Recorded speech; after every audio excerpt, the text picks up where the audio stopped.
Welcome to the second and with that also the final day of the Trovo Titans Counter-Strike 5v5 finals. I'm Tolsma, with me is RJ, and we're taking a look today at the top 4 teams of course this great tournament to see who will get the most out of the 2,500 euros prize pool. And RJ, I think we have quite some amazing teams already lined up. Absolutely, we've seen them perform some amazing battles. They fought really well, some a bit more dominantly compared to the others, but the end result is slowly getting clearer and clearer. In the semi-finals and eventually the grand final, we're going to see the ultimate teams that are facing up against each other. I'm still rooting for Eminem, but of course, as you also know, there are plenty of other great teams competing here today. Yeah, I might be rooting for RoboCup, but of course, let's take a look at the format of which we are playing. It's a best-of-3 single elimination, so from those 16 teams we had at the start, only 4 are left. The maps, the usual suspects. The game mode, of course, being 5 versus 5. I say of course, but we already had a wingman tournament. And the teams, they were 12 Trovo creator teams and 4 qualified teams, of which, well, some teams were maybe better than others. Of course, also looking at that maybe RoboCup. You said it yourself, you're a big fan of Eminem, but they have to face off against RoboCup. But let's first have a look at how the prize pool will be divided. As said before, 2,500 euros, of which 900 euros will go to the victor as well. As very importantly, Trovo Titan Points, 90 in total for the victors. Of course, it all adds up to possibly a beautiful bonus at the end of the year. Indeed, and that is exactly what you want, right? Just that beautiful, beautiful bunch of points that are right there waiting for you, ready to just, cash in and get some extra prize pools right on top of the rest of it. And here we can also have a nice overview once again of the teams. We see Eminem, of course, spearheaded by Ivonica, who already got a wonderful result, 2-0 versus Bohemian Hyenas, and before that, 2-1 versus Ponoglavshi bez Osiu. For the rest, we've also got Gorlin's party. Go Rollin, he's just running straight 2-0s, first against Big Daddy and then against Doctor, followed by the Robocops, your favorite, of course, Jaldric, 2-1 versus So Be It, and 2-0 versus Mitra Brate. And in the end, spearheaded by Tina, also another really, really impressive streamer, Real Burger, 2-0 versus Pasha Baiseri, and 2-0 versus Novke. Some really strong results so far, and still some really strong teams running in the competition, I think. Yeah, the interesting thing is that the teams on the left side of the bracket, being Eminem and of course RoboCup, lost their at least one map in their first match. So that's a little bit interesting, because every other map they played and their possible opponent from the other side of the bracket went quite swiftly with a 2-0 fashion. But then looking back at Eminem, of course you already highlighted them before, it was quite interesting to see how things worked out, because in their first match, the first map, mediocrely exciting, was pretty close, but they still won it with some convincing numbers. Second map, they lost 16-14, and then they won 16-4 or 16-5. I'm not really sure how that happened. I'm not really sure if they know how that happened.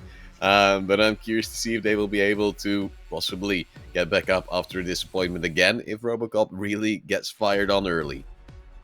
Yeah, that's kind of the question, right? Because momentum is always a big factor, and I think that a lot of these teams so far have shown that they can conserve some really good momentum.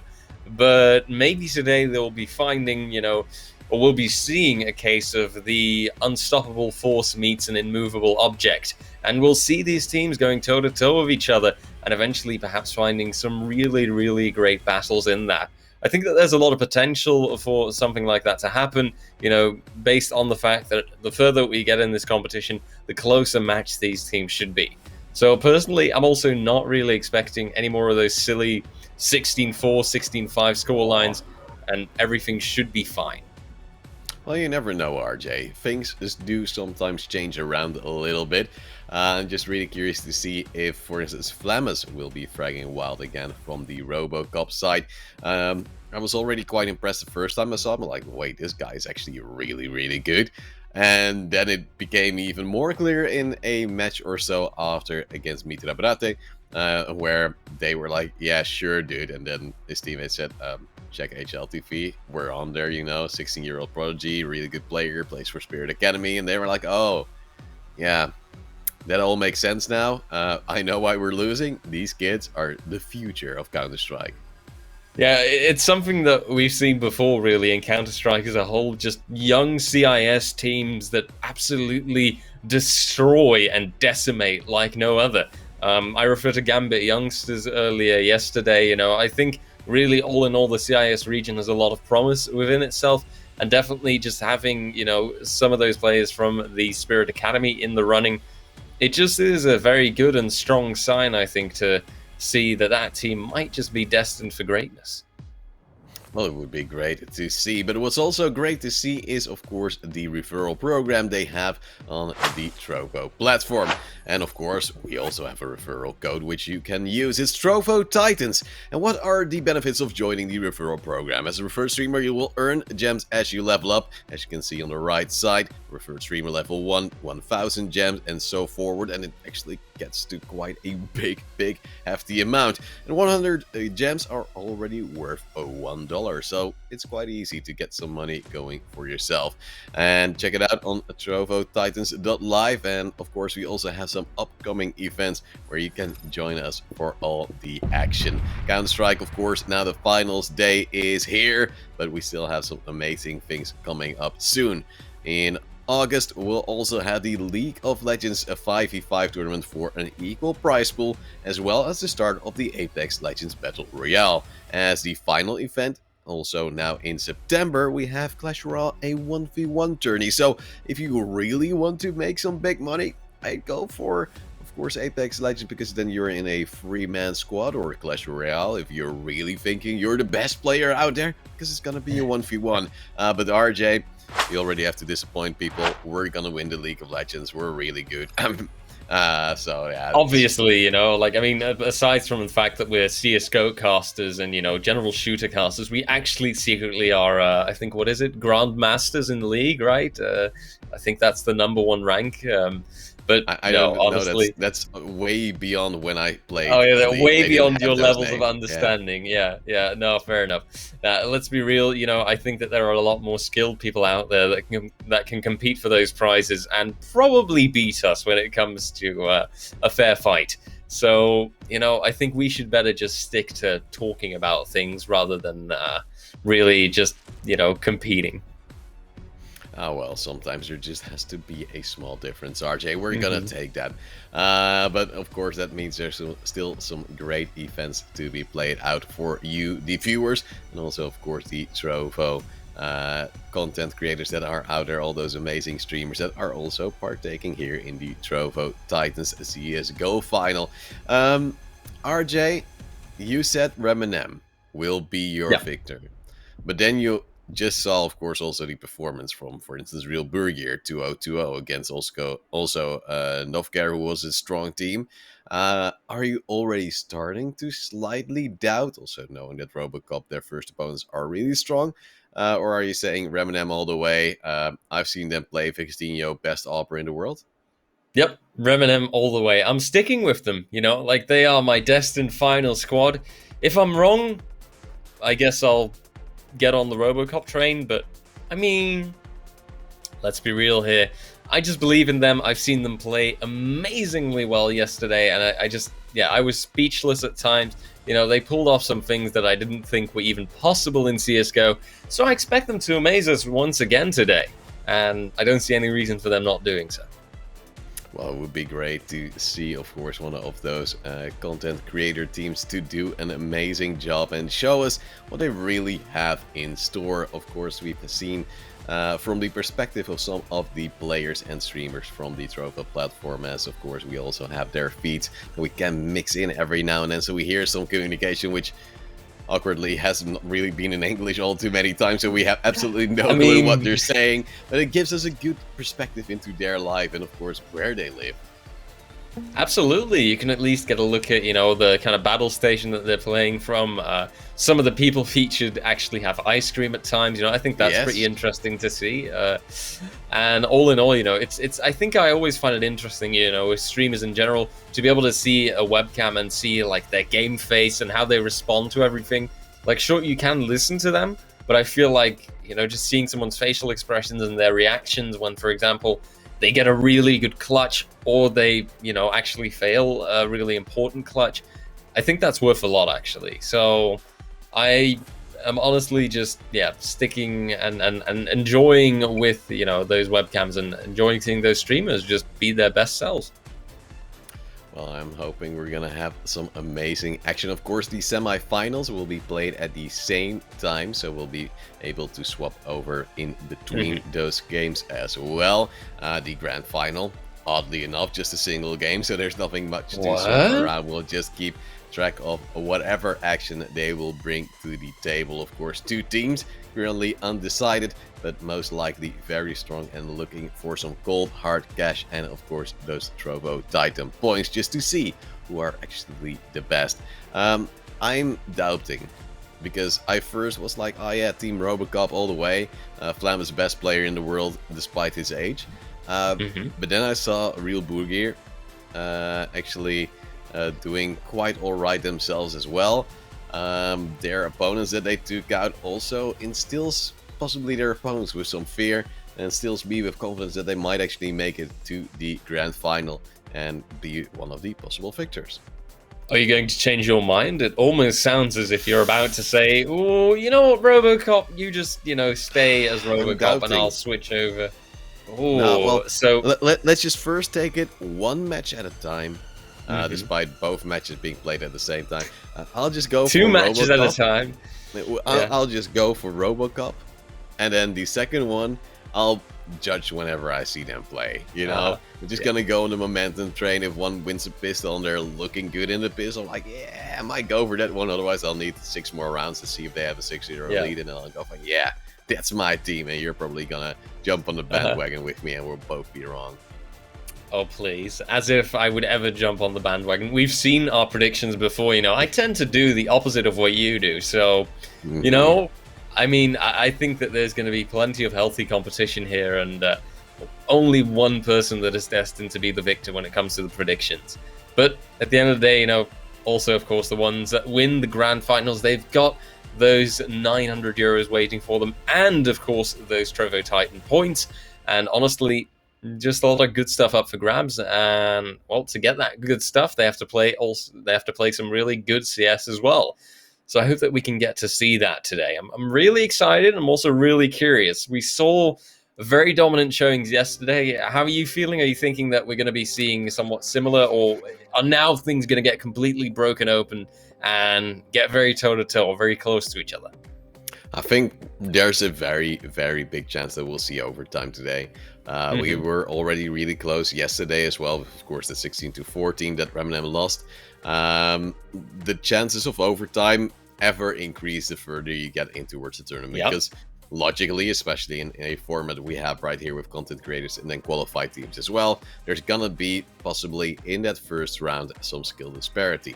Well, that skill disparity just gets smaller and smaller the further on you go. And thus, now looking at the semi-final and the possible grand final to follow, there's a very big chance that the teams are actually quite close on a skill level, and most likely will have quite a battle ahead of them. But, well, it's really hard if you don't have a big pool of matches to judge them on to expect what you can see. Because, well, Remnant, they've seemed strong against their opponents. Robocop seemed overwhelmingly strong against whoever they played. And then thinking, well, maybe their opponents back then were just not as good. Maybe Remnant just faced some stronger opponents, and that's why it seemed closer. It's something you just can't judge just yet. Yeah, that's fair. I think that, that always rings true, that eventually as time progresses, you'll really see the hard facts. You'll really see who deserves to be that number one as well, and who gets the closest chances, who has the best potential for really just being the very best selves and showing up at this tournament today. Right, I'm sticking with my Remnant prediction. You're sticking with yours. That's crystal clear. Do you expect any other perhaps really silly plays today? Like, we saw some insane aggressiveness yesterday. Should that be over today as well? We saw a lot of knives. Yeah. I'm indeed thinking that we might see a few less today. But I would be well, quite happy to see a few more. Maybe a silly ace against an eco where people just try Oh to yeah. go on towards the side and go for the plant and just all stand into one big spray of an M4. Maybe just that CT push on towards mid Inferno, just running into some nades. It would be great fun, not for the players dying, but at least for our well, perspective and spectator minds. It would be great to see. And well, talking about Inferno, of course, we also have Inferno on the background. Hope to see that map, because it does really, especially if you have some more mixed-like teams and not really set teams, it's a very flexible map, because players do like to then go for some more city flanks, try to go for CT a little bit more often than you'd normally expect. Yeah, that's true, and I think Inferno altogether as a map, it just, has that really dynamic approach that you can take. Although at the same time, sometimes it seems like it's already all been decided, Inferno offers CTs especially quite the advantage, I think. So that's also something that we are definitely going to have to pay attention to see what side the respective teams are starting on. If they can get started on that CT side, depending on how the knife goes, then I think that there are some really, really great chances for a team that can start there and then actually get some really strong momentum and round count going. Because, well, we've seen it, right?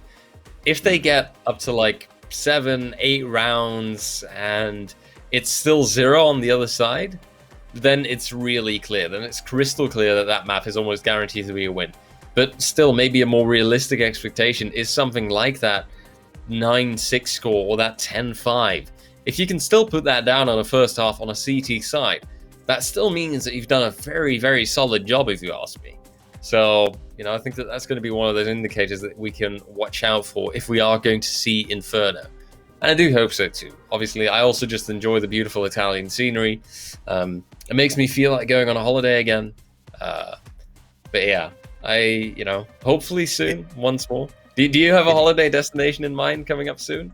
Well, Inferno does also give me some homey feelings, because there's a bicycle shop somewhere. So as a Dutch guy, that of course fills me with pride and joy. But no, I don't really have any holiday plans. Just working and staying home, staying safe. And I might go in the Netherlands somewhere, because it's a very small country, but still it's amazing what you can all see. And the same goes for Belgium, most likely, right? Yes, no, that's true. I do plan on hopefully somewhere halfway through the month going to Bruges, if you've ever been there. Beautiful city in Belgium. Yep, it's known for its history and its picturesque sights and everything. So that is just something that is absolutely worth the visit, and something that I do hope to see soon enough. And speaking of things hoping to be seen soon enough, I think I've got a slight feeling that shortly we will be getting into those matches. What are you feeling like? Do you have a short prognosis for me? Possibly, are you feeling definitely a 2-1? But what kind of results are we going to see? What do you think, Charlie?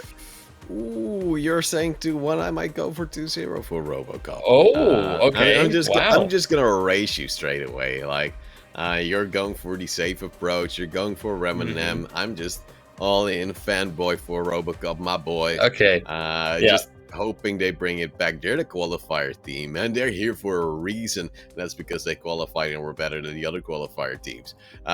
So I'm curious to see if they can bring it back.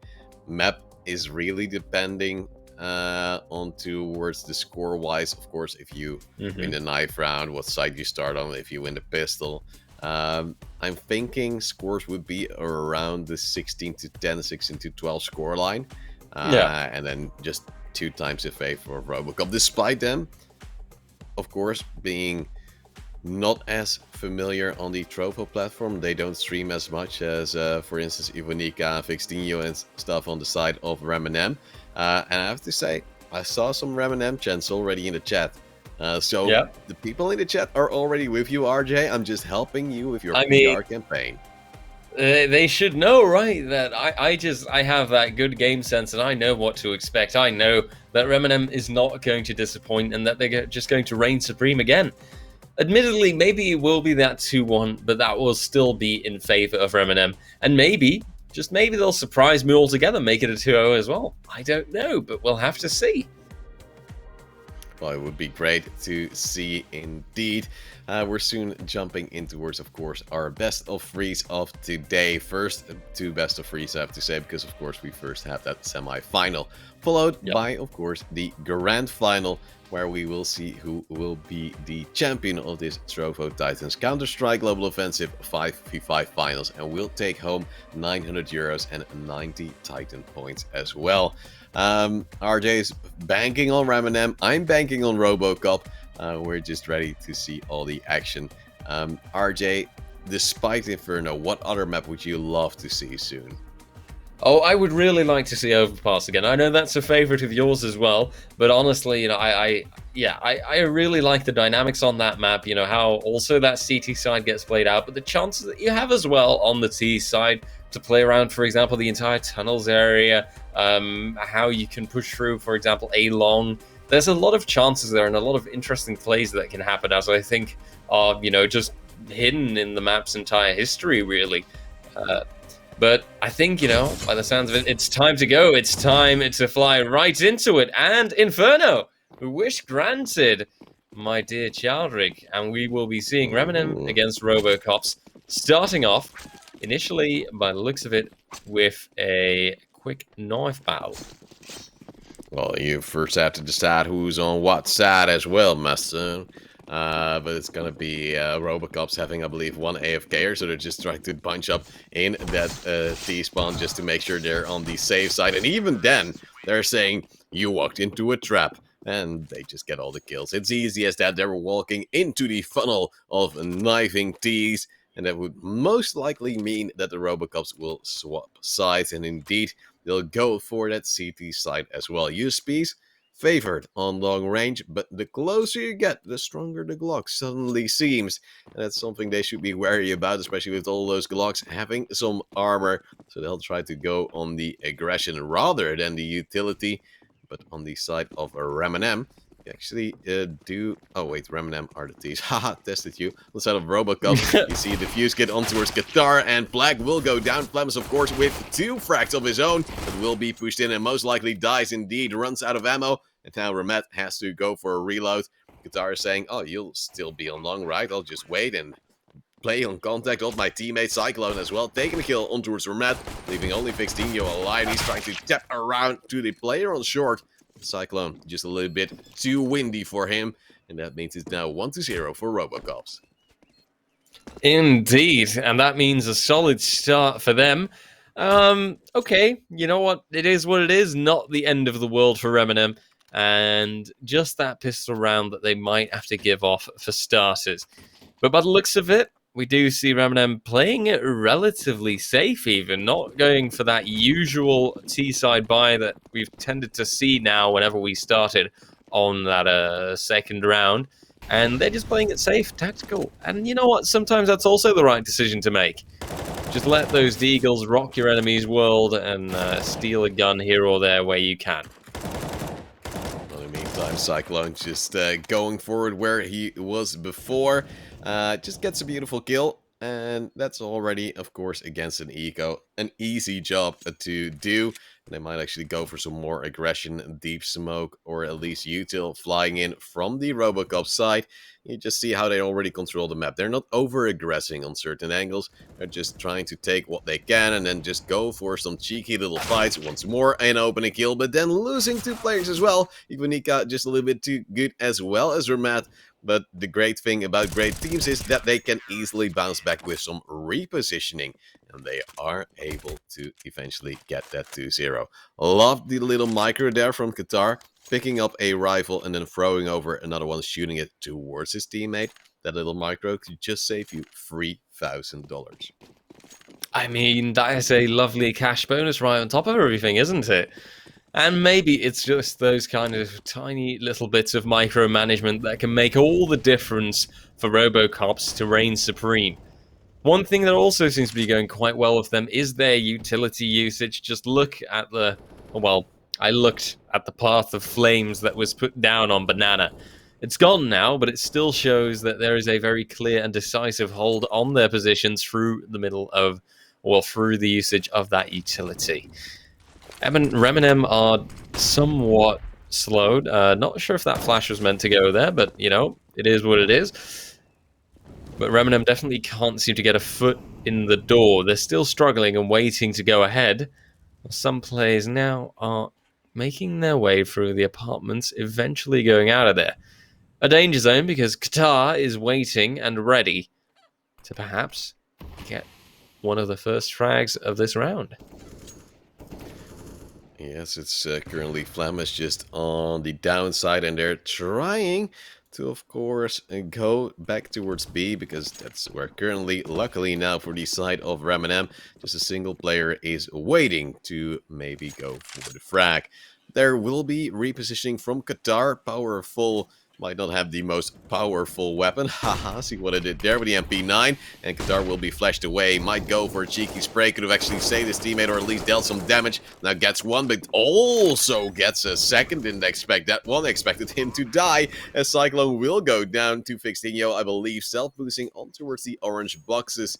Now we do have Reminem in a 3-on-2 situation, with Qatar being incredibly low. So the chance of you actually winning and retaking this B side, next to none. And thus they go for a quick save, and Reminem actually already reading into that and repositioning already for their own save call, and that's incredibly early. If Robocops was just trying to play a little bit of a waiting game, they could have really been caught out by this. A risk that they take, but apparently a calculated one, judging by the fact that it was successful. The bomb explodes, Reminem take their first round in, and Robocops now are already feeling their opponent breathing in their necks. Maybe this is the start of the turnaround for Reminem. Judging by Robocops, their economy, it isn't the end of the world yet, at least. They've got plenty of weapons, down to even some of the more interesting choices, for example, in the hands of Cyclone. Well, it's SRB just moving fast in towards Banana, as fire is already being exchanged both with nades and a weaponry. It is Cyclone going down, as I believe he was already spraying before he actually crossed the corner, and that gives up again. Player advantage in favor of the Reminem side. Robocop's not really playing all too smart, as now Flashbang will come in, and that will be a triple kill. Powerful. That second frag from himself. I think he's just as amazed as we are, because he probably couldn't even see the player wallbanging through another opponent with a headshot. And now there will just be a little bit of a change of weaponry. Of course, now a Negev first in the hands of Qatar, but he'll just pick up that MP9 and say, "Me, bro, I'll just get those kills," and he dies as well as his teammate. So now we have Powerful standing by. Also goes down to Fixinho, and if this isn't a throw, I don't know what is. Yep, a complete throwaway is indeed a best way to put it. Right now, Robocops are, well, slowly but surely losing their advantage. It's a 1v2. This can go both ways, but I expect that Fixinho will be prepared. It doesn't actually seem to be. P-Lag gets a chance. It's a 1v1. Is he going to stick this? Oh, dear. Oh, that's dangerous. 7 HP left. P-Lag, how are you going to do this? STF holding down the bomb very well. He's still got plenty of ammo. When P-Lag knows one bullet is all that I can't catch. And in the end, it is STF Stafer that gets the frag. Reminem pulls it together and pulls it up to equal footing, 2-2. Well, that means that Reminem is now also gaining some momentum, and, well, it's going to be Deagles and some cheap pistols on the other side. Robocops has thrown it away, literally, we dare to say, because now they're out of money. They're on towards a, well, somewhat more decent loss bonus that is coming in, and, well, that means there's still some room to work with later on, because we're still in the early phases of this match. But it's gonna be hard, man. It's gonna be a little bit of a mental reset, because the first 2 rounds they just felt like gods. They could do everything, they could peek everything, and now they're trying to play the same game, but it doesn't work, and then you have to adjust. But your mindset might not just be there. Qatar now with 1 refrag, but then, of course, it also means they yet once more have a player disadvantage, something Robocops is currently encountering quite often. Indeed, and you just know the moment that you do have that disadvantage, things seem to be so much more difficult. Of course, it's a one-man disadvantage. It's not the end of the world, and Robocops did pull it together just now as well. when P-Lag got that one frag, but the moment that you go into that 1v1 and you've already given away a position, someone can respond, you're the one at the disadvantage. And maybe that's going to happen this time again. Reminem push onto the site. They are going to check this indeed, but Cyclone gets some silly headshots, but very well placed one. And 2 people go down. P-Lag now goes for the frag, can use the deagle as a sort of make-do shotgun.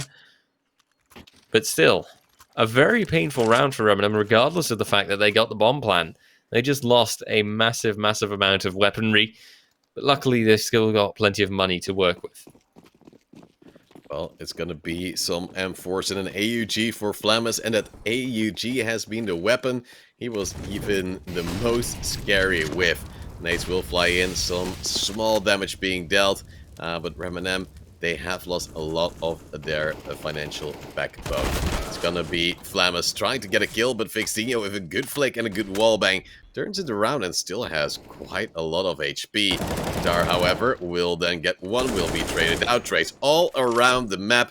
Back to a 2-on-2, and this might be the wrong call going to the A side because Plag is still there, and he'll get one kill for himself. Upgrades to the AK, and then it's going to be Stefa trying to think, oh yeah, I'll just go towards B, I'll smoke CT, and oh wait, there's a player there, and I have a knife in my hand? Yeah, that doesn't work. To equal score, 3-2-3. But now, actually, both teams with a distinct lack of money. Yep, and that puts it into an interesting situation because the question will be, how are they going to handle this exactly? But it looks like Reminem is buying through. They're forcing this out because they probably realize, well, we've got to do something. Robocops now, on the other hand, have also, well, exhausted most of their financials, but they've got a way better, way more impressive buy. I even see a Swag 7 there in the hands of Flamus, and that just tells me everything. Case in point. Well, it's gonna be Fixinho for the first time dying quite early on, and Qatar, very good flashbang, but there's just no support here. Shotgun down from Flammes, that's 2 beautiful kills. Oh, wants to go for a verb, but has no ammo. It's Black, lucky in the flank to get the refrag in. Now Ivanika, the sole player left, sending beautiful headshot from her, trying to go for more and clutch it 1v3 in favor of the Reminem side. And, well, they could use this round, but even some financial damage would be great. At headshot, though, not enough, and that means even an upgrade for Cyclone. Still, again, 2 players left standing at the end of this round on the side of the Robocops, which isn't too great. Oh, that was a little bit of a loop. Oops. Yeah, I was scared there. I heard myself. All good there. No, it's okay. I get it. You're safe. I've got you. Thank you. I know how scary it can be to hear yourself sometimes. But it's sometimes okay. I hear myself all the time. That's the worst part. In the meantime, Eco rushed towards B. Upkill already on towards mid. Got something done, and now he just seems powerful, racking up a triple kill. And that's a flawless round. This is huge for the side of Robocops, because now they can build a little bit of a financial backbone in case they do lose the subsequent round. If they do, they can rebuy on to almost every player. Flammes might go for a Scout or a Swag 7 then again.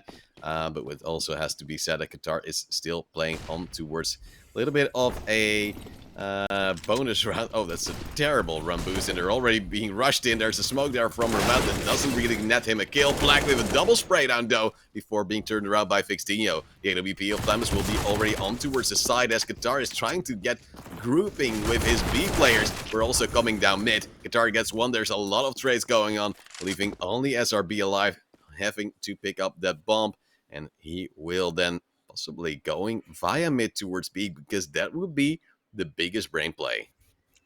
And it looks to be that he's going via Arch. Indeed. That will put him in the right position because Robocops, both of those team members, are committed on the A bomb site. That is definitely the wrong call, and it seems to be that they've already noticed / realized that, something's amiss here. CSGO SRB is going to have to jump into action rather swiftly because he doesn't have any utility, and at least committing to that bomb plan means that he can get a nice little cash bonus in for his team even. Plus, he's now got that advantage. He can now play the time. Sure, let Robocops commit to a defuse. I'd like to see them try. Problem is that they do have some utility left. That Molotov, for example, if that gets placed down ruins, it could become a very nasty surprise for CSGO SRB. Smoke actually making or causing some difficulty as well, and now the molly goes down. It is in ruins, that's not where he's coming from, but Powerful has a strong spray down to get the frag anyway. Robocop's reigning supreme for another round, 6-3. Well, that means that there's finally that momentum. They've regained some confidence, but it's interesting. Like the first rounds that it actually went south for the Robocop side, they went too aggressive. What they're currently doing just to fix that, going incredibly more aggressive. That's the oddest remedy I've ever seen, but it seems to be working out. Some fire now to burn, for instance, STF and Ramat slightly. STF going really low on towards 12 HP as Flammus will actually go down to fix the hero. AK actually stepping up huge. And we have Cyclone now trying to get things going, and that's a good triple sprayed out. It seemed very scary, and I think for himself it would have been as well. But luckily, Qatar also with the follow-up leaves only Stefa alive. And the 7-3 scoreline seems closer rather than far away. Oh, absolutely. With the massive advantage Robocops has right now, it's a clear-cut case. And they get the 7th round in. Now it is actually going the way that I didn't expect it to go. After all, I was completely rooting for Reminem. But it seems to be that Robocops is actually in the situation that I prophesized a little while earlier. And that is, of course, not very favorable for what I said. But I'm happy for you that your, well, pride and everything Robocops can continue and are reigning supreme so far. Cyclone now with the Molotov kill on towards Ramat. That's rather unfortunate. I'm curious, it was actually a direct kill or just the incendiary burning him to death. Now we do see more fire also coming down from the Remnant side. We're still trying to establish some map control on towards A. And it's Stefa actually standing by, seeing his teammate fall. And that doesn't really give you too much confidence going forward in towards the rest of this round. Flammus finally getting his groove on slightly. Despite him not really putting down the numbers we've seen him do before. Just looking at him as he made and says, yeah, I didn't do that, man. It's someone else that did that. I don't know what you're talking about. Just like how, you know, a dog innocently looks away after they've destroyed something. Do you have any past experience destroying stuff and Yes. then looking away inconspicuously? Yes, quite literally, the dog actually chewed off a part of the couch, I think this morning or something. Yeah, just the little part at the bottom, you know, he just chewed it open. Yep. Like he was hiding away in the garden, you know. I went outside looking for him, and I couldn't even see him, and he was like hiding just right against the like a part of our garden is this little bench just outside the door, and he knew it darn well that he did something he wasn't allowed to. Well, it's gonna be Flammus who does something he knows he's not allowed to, and that's get a lot of frags. Also has, I believe, a tag on towards Evo Nika, who then goes down to a native Powerful, so that's a safe 2-for-1 trade where they have lost Cyclone. Another peek from Powerful says, aha, apparently this AK is a good weapon. And that brings it in towards a 4-2 scoreline. Two players still towards that B side, or at least towards Banana. But the unfortunate is that for Reminem, they've gone for some commitments before, and then do leave the bomb quite far behind. And then you do see a little bit of a problem occurring later on, as now also Flammus takes down Fixtinho. It's going to be even more difficult now for Stefa. Only smoke to work with, and 4 players to find. Oh, pixel angle. I like what I see. Oh, you do enjoy those tight little pixel angles because, well, it comes down to a lot of skill, and he's spotted the player now. STF, Stafer forced back and re-peaked, re-pushed by Powerful. He goes down, and Robocops are making a very, very powerful start. 9-3, Reminem seriously lagging behind and soul-searching for what they might have to do. Because in their economy, they're not going to find the answer either. Well, let's have a little bit of a look with Fixtinho's, his POV. Still tough fragging for the team of Ramanem, as they're looking to, of course, also now get a few more rounds in their T side. CT side should be golden for them, but, well, you never know how it's gonna work out. It's always a little bit awkward if you see then Qatar getting a triple kill already. You hear the ooh from Evo Nika. I was not too happy. They, I believe, have just pushed through, and indeed they have. Fixtinho now with 1 kill in return sees 2 more players, can't find a single bonus kill for himself. And despite the first shot being beautiful, there were a few more beautiful shots from Qatar on the other side. That makes it double digits quite early on.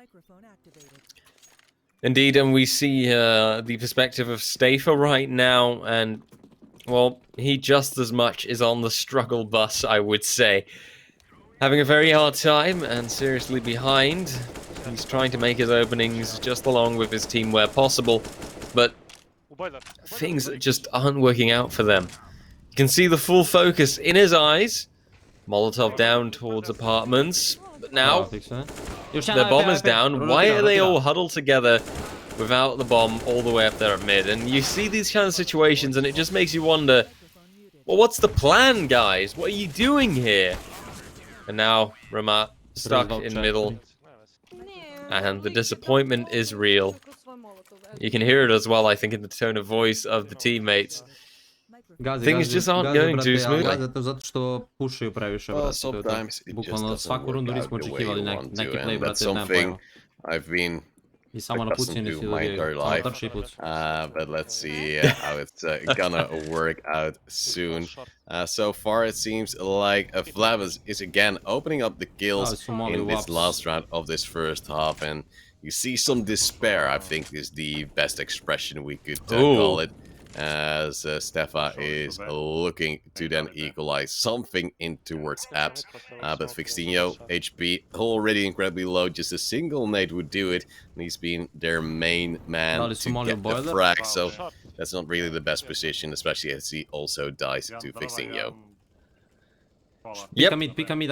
Fixtinho goes down. It's a 3v5 now. Stafer makes it clear that he is going to peek mid, but he hears the pistol or even the bullets, and he goes down. Ramat and CSGO can make some things happen at the start of mid, but not really a lot gets done, and it's just a 12-3, and not in favor of course, the Ramadan boys. Robocop's reigning supreme, a significant higher, well, round count, and let's hope for the boys from Ramadan that the CT side will be a lot more positive. RJ, I'm not sure, but I'm gonna ask you this. Yeah. Did the guy behind Ivonika not have more hair yesterday? Yes, I think he did. I think he did? I think right? so too, but I'm not sure. We'll have to go back in time to find out. I was just about to say, this is a case for research, but I think he did? You're making me very unsure, but I think so. He must have, right? This is what Ice Cream does to you. In the meantime, Black has the opening kill on towards Fixtinho, and that's again not really the greatest start for the side of Ramanem. Ivonika now consciously scared of a speedway push, and there they are. It's powerful, just moving in. And you just have Ramat trying to hold off Banana, and he's just trying to check, will I not be flanked? No, I won't be, so the team can rotate freely. Oh wait, they're already here. They've taken the B side as if they are CTs on the side of Robocops. It's powerful, eventually being tagged down, and now the bomb has gone on towards this side as well. Beep boop, you hear from the Robocops as they're looking for more rounds to add to their total, now in a 4v2 situation. Indeed, and it looks like that situation is decided quite swiftly. Robocops take the pistol round, and, well, that's Robocops continuing their trend of making a solid start. In the first half, they got the pistol round as well, they got the follow-up round, and I'm afraid for Eminem that we're going to see something similar happen now as well. Robocops should be able to preserve a lot of the momentum that they have now, and, well, I was talking about a very close match, but right now what I'm seeing is Robocops absolutely destroying And as much as it pains me to say it, your prediction perhaps being right once again. Well, in the meantime, we see Vanika with beautiful deagle headshot, but it's not enough as Qatar just moves back in for another frag. Trades are just going on left, right, and center. And now we actually do see Fixdinho with another important frag, but then he's got frags on that B side. But then on the A side, there's already some problems popping up again. And that means we now have most likely a plant to follow. Oh god, that's very awkward. Flemish is moving in, saying, hey Fixinho, gives him a kiss on the forehead, and then just puts some lead through him. 14-3. This first map seems to be going quite rapidly. It just, you know, it's looking more like it'll be over anytime soon now, to be honest. But it is indeed flying by, I would say, and it's just a clear-cut sign. Fixadinho there, he does make a very nice scout wall-bang headshot by the looks of it, but is this going to be enough, you know? We've seen Fixadinho do some crazy stuff yesterday, but is he going to be able to do that again? It seems like this opponent is not giving them that chance, is not allowing players like Fixadinho to completely destroy. And at least, you know, Ivonica can still have some laughs by the looks of things. Oh, by the way, I've just seen in chat that people were saying he indeed had more hair yesterday. So shout out to the chat. You're the backbone of us all. I was already certain Thanks he for had the support, more hair. guys. Yeah, what would I be without you? Like, I was already wondering what's going on. In the meantime, it's SRB with some beautiful frags, but Powerful still was left standing as a sole player to get things done. 15-3 map point right here for Robocops in towards the first map of this first semi-final we're taking a look at. And I think I looked at the chat because I saw man behind Ivanika. I don't know his name, so I'm just calling him man behind Ivanika. Laughing and then putting his hand on his head. So I was figuring, like, is this something hair related? Yeah, sure, why not, right? Fixdinho, in the meantime, gets 2 beautiful opening kills, but then a double return from Black, once again spraying down multiple players. That's something he's done quite often already in towards this map. So we might see him as one of the MVPs, maybe. Yeah, it could be a very strong chance for that. He has been completely destroying, and, well, it looks like Reminem is also just completely getting destroyed. Robocop's lined up to maybe get the 16-3, but there is a chance that CSGO SRB turns around. Bomb plant is down now, though, so CSGO SRB is going to have to bank on the fact that they aren't expecting him this quickly. He pushes ahead, and the nade explodes. Oh, but you can see him checking his angles. He knows! He feels the fear! And he knows that somewhere danger is near. Maybe he'll tap that bomb. They push ahead, and they know, oh no, they're hiding in Banana. Whatever will we do? The pressure is mounting. Oh, and sadly, the enemy is surmounting the knife. Oh, the BM. But no time, I don't think that they're ever going to, defuse this in time. Stamenka realizes, and at least he gets a beautiful one-tap deagle at the end of it, but it doesn't matter. It's a 16-3, and Remnant take their first loss, while, of course, Robocops reign supreme. At 16-3 was a very solid start. On the other side of things, we see Real Burger also starting off on Inferno, but with a far more close affair by the looks of things, where Real Burger is right now leading with 3 rounds, 8-5, but that could be extended soon by the looks of things, because looking at Garolin's economy, well, things aren't all too good. Well, in the meantime, it's Depression getting refragged here in towards an awkward buy, it seems, from Garolin's party. They have the AWP on Shike, that seems to be most likely a save, and a pistol armors all across the board. Lich, however, will get another big kill, as there will be returns as well from a flanker that has picked up an AK. Scrimmo with a beautiful 1-deek as well, and suddenly the retake is complete.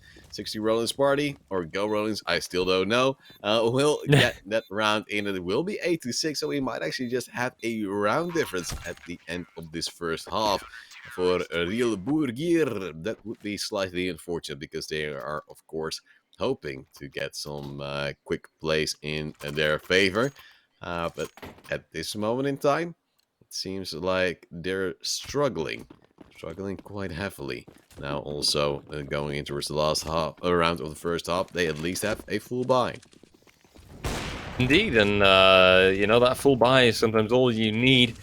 Just like Depresh seems to need more of those frags. He started off very, very strongly with a double kill, no less. A little bit of delay in between, but you know, it is an AWP, so he needs some time to take his shots. But the start is solid. 3-man disadvantage for Go. Roland's party is a little bit less, so... And right now, with the bomb plant coming through, I'm afraid that this might just be it, and it might just mean that Real Burger does get that 9-6 halftime score. In the meantime, Awaken is just standing by behind this smoke, hoping nobody is actually pushed through.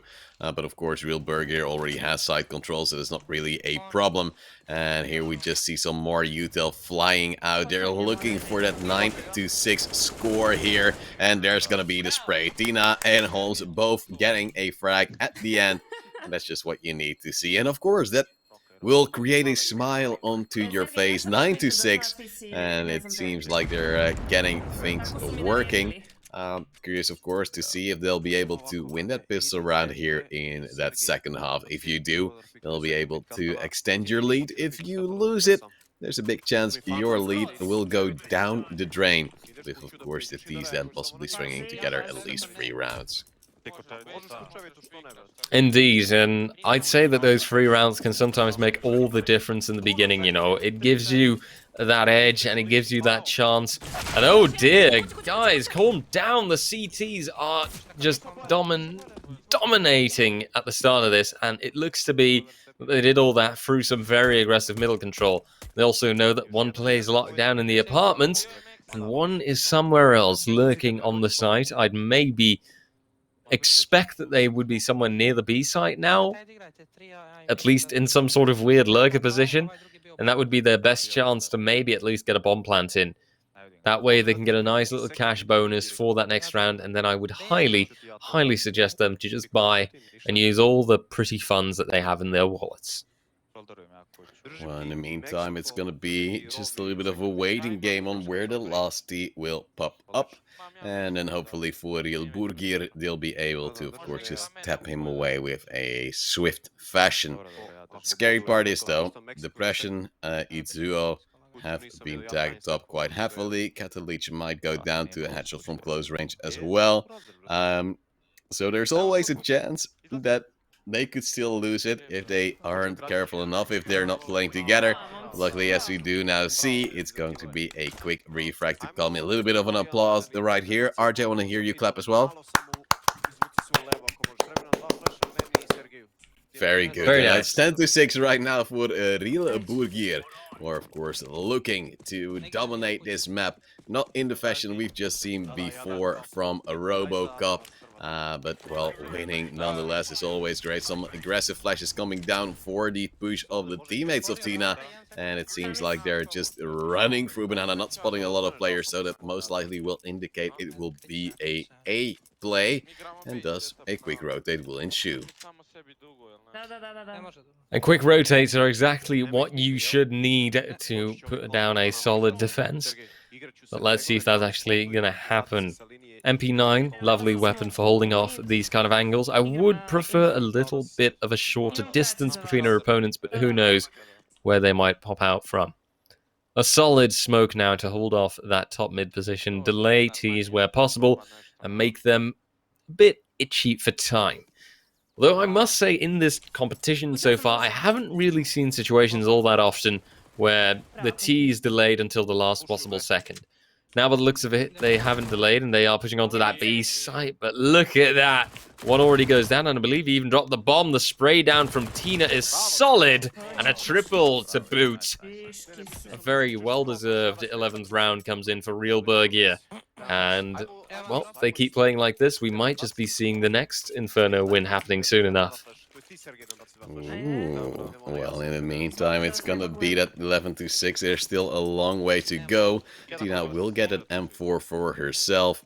And of course with an aggressive smoke, some more flashes again, there will be just a little bit of a waiting game. Will it be a B rush? They seem to be disengaging quite quickly here. But it seems like just the standard rotates will follow. And we just slow things down. No stress, no panic. Just trying to hold off your angles and, well, hopefully not use your utility a little bit too early. No, there's nothing quite like early utility usage to really ruin, well, just an entire round, sometimes even an entire evening of playing CSGO. But we'll see what comes to boot. I like the careful and calculated plays that we're seeing right now from Real Burger on this CT side. They use it when necessary and they wait off well enough. Rotations come in immediately. Tina, of course, is committed on that position.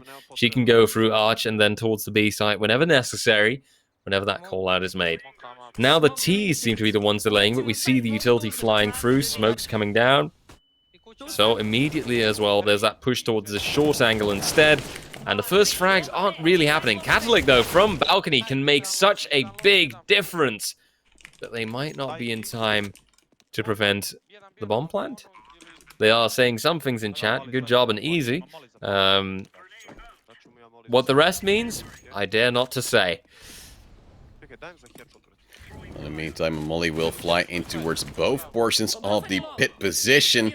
And now they have also gotten a little bit of a frag on towards Holmes as well. And a very good turn as they move together as a unit. Diffuse kit as well. And you see the pressure building, but also the relief of actually winning that round. 12-6 for Real Burger. And of course, there are now just 4 more rounds to win. One thing I can already tell you, RJ, in the other semi-final, they're currently playing Ancient. So I'm hoping you're ready with your call-outs there, as we do now see actually Tina going towards the A side instantly rather than stacking up with util towards B as we've seen before. And, well, that's just a little bit of a change of plans. Aggression towards that A side, however, from, okay, Goron's party. Whereas KRS will move in towards the Molotov, something I would not recommend, despite not even being a doctor. Indeed. Tends to hurt, those Molotovs. They sting, and the fire is not very pleasant. But it seems like they've moved away from them now and are looking towards other places to find their heat. By the looks of those positions, I dare say that it might be Banana, but Choiv seems a little bit indecisive. They could use some more support from the rest of their team, although the question is also, are they going to distract at the A site first, and then will there be a push towards B as a response? Of course, KRS here could make a big difference if he can at least take up one player in that upper mid spot, but it doesn't look like that's going to happen. Utility flies through here, and the push will happen soon enough. Itzuo tagged up just a teeny tiny bit, nothing too bad. The rotation from, of course, Holmes coming through fast enough. Now Itzuo does not spot Short just at that angle right above the smoke and can continue. Double kill coming in for Go Roland's party, followed with another double, just a bit more delayed, from Shike and Krisen. That leaves only Tina, and I'm afraid that she will have to enjoy the solace of the A site all by herself, and perhaps even fend off for her life on top of it. The boys from Go Roland's party are hunting, but not paying all that much attention, as Tina gets a frag and an amazing double, because Krisen just decides, oh, you know what? My spray down or my one taps are just non-existent today. Well, it's unfortunate for Real Burger to lose one of these important rounds because their economy isn't that great. With Tina also now losing her life and her rifle, it's gonna make it a little bit harder in the coming round. Doubting to see if they'll go for a force buy, because the big problem is, well, little money. Luckily, Tina was able to get some frags in to at least increase already her financial situation. But Catalyst is saying, yeah, I'll probably just go for a Swag 7 MP9 anyway, because I don't have the money for an M4. So I just go for a P250 Holmes. Interesting but smart choice, stepping in towards the fire to take damage, but also deal some on towards Choiv. We have a beautiful headshot to boot. What an absolute delight. Problem is, though, that not really much more is going to happen. They're all getting eliminated in the meantime. And at the end of the whole roll, only Itzuo is left. Looks like a clear-cut round for Go Roland's party. And Real Bergier sent on another, well, second chance of sorts, one of the many, to now come back with the buy that they will potentially put down. Whilst right now, I believe we actually see a tactical timeout perhaps coming out? Could it be? What? RJ, now you're saying things that I just don't believe. And Absolutely then, well, impossible. well, the weird is a crazy place, RJ. Tactical timeouts are indeed not overrated. And they make you do crazy things because then you start thinking about stuff. I've actually done a tactical timeout once as well. It was in a matchmaking game. It Wow, was okay, at that already says yes, a it lot. was in a LAN environment because we had a show and there were game Mm-hmm. PCs there, and we were, I believe, done really early.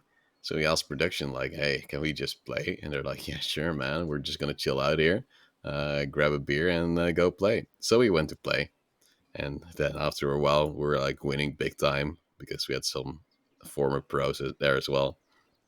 And we just said, "Okay, guys, time for technical time." So we huddled up. We're like, "Yeah, all right, what we're gonna do now?" And we're like, "Oh, I don't know." We just rushed like we do every round because it seems to be winning. Oh, yeah, that's a great idea. So we look back to our screens and we still have 50 seconds left because it was quite a quick play. As Tina has now finished, rip Tina. Oh Um, no. and well, then we were just there like, yeah, what are you gonna do after? I don't know, go home, play more games. Like, okay, so we'll just finish this one, go home, and play more matchmaking. And we're like, yeah, sure. So that's pretty much what we did. And in the meantime, Tina is back, luckily not out of breath, as she is ready to bring more power in towards this match as well. And Wait, hopefully that will. do, What? do you have that often that you're out of breath when you like nip out for a toilet break when you go back? Are you okay? How's your Always, condition man. doing? I'm an Oh old dear. man, dude. I play old people sports, which could sometimes not even be considered as sports. Let's be honest here, RJ. He means Let's see what. golf. Yeah. Well, let's see what it's gonna be. It's gonna be 12 to 8 for Real Burger right now, but well, their momentum has been stopped, so it's gonna be hard. They don't have that AWP that Shaik has on Godolin's party, so that will, well, possibly make life a little bit harder on their side. Indeed, and I feel like especially on that CT side, right, that AWP can be so vital. Even put down on just the middle position or Banana, for example, as well. Although the Banana right now, judging by the positions of course, the Roland's party, wouldn't have been the right call. I do wonder if their push towards the A site is going to be more successful this time. In the past, they have been stopped out. Tina, though, not looking quite towards the right position, and maybe, judging by how Go Roland's party is falling back, it is just, well, teasing what they're doing almost. Falling back, then coming back. They need to make up their minds. But slowly, are pushing ahead. Depresh, will he get that first tag? And indeed he will. Gets the kill. And he comes away with a mere thrill. A little bit of a tag. And Oh, still the plenty of timing! bullets in the mag. Yep, the timing is excellent, and now they can push through on this. A little bit of utility to cover up CT, but oh dear. Trovo's not paying attention. Screamo, though, luckily can get the frag. Gets tagged up quite heavily afterwards. And now Depresh pushes ahead. Can he deny the plant on time? Doesn't look like it, but maybe he can still be a thorn in their side. Tina now gives a boost to a teammate. But Katalik can't immediately spot anything, and indeed, it's the masterful flank. Risen coming in. 1, 2, 3. Oh, Katalik stuck in the molly. Now Tina caught out, and it's a clear-cut case. Depression goes down. Grow Roland's party continues with 9 to 12. A formidable scoreline so far, and one that seems to be close enough and could potentially mean that, well, the end of this first or second half even could go either way by the looks of things. Well, there's gonna be an unfortunate eco set where they're just gonna run through mid with some players crossing in towards second mid. Flashbang, very good, but not great enough as Grimo will get a double kill. Get the Lich also ready to possibly get some frags of himself, but so far no real chance given. That means we're just slowing things down again. Just a little bit of a waiting game. It's gonna be Real Burger expecting to lose this round and give double digits to their opponents. And, well, from that point onwards, you know, there's gotta be some more problems to come in. Because, well, Godon's party has now economy, has momentum, and has a pretty clear-cut idea of how to actually approach this map and see where the weaknesses lie. Oh, for sure. And there are still plenty of weaknesses by the looks of things when I see how, well, right now, Real Burger is seemingly getting decimated after all. And I'm really surprised, actually, when I say that, because let's be real, they are on the CT side. And I think we both agree that when it comes to Inferno, the CT side should be going a little bit more comfortably than it is for them. It shouldn't be such a hard time, right? Well, you never know, RJ. Yeah. The scary part is, like, you can expect things to be logical in Counter-Strike. It never is. It never is. But one thing which is logical is that now Real Burger after an eco, meaning they can buy. So they have the AWP on towards the Presh, and they're gonna see what they can do with that one. Nate's already flying in from either party. Real Burger, maybe a little bit scared by all that util flying in. But they should mainly be scared about the pressure coming towards A, because get the leech, yeah, you're now gonna be pushed in, bruh, and it's gonna make life a little bit harder. Good flashbang though, but it's not good enough as Scrimmo will get one kill, will be returned upon by a quick rotate of Holmes, also at that archway. But still, your A player on towards Spit has also fallen, meaning you're, again, in a retake scenario, which doesn't really bode well for you.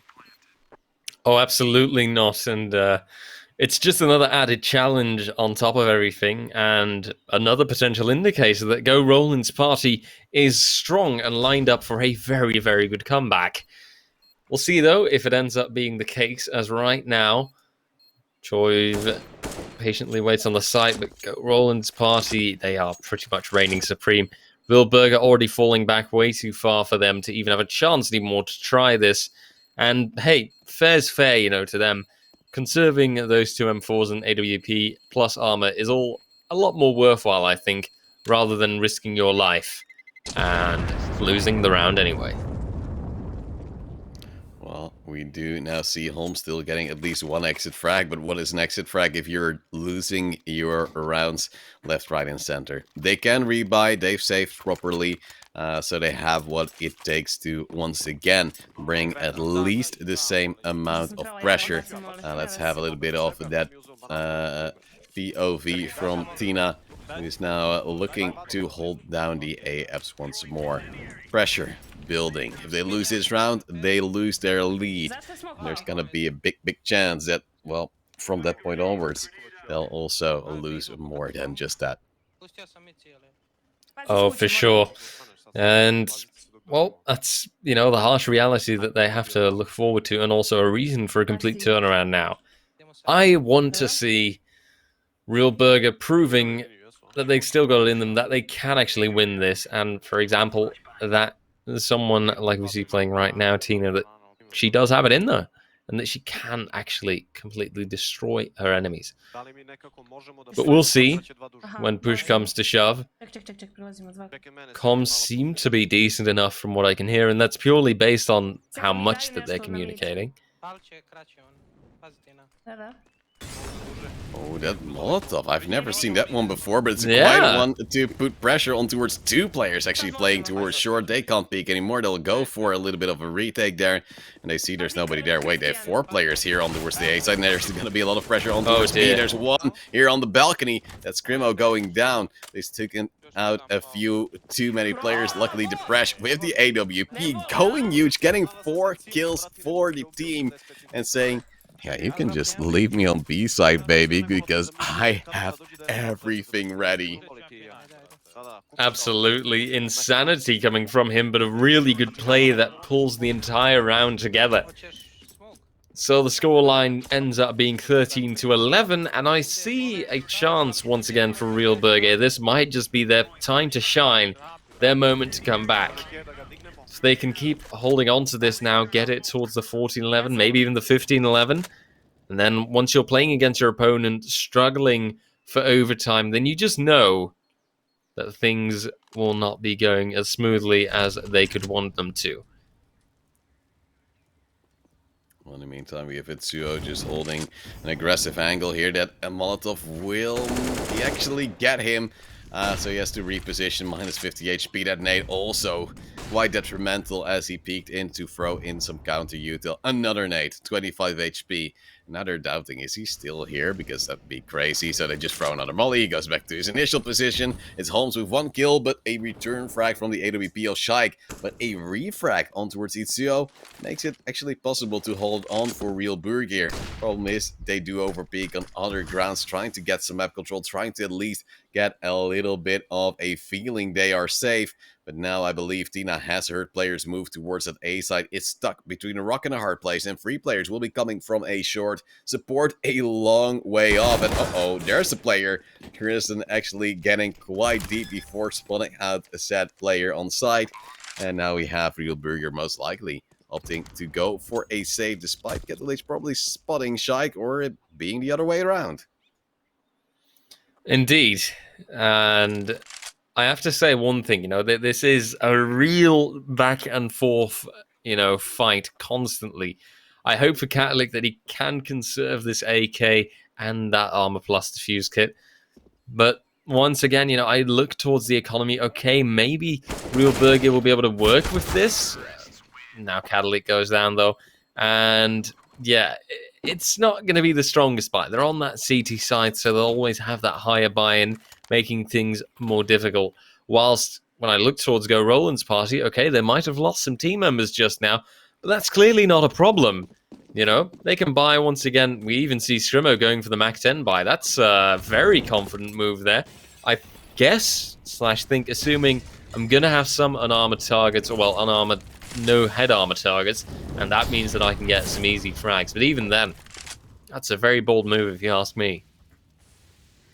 Well, we do now see a little bit of a slower round. No frags coming in early. Tina will be flashed in, but Kirsten actually having the angle not contested by whatsoever. Goes for an aggressive play, just knife in hand. I'm not really sure why they did that. Bomb dropped, and Kitley still in that mini pit position. There's a player from short. That's the big danger right now. Flashbangs flying once more, but there's a lot of delay and a lot of rotates coming in from Real Burger as well. This MP9's not able to contest, but at least they slowed down the bomb getting on towards the side. That might just be huge. Shaik getting one more frag, though, taking out one of the big rifles on the Burger side.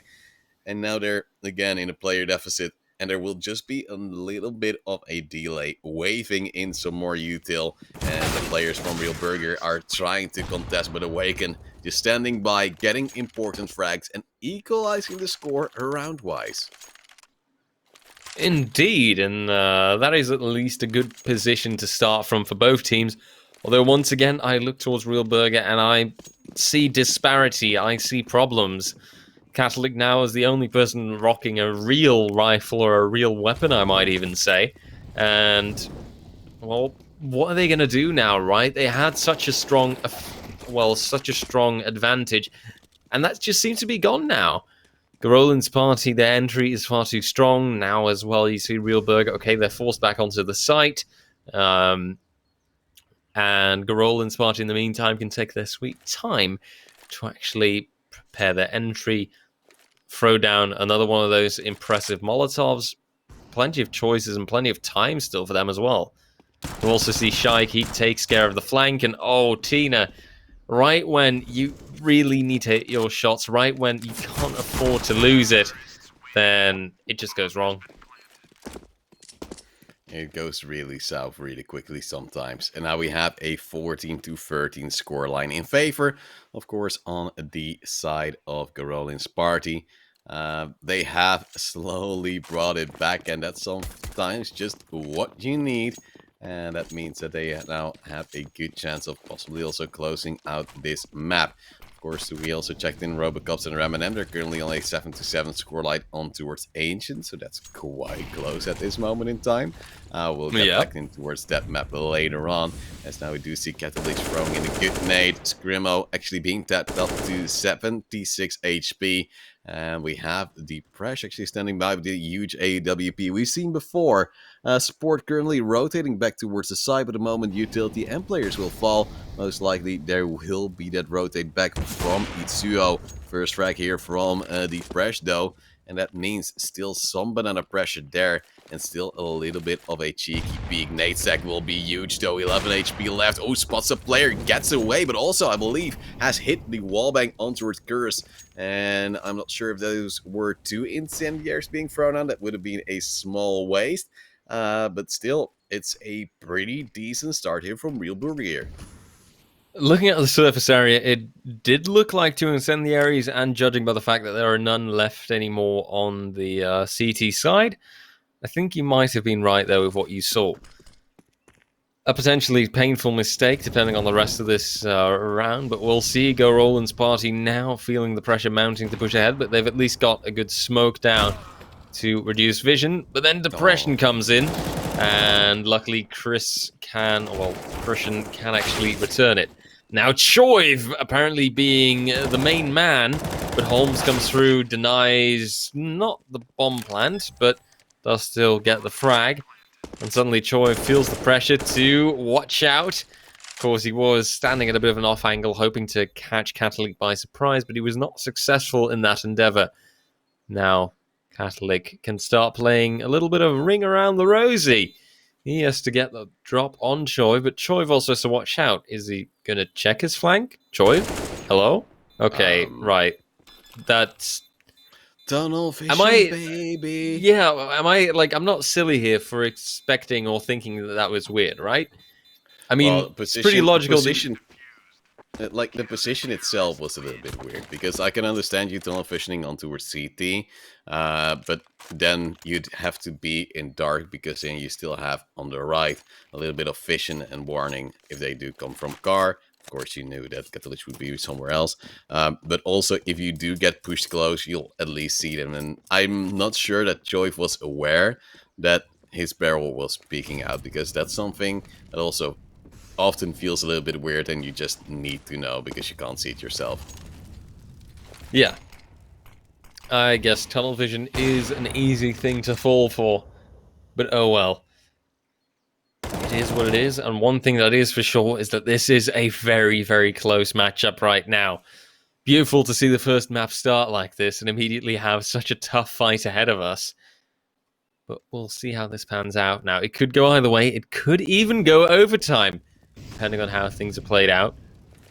But for it to go overtime, well, Real Burger has to either make this round work and accept that they won't win the next, or Go Roland's party has to really, well, whiff things, quite simply put.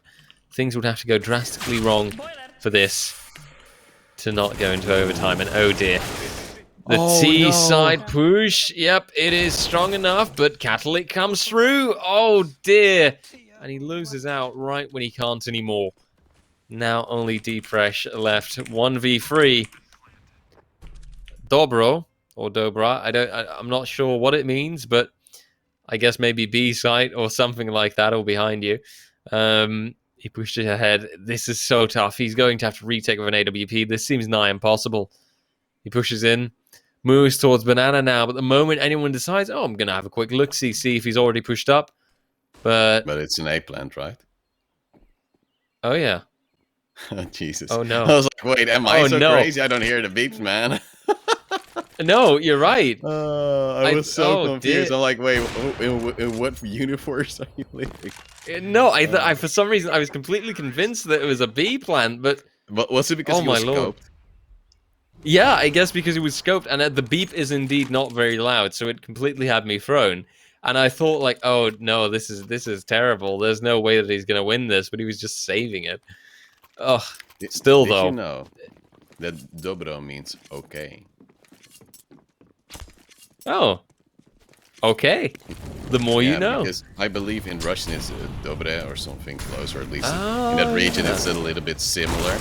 So I just Google translated it just to make sure. In the meantime, Awaken, a little bit of an awkward scuffle, still gets the kill though. The two players are low on Garolin's party. Make that, well, actually 3 because 2 are dead and 1 is still on 7 HP. That's Choif, who's currently hoping that he can at least get back in towards this round.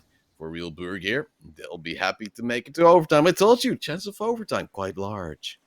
Yeah, quite clearly too. I can see it. Go Roland's party on 15, Real Burger on 14, and Holmes just holding down the fort, waiting for the smoke to dissipate. Will it happen? It doesn't quite look like it. And it might just be that 15-15 soon enough, because Real Burger have a one-man advantage, and that is quite strong. But we'll see what gives. They're just waiting. Waiting for mistakes to come. There's currently 2 Good. players on towards that beast. I believe the first molly didn't actually pop. The second 2, however, will clear out both Dark and New Box. It's a fake though. They're going to A, or at least they seem to be wanting to split B.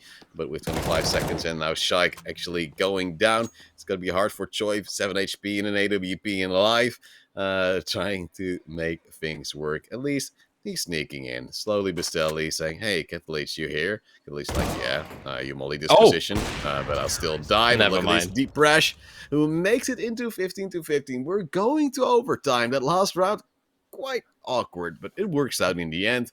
It's going to be Gronin's party, of course, with a little bit of momentum in their favor, but also that momentum has just been broken due to that op shot, and of course, a real Burger bringing it to overtime and staying now on that CT side.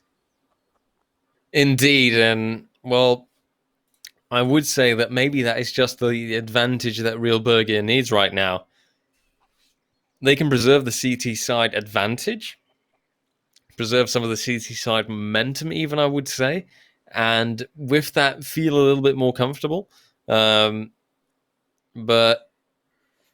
I'm very, very curious to see how this is going to pan out. This overtime could go either way, and yeah, it's definitely one hell of a matchup, that's for sure.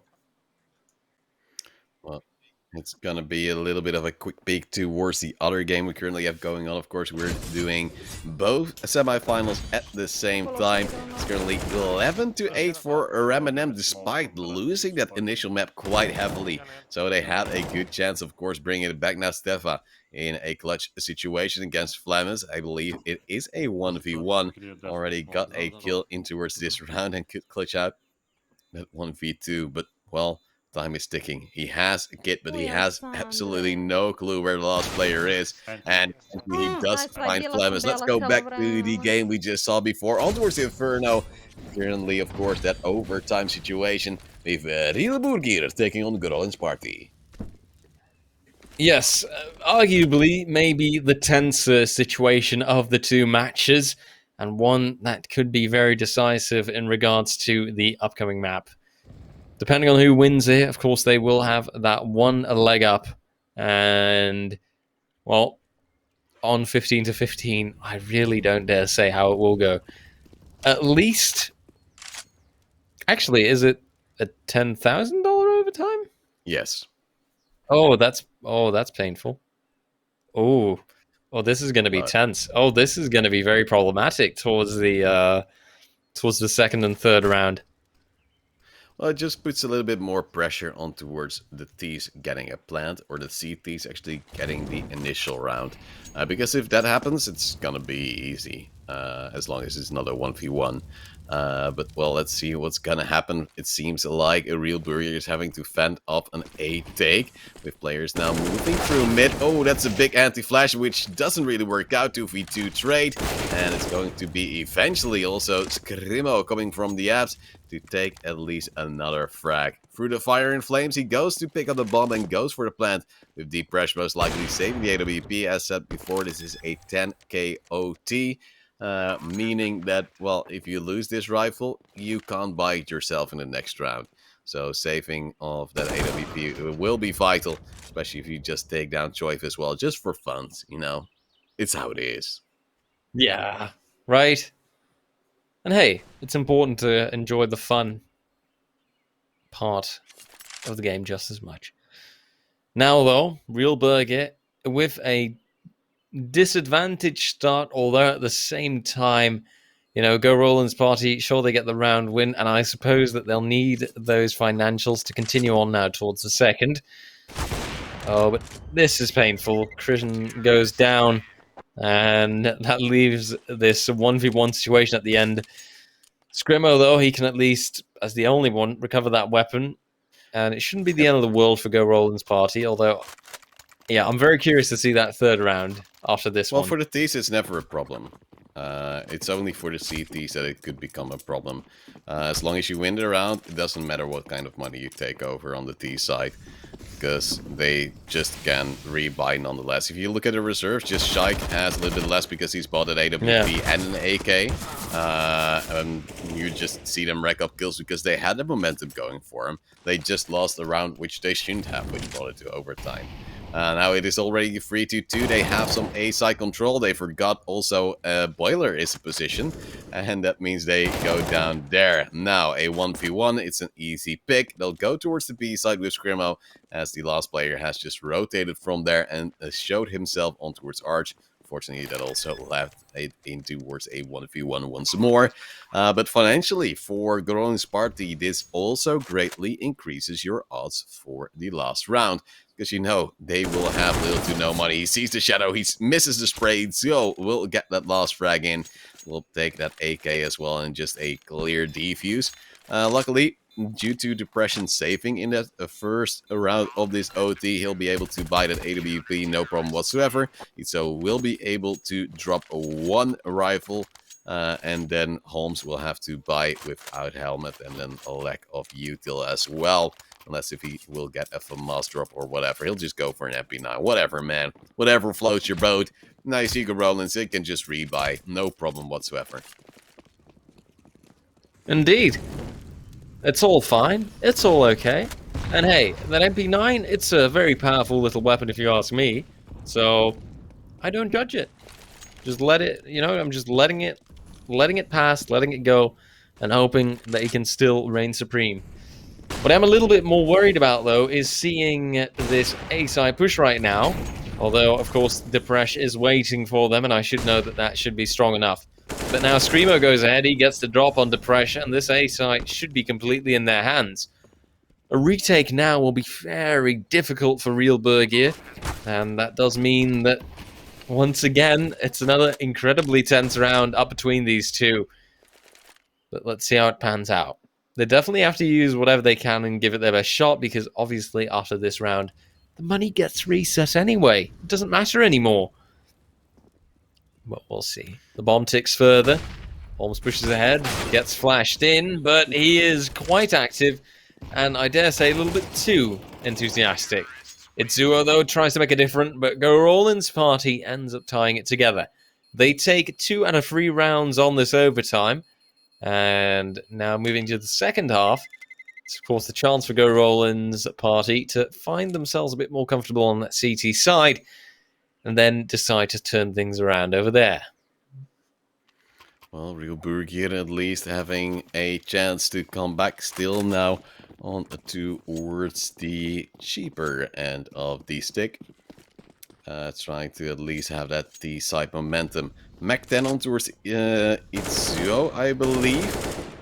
Interesting decision, whilst you can of course easily buy your AK, but if you want to go for a jump out on towards the balcony, this might be the best option to close the gap the fastest way. And of course also have some jumping and running inaccuracy, which is slightly better than with the AK. 3 men standing by though, and that might mean that there will be quite the party standing for the Real Burgier side. Screamo dealing a little bit of damage, waiting for his team to step up, and the Mac 10, the only weapon to get a kill for this moment in time. It's gonna be him dying though, as Holmes will get a refrag, but still it's a 3-2, and with an AWP still standing by on long range, there's just a little bit of a problem with the smoking away. Yeah, those smokes always do tend to get in the way. The pesky, pesky things. But One thing that doesn't seem to get in the way is Real Burger. Their chances. They've taken the 18th round, and now they only need one more to pick, or well, get this first map. That gives them a very strong start in this best of 3, and of course potential to make it a 2-0. If that's going to be the case, I kind of doubt that. Also, I did say Real Burger. Obviously, I meant Go Roland's Party. But I do kind of doubt it, because they seem to be so well matched upon each other. Hell, I'd be almost surprised if this ended up being a 2-0. It just has to be a 2-1. That's all I can say. Well, it's gonna be a little bit of a slower round, you imagine, but they're going for an aggressive play towards A2. Oh, beautiful drive-by now with that AK. Will be refragged though by Choiv, and that flashbang, not the greatest, but at least no problem at this moment in time. Just a little bit of distraction spray as players are close by from pit. There will be contest on towards the long target of Tina, who eventually does go down to Choiv, and a wall bang. The Crash tries to move in and make things work, and the spray, it does work. Wants to go for a second, Awaken is ready and standing for another frag. And then we have Katalich, who just gets a bonus frag as a player just moves in third one as well. Big plays here. Okay. And Real Burger are still in the mix. Okay. Fair enough, Catalyc. You can play it like that too. What an absolute hero. Completely ties together that round there for his team and gives Real Burger a chance to maybe extend this overtime with a second one. It could all go on a little bit longer. But let's see what it gives. 2 M4s, 1 FAMAS, 1 MP9, and 1 AWP. Go Roland's Party in a bit of a more difficult situation this time, but maybe, just maybe, if that AWP or that MP9 can reign supreme, they can hold on to this. Choiv getting ready. He's jumping, but he's not spotting anything. Now see someone peek out from Logstack. Realizes, ooh, it's getting a little bit too tense here for me. Falls back towards the B-bomb site. Now Awaken stands at the ready. But 3 people, 4 even, if you give it a moment, ready to push onto the B site means that support is needed, and quickly. A bit of a delayed boost on towards the second Origins, which makes it a little bit of an awkward fight for the T's, because it's an easy drop down position and still have another fighting chance. 3 players though from Goron's Party on towards the B side as the rotate has to go towards A, as the T's are already moving in. Scrimmo off angle low and easier to drop them. Moves up slightly as he notices players will be coming, so he contests a short angle. Will go for a second, should have possibly dropped after the first frag. Now we have a 3-on-3 with very terrible positioning, because Shaik, he can't move via archway. There's already a player there, so he has to go all the way around, waste about 10 to 15 seconds, and then group up with his team, already trying to push through mid, because otherwise they're too late. Itsuo with an important frag, and we might go in towards a second overtime, RJ. As Awaken does get 1 frag in return, but in the back, again, there's gonna be a flank. And not from Catalyc, who already gets the kills, but from Depresh, who doesn't even need to do anything this round. It's gonna be 18 to 18, and just when you need it, Catalyc is stepping up. Absolutely, it is insanity here, and well, Catalyc, one of those key players there. But honestly, everyone on that Real Burger squad, save for maybe Tina, performing admirably and exceptionally. And even then, you know, Tina sometimes playing that more rotational spot, playing that more lurker spot, means that she is still contributing to the team as much as her colleagues. Very, very close affair, and, well, I would say everything still seems very fair. Awaken now starts off the second overtime strong enough that there's an immediate response in the meantime from one of their opponents. A 4v4, and another tense start to second overtime. Well, we do see Catalyc again with the AWP racking up kills, and Tina as well looking for an opener on towards the A side. Looking for a hat so far, not really being contested, and this position to move out, always difficult, because you know there are so many angles you can just be peeked from, and there's nothing much you can do at that moment. Just jumping, seeing a player on standard that is going to be Chris and getting an important kill, but then Catalyc and Itsuo also fall, leaving only Holmes with 5 HP. That comeback bringing it to a second overtime, seems to be a distant memory again. Because now, well, they seem to be rocked out of their world. Got the Lich again with 2 important frags, but now Kirsten also having that repositioning for himself, making it a little bit harder for the T's to counteract. Now we do know that's going to be 19 to 18, so once more the good old Sparty having that lead. But is it going to be enough? That's something I'm not too sure of yet. No, it all will depend on how the rest of the rounds go. Go Roland's party, good start has been made, but is that defense going to hold up? Are they going to be strong enough? Economy-wise, they also need to put down very clean rounds time and time again to make sure that into that third round, they, on the CT side, don't run into any issues whatsoever. Because obviously, just not being able to go all the way with that financial buy is always a bit of a downside, a bit of a, stinging feeling. But we'll see what they do. Awaken definitely awakens the beast inside as he gets 2 frags and turns the round into a, well, delayed 4v2. In the meantime, it's Awaken just throwing in another juicy nade, which deals little damage to what I expected, and then goes for a slow peek in towards Awaken. Or in towards the Zua, I'm sorry. The problem is that Real Burger was already split up, and that means now we do see a 3-1 with the bomb drop on towards balcony, and that is far from ideal. Currently, we just have a little bit of slow play, 40 seconds left. The 3 players from Good Old Party are, of course, grouping up, and of course, we now have an awkward angle. The other semifinal, by the way, has already been concluded in the one map we've seen so far. Remnant loses 16-14 again. An awkward score for them. But as Robocop already destroyed them in the first map, that means a 2-0 victory for Robocop. And they are your first grand finalist for these Trovo Titans CSGO finals. 10 seconds left, a bomb, still awkward angle. You don't even need to fight, but sometimes you just do because you want to pet your KD a little bit. And in the meantime, Joy will just get that frag in the end. And it is going to be 20 rounds for the Good Old Party. 2 more, and they would win it in this overtime. Definitely seems like it. And of course, props then to Robocop for winning that first grand final spot. I guess I am switching bandwagons and I'm hopping over to yours, getting onto that Robocop wagon, and rooting for them from now on. My predictions once again seem to be wrong. Maybe I need to start employing the strategy of whatever I think, I'll do the exact opposite. Maybe that will be better. Then you're double mind gaming. Yes, because I know. Then sometimes that's what you need. Yeah, but I'm not sure. Like, I think you could probably mess that up. Wow. No, it's just like because Thank then you you're for the thinking, trust. No, but like the problem is you're already a big doubter if it comes to these kinds of predictions, right? I don't know. I don't know.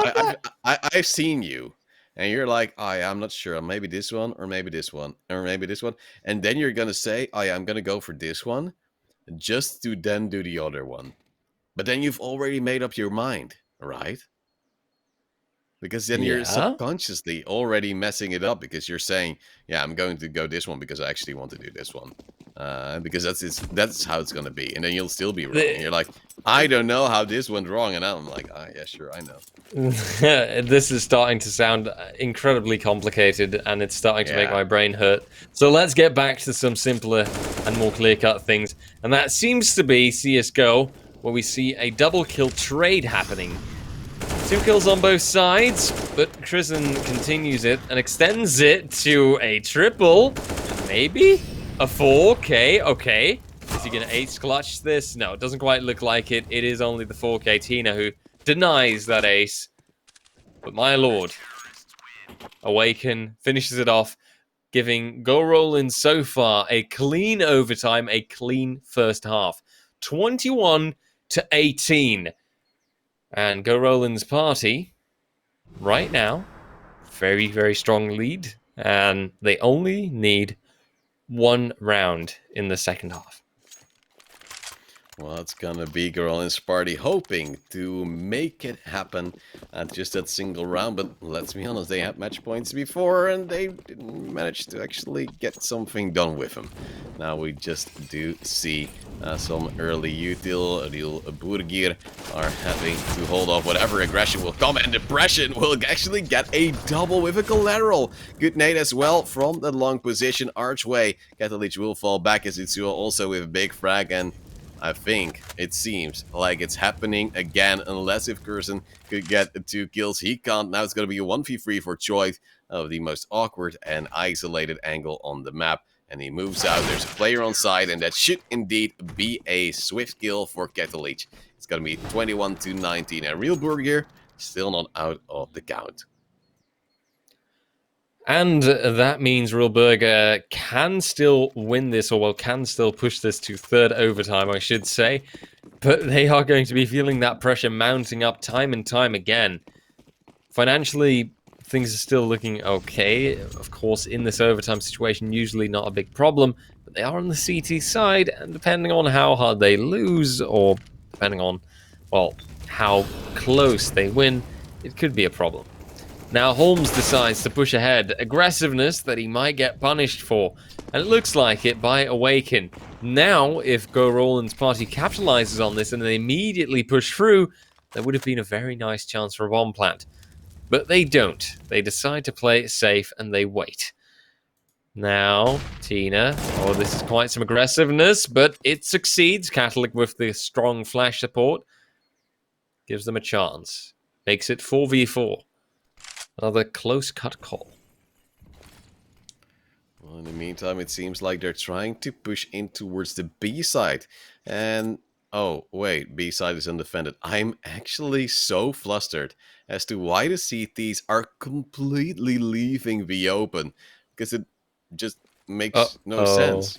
Now more util will fly in, and they're just gonna go. It's not like they sold a very big fake on towards A, right? It's just like, oh yeah, we'll just slowly walk towards B, I guess. And then the Real Burger was like, yeah, go for it, bruh.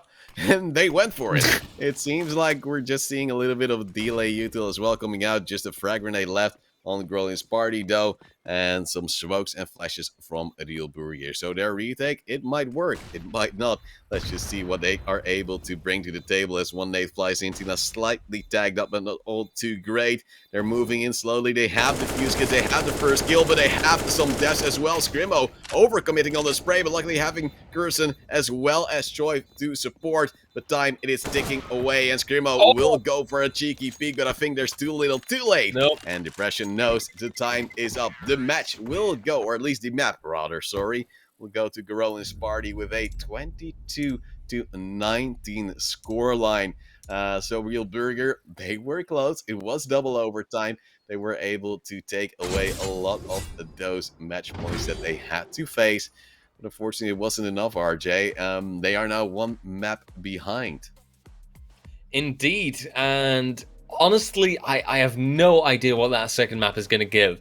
I also have to admit, I'm not sure what that second map is going to be, but honestly, I know one thing, it will be very close once again. Maybe we'll even see overtime once again, too, because with how these two teams are playing up against each other, it seems like they just cannot get enough of each other, but they're also just absolutely good at wrecking each other when necessary. And yeah, I can't wait to see how this will further really play out. One thing is for certain, though, we've already seen one result, and that is Robocops overtaking Reminem by a 2-0, securing their first spot in the grand finals. Very well played by them, and Robocops, who knows, potentially being the winners. On the other side, of course, we see Real Burger. They've lost one map so far. Go Roland's party is one ahead. And, well, will this be another 2-0 or will this be a 2-1? What do you think? Well, on the side of Real Burger's bracket, there haven't been any 2-1s, I believe. There were just all 2-0s on that side, which is quite interesting as a trend goes. Yeah. So we also don't know how they are able to cope and manage a map loss. So that's going to be a little bit of an awkward understanding for themselves. How are you going to reset? Are you going to get that energy level and, of course, the confidence up for the second map? because, well, this one, so close. You were able to deny so many map points, and it still just slips through your fingers. That's something that will probably haunt him for a longer time, but we won't know how it will play out in the end just yet. No, that is very true, and you make a good point there. Who knows for how long this will haunt them indeed, because, well, if I were them, I can understand the frustration, especially when you go to that second overtime and then you still end up losing it, and you just know everything was so close and everything could have been decided so quickly, but sadly, it just wasn't strong enough.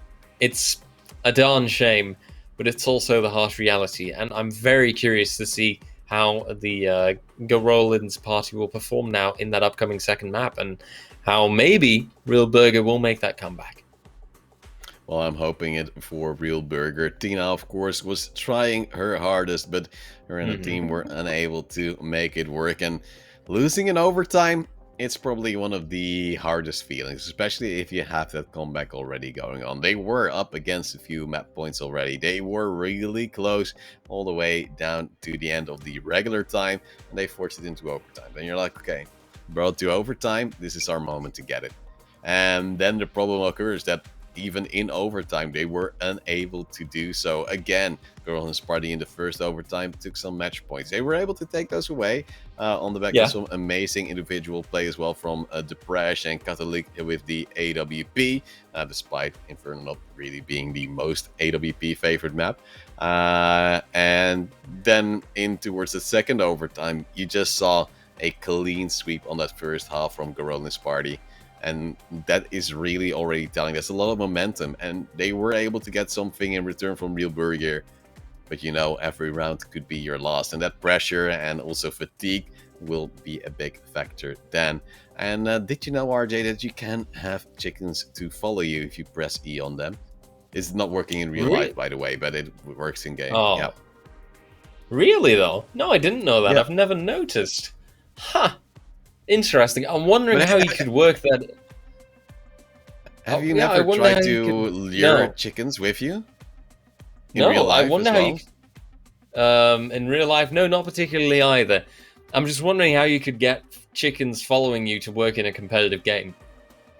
How could you distract the enemy when they just see a conga line of chickens? Like, won't they immediately realize? You can't get a conga line, I believe. Maybe you can get two or so because they're following you, not each other, right? They're not geese. Fair enough. Let's be honest there. But the crazy thing is that if they get scared, of course, they will just run past. And I'm not sure if you've ever had that, but my brain, it's fried. I know, it's small. The moment I see something moving, if it were a shadow, if it is a chicken, my aim goes to it. Like, even if it's a teammate and I know it's there, even if it's a flashbang, I like, instead of looking away, it's like staring straight into it. And then from that point onwards, I just don't know what to do. I try to react. Usually I'm too late. But if it's going to be a chicken running out and then a player, I'm always too late. I'll just shoot a chicken. I'll at least have something going for me. Oh dear, oh dear, oh dear. Those poor chickens, and I thought you were such a friend of the chickens, but clearly not, apparently. I am. But if they betray me, RJ, I have no other option than to betray their trust as well. And thus, shooting them is the only viable option. RJ, if there would be another creature you'd like to have added in towards the game of Counter-Strike, what would it be? And why would it be Chameleon? But the problem is you'll never see him because he'll just disappear or at least blend with the background. But cats, okay, exactly. Sure. Give me a elevator pitch on towards cats. Well, just imagine, right? You're playing on something like Inferno, and you're thinking, okay, I have to save this round. But then, at least whilst you're saving, you can just look over there, and you see in the corner of, like the ruins of church, you just see a kitten or a cat just sitting there. And then you can press E and your character does this little animation where they pet it like over its head, or it's like lying down on its side and you can just like pet it over its stomach. I see potential here. I see opportunities. You're instantly just going now from I want a cat in the game to I want to have completely new things added with Like, we can Yep. control our characters in different ways. It's the most basic game out there almost. And you're just saying, yeah, I now want to be able to pet animals, and I then mean, that's gonna be the great. But then would you be scared that the cat would also die? yes, that would be very sad. I don't know if I'd be able Many to live people. with that. There's a lot of psychopaths in Counter-Strike, man. So Hmm. I'm not really sure if you could do that. Chickens, they're great, but they also make food. So that's why some people are able to take them down. RJ, so far, you've of course put your trust in Reminem. They've lost in spectacular fashion. Yeah, yeah. Are you as heartbroken as you could be? Not completely. Okay. Like I said, I have put myself on the RoboCop bandwagon now, and I have accepted that Remina maybe just wasn't meant to be. As nice as they were, as much as I liked the team, I feel like I've had to accept that maybe it isn't going to be Renem that are actually going to reign supreme, that are going to get that grand final win, and that maybe it's going to be a team like RoboCop instead. Of course, it could also be, depending on Real Burger or, of course, Go Roland's party. Well, maybe one of those will actually end up winning. I don't dare say, because right Ooh. now, especially in that matchup, they both seem to be very, very, very close cut, and there seems to be incredible potential on both sides. Whereas Robocop, I know that, I can count on them. I know that they're there and that they're already waiting in that grand final for us. Well, I'm hoping that Robocop will make your dreams come true. I already went for Mhm. him because I'm a smart guy. So here you see the skill I disparity between mean, teams and, of course, casters as well.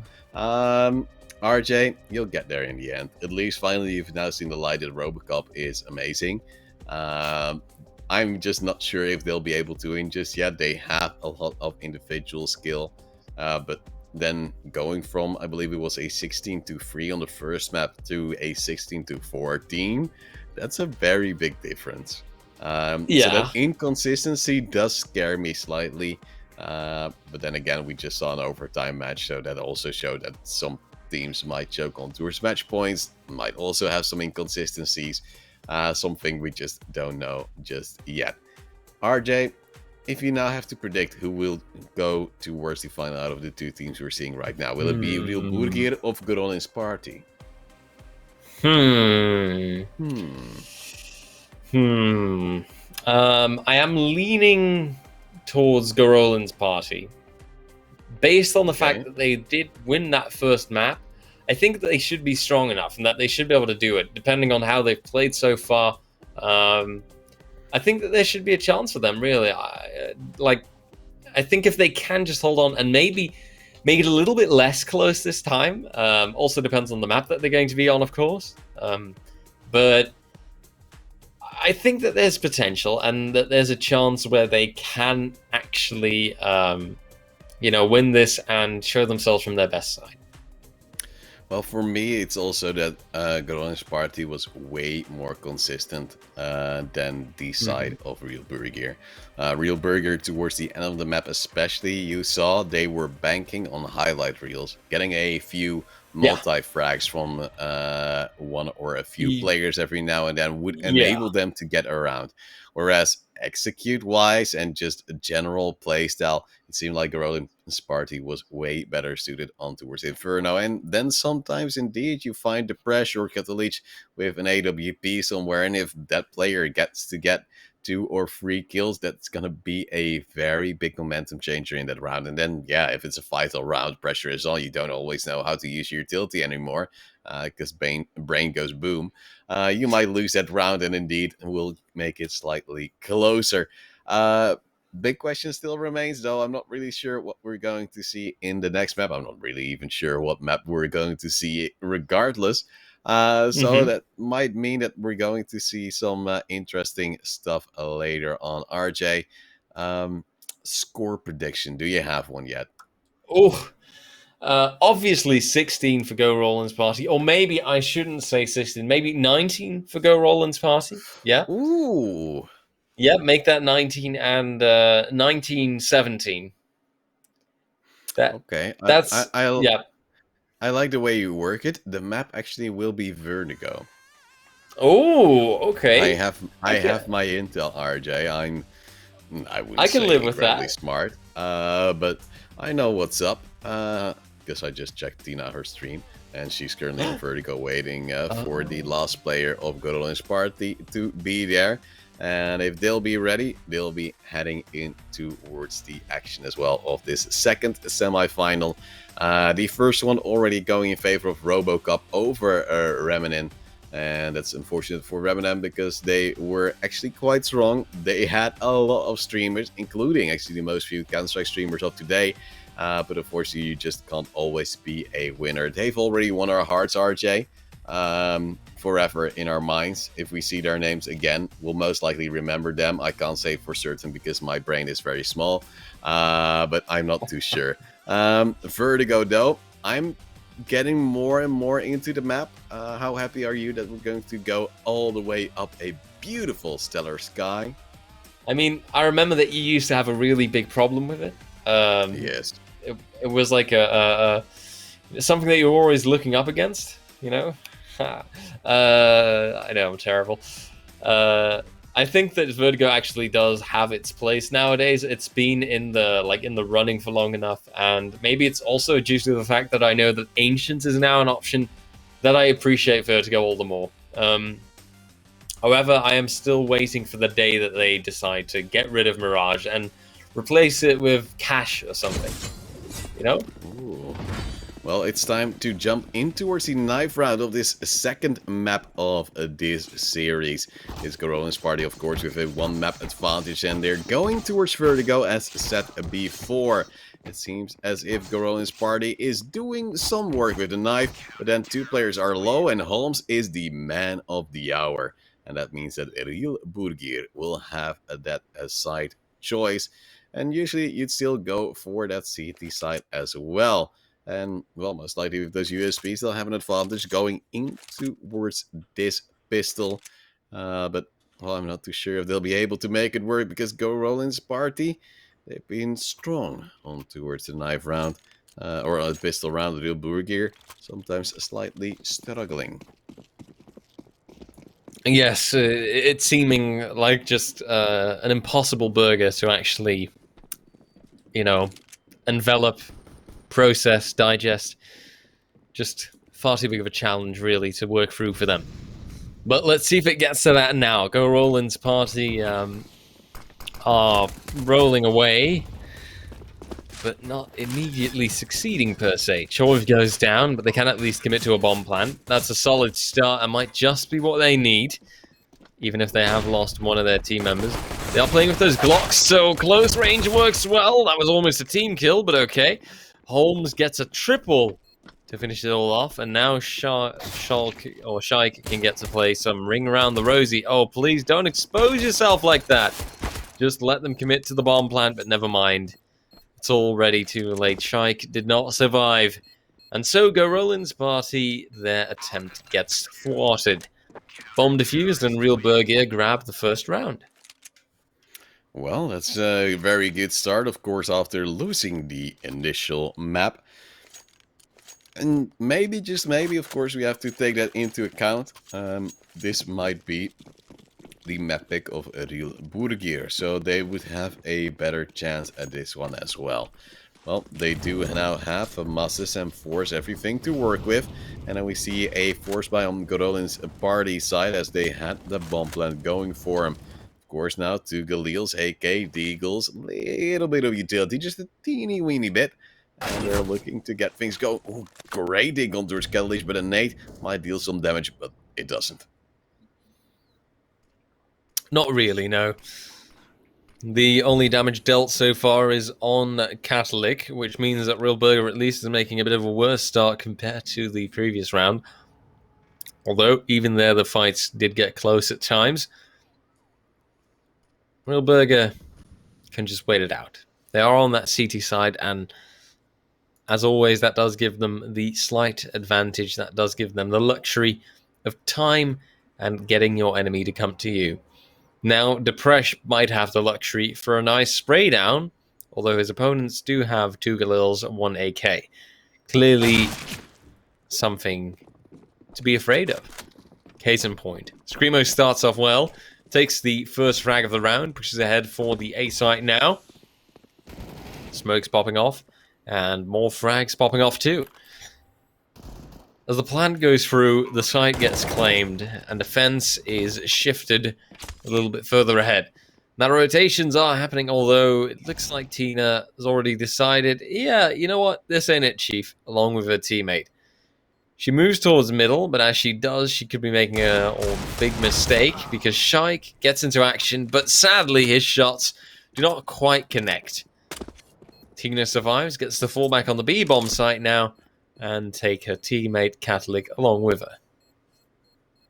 That's quite unfortunate, because that would be the denial of one of those M4s. Catholic has a little bit of an awkward timing. He's able to turn back in time, and that's one of those Galils out of the equation. One of the Deagles that could have been an M4 as well. So Real Burger does have a little bit of a decent stride going forth in towards the next round. Now we do have that 1-2-1 scoreline. Gorillas Party with an important round 1 in their favor. And just looking at how it's set right now, it's 16 Rollins Party. I'm pretty sure now. It's not a G, RJ. You've been lying to me this entire time. But, I mean, I know it wasn't a G, but I just meant that it's supposed to represent a G. Yeah, most likely. Well, let's see. It's got the leech actually with 2 kills. And that is a big support, which is sometimes needed. More util flies out, and Kettle Leech will get closer in towards the smoke. When will the smoke dissipate? Nobody actually knows. But it will be Kettle Leech with a beautiful quad kill. Might go for the first ace we'll see so far here in the Trovo Titans CSGO Finals. And is still going for it, and Kettle Leech will eventually get it. Almost winning the round single-handedly, will upgrade towards that AK. And is back in the momentum train of Real Burger, who is now looking for extending that score as well. But most likely, most logically, Roland's party will go for the forest bite. Would have really benefited from a bomb plant. Absolutely, it will give them a nice little financial bonus to work further off from. Although I would say those AKs can also work some really good magic, depending. And I also wonder if we're going to see some insane scout action again coming from Depresh, although his current position, well, isn't exactly the best for it. Because Go Rollin, I'm sticking with it, is moving forwards, well, through the mid position. Where Awaken actually got a chance, but does not get the first frag. It's Catholic who steals that from him, and now still has the middle position on lockdown. The spray down leads to another one, as Shaik takes, oh well, gets the kill. Sadly, in a more negative manner. Itzio, in the meantime, he manages to frag out Christian, and suddenly it's all down to that 5v2, anything but positive for Go Roland's party, and everything pointing towards Real Burger. Choiv, though, clean 1 dig it seems, and that's about all they can really bank on. Holmes comes back with the MP9, gets the frag. Choiv, though, triple so far. Falls back, recovers the bomb, does not have time to get it planted, I believe, and fakes it out. Is his flank covered? No, doesn't look like it was. That was a painful mistake to make, because I believe if he had pushed up just a little bit further and had used the boxes as cover, could have been a chance that he won that fight and then forced it down to a 1v1. Well, they could have already just gone for the plant, and they would have at least been able to buy the deals a little bit more freely in towards this round, because he did have time for that before the flanker arrived. Now just a single deagle and a great deal of blocks, whilst they're holding up the angle, and Awaken will go down to Holmes. That's a fury of kills coming in for the MP9. A good return on investment. With 15 HP, he's trying to hold on the angle, but Catalyst is saying, wait, there's 3 kills there on an eco? Well, thank you very much. And the MP9s, the 3 of them in total, will all get a kill or 2. 4-1 will be the score, and now we do see at least that momentum forming. And so far, it's Godolin's party who are actually on the back foot. Of course, finances weren't that great. Now we do see those AKs to play with. Yep, and that can make a big difference, really. AK is always the bread and butter of the T side, but one that you'll always want to pick up the moment you see it on the CT side. The Presh case in point, But now Go Roland's party pushing through a little bit further as Awaken and Kristen get their frags respectively. But Tina equalizes things out just a bit further. Scrimmo then comes right back and says, well, if you kill my teammate, I'm afraid I'll have to kill you as well. But once again, a constant to and fro, constantly kills being traded out. And Go Roland's party right now to the advantage. The bomb plant isn't even necessary as Kristen takes that last frag. And Go Roland's party gets another chance. They are 2-4. They're still a little bit behind.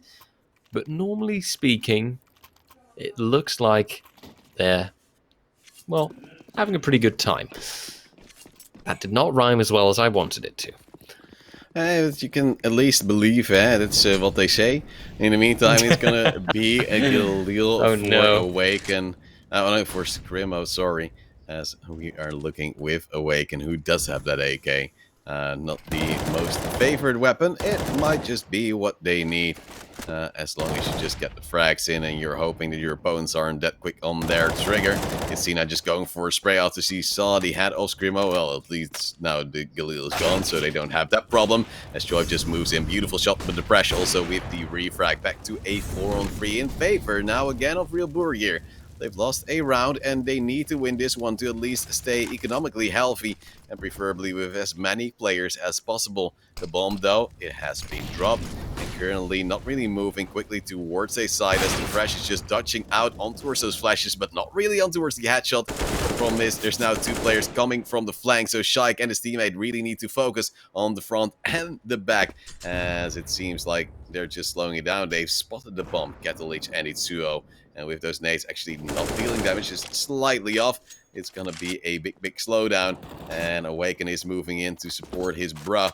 And, well, of course, knowing that he's come from that flank position, they know there's not gonna be a player coming from that CT spawn area. And let's see if they can actually push through now. Oh, I get tense every time I see them jump so close to the edge. 1v1 where Awaken is very low HP and Catholic is hunting, looking for their position, but feet are spotted and a frag is made. Real Burger take another round, and well, once again they're making a very strong start, just like they did even, I believe, in the previous map. But are they going to be able to hold on to this now? Go Roland's party could just as well come back in a moment or in a few rounds and really make it crystal clear who is about to be the one winning here. Well, it's gonna be a little bit awkward. Oh, we see Ivonika currently, but we also see Tina, who's still playing. Ivonika, of course, unfortunately falling to what we saw before. Oh, that's a beautiful speech. That's apparently it's funny. What did you get out of that speech? I have absolutely no idea. What was it? I think I recently read some Italian or heard people talking Italian. I was like, oh yeah, I can understand some of this. Yes, that was in Spain. I heard Italian when I was in Spain, which sounds a bit contradictive. Yeah, there were Italians staying at the same place I was staying. And I just realized, okay, I get some of these words, I know some of these words. But with a language like this, I have no idea whatsoever. It's so completely out of my comfort zone. Oh, well, it happens, RJ. In the meantime, Itsuo and the pressure just racking up kills again. Tina and her team ain't stopping. They're just really building that momentum on the CT side of Vertigo. 6-2 will be that score line. And currently it's working out. But, well, the problem is you need to stay on your A game for as long as you can. Because the moment you step off slightly, they'll just be trying to come back on good old party. They have, again, a Galil, this time on towards Joy, and one on towards Kristen as well. So that seems not to be the most favored angle again. But, well, maybe, just maybe, if you just land one headshot with the AK, there's still some room to work with. Yeah, that's a pretty good start to make, and Well, you'd hope that they always land their headshots with the AK, right? Because that is the most deadly way you can have the weapon. Now, though, Choi seems to be the one pushing ahead, and that's not with an AK, but with a Galil. Still, though, it works pretty darn well. A double kill for him means that they can push comfortably onto the A-bomb site. With the right amount of utility, which is clearly flying down, they can lock down the entire site, get a plant in, and then just have a lovely time and wait it out. Time for an after plant, although it does have to be said, some of the people on Go Roland's side are quite low HP. Luckily, people like Awake can compensate, and with this 4v2, I believe that it's now to be expected that they aren't going to try this again, but then Holmes gets that frag, and now it seems like they've gotten some newfound vigor. Sadly, though, it was not worth all that much. They try to push ahead, but they get destroyed and have to take the loss. Garolan's party gets their third round in, whilst Real Burger still comfortably ahead, but maybe now they're going to start slimming down that advantage. Maybe... Oh wait, it's a different song. It's gonna be a little Maybe bit of tomorrow. a different song. Oh yeah, it's gonna be a little bit of a tag already coming down towards both Izuo and Holmes. I believe those were just some frag grenades flying in. So far though, it's a little bit of a slow play. A little bit of aggression coming down from Izuo. We're stuck on a D. Oh my god, he's been destroyed. Oh yeah. Well, there are the AK headshots you were talking about. Yeah, just slightly over the smoke and then seeing the back of his head and saying, oh, I'll just take this one, thank you very much. And then now Holmes is saying, if I don't peek, we'll never equalize the score. So he's just going for the frags. And that does, so far, not really work. Awaken, though, going down to Catholic should be refragged by Choi and Screamo, putting one down the building, bringing it back to a 4-2 in favor of the good old party. And I told you, the moment Real Burger slips and puts down the pressure in the wrong sense, it's gonna be good on his party taking charge quite rapidly, and so far they are doing the job they need to do. Indeed. And that job right now is just making a strong comeback to put themselves on a solid fighting ground and then work towards the 6-6, and from there on out try and go for that 9-6. It's a very ideal situation, and it's a situation that means them getting a clean round streak from this point on, which, hey, maybe they could have started that by now, but I do have to say that they're putting themselves in quite the tough situation. Financially, though, things should be okay. Looking at their cash amount, utility might be a bit scarce on some players, but all in all, they should be able to buy through. At least rifles will be there, and Go Roland's party can continue and rocking the boat. Well, we do see Screamo just trying to move up, a little bit stuck on some surfaces there. But now he is moving in slowly, but some support. Awaken in the meantime takes a kill on towards mid. They know they're up against not the strongest buy, and Gerson just says, yeah, I don't need an AK, I just have my mech 10, a frag grenade, and a bomb. And thus it's only Holmes alive in a 1v4.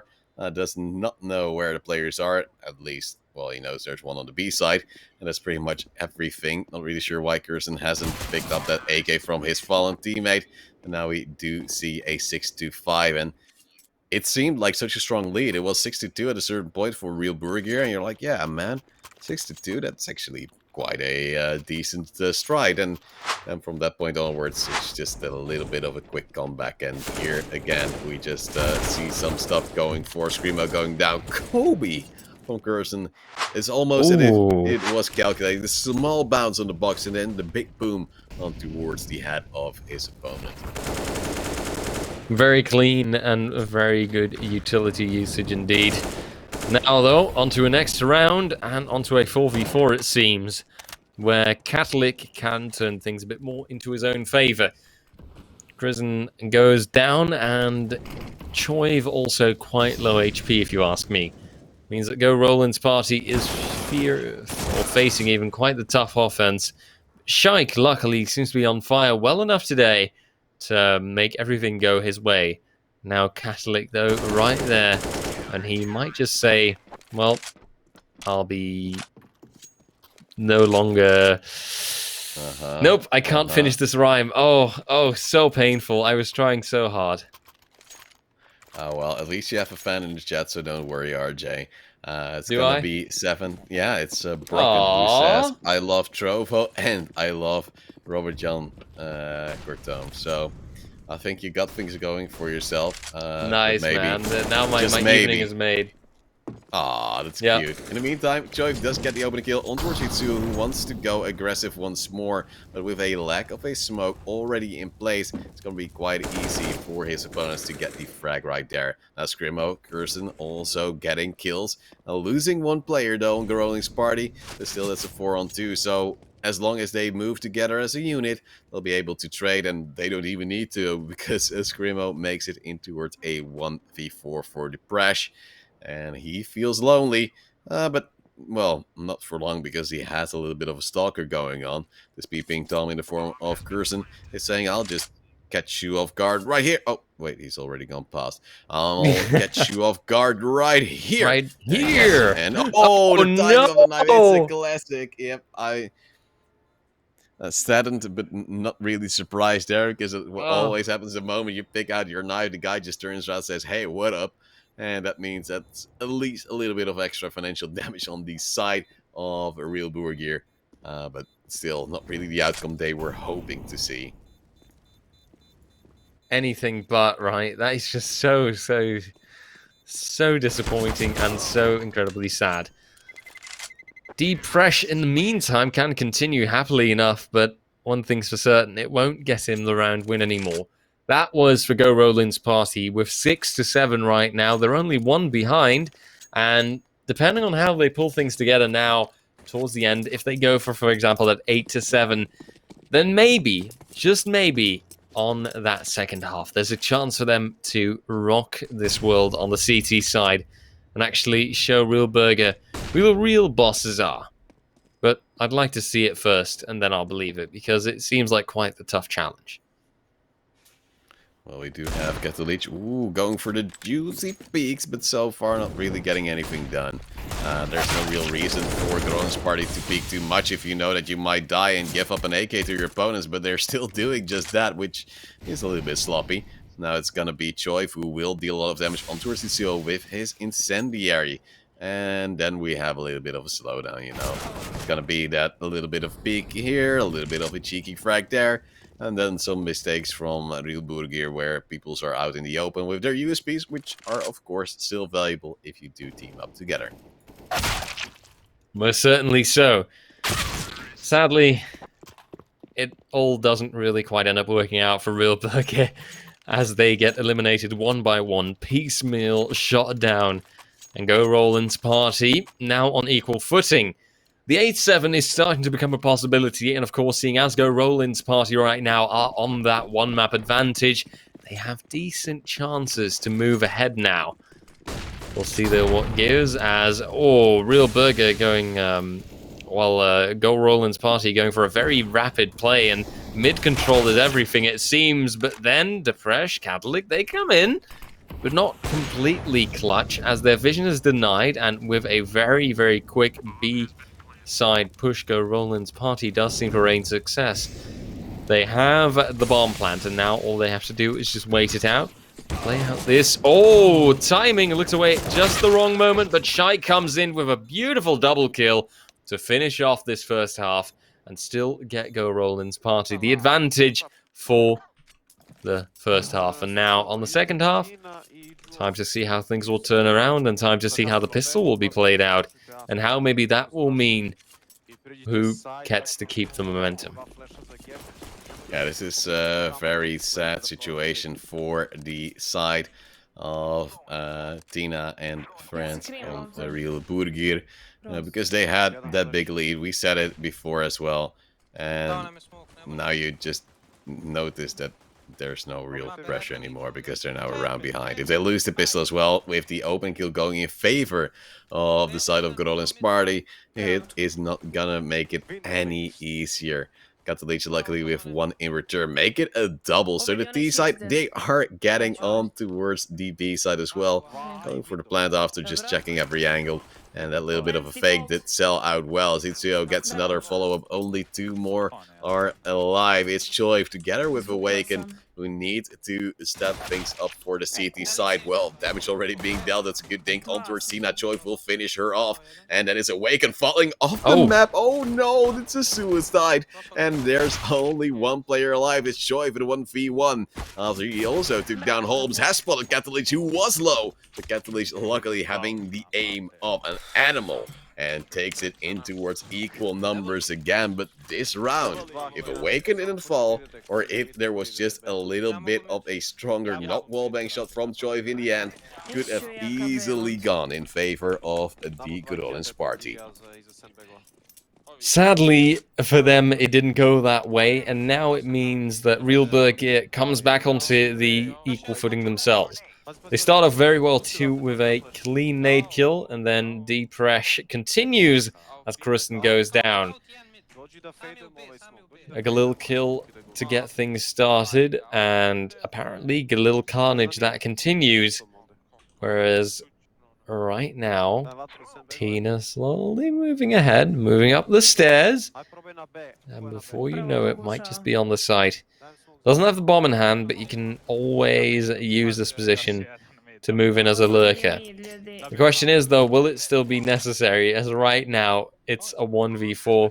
There is almost no one left anymore on the side of Go Roland's party.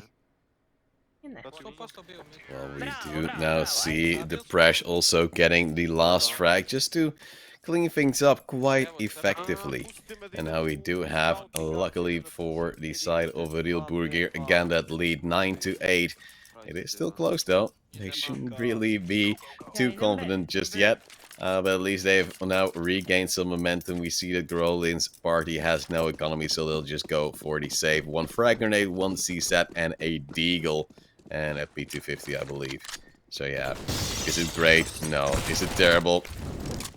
You could almost terrible, but Glocks are worse. So we do see Holmes getting a double open and kill Depresh as well. So only Choive alive with a USP and a nade and some damage. So he's crying. He's crying really much, and there's gonna be that little nade, just a little bit of a peek. Holmes with a triple kill with Mech 10. That's pretty much a worthwhile play. And now we do have 10-8. Real Burger happy. Good on Sparty on their first actual buy round of this half. So this is the time they will try to come back in. Yeah, the time to prove everything, right? The time to show that they still got it in them to maybe win this map. Right now, I'm not seeing much of it, and I'm starting to doubt it a little bit if this is going to be their map. But maybe they can surprise us. Although, utility usage from Real Burger seems to be a bit too strong for them to handle on their CT side. Defense is somewhat problematic, but they'll have to make do and just see how things roll. As Awaken right now gets the wonderful duty of holding out down the A side. Definitely the right call, seeing as almost the entirety of Real Burger is located there, but will they be able to handle it on their own? Shike starts well, takes out Catalic, and maybe, just maybe there's another chance. Itzuo spots a player out though. Choive immediately gets revenge for his fallen teammate, and the whole situation has been forced to a 3v3, where Real Burger has now decided, well, Tina called that the B-bomb site was clear, so let's just go there. Well, it seems like a pretty decent option. Let's just see if I can beep boop beep boop boop boop the bomb down. And go on this party, yeah, just way out of position.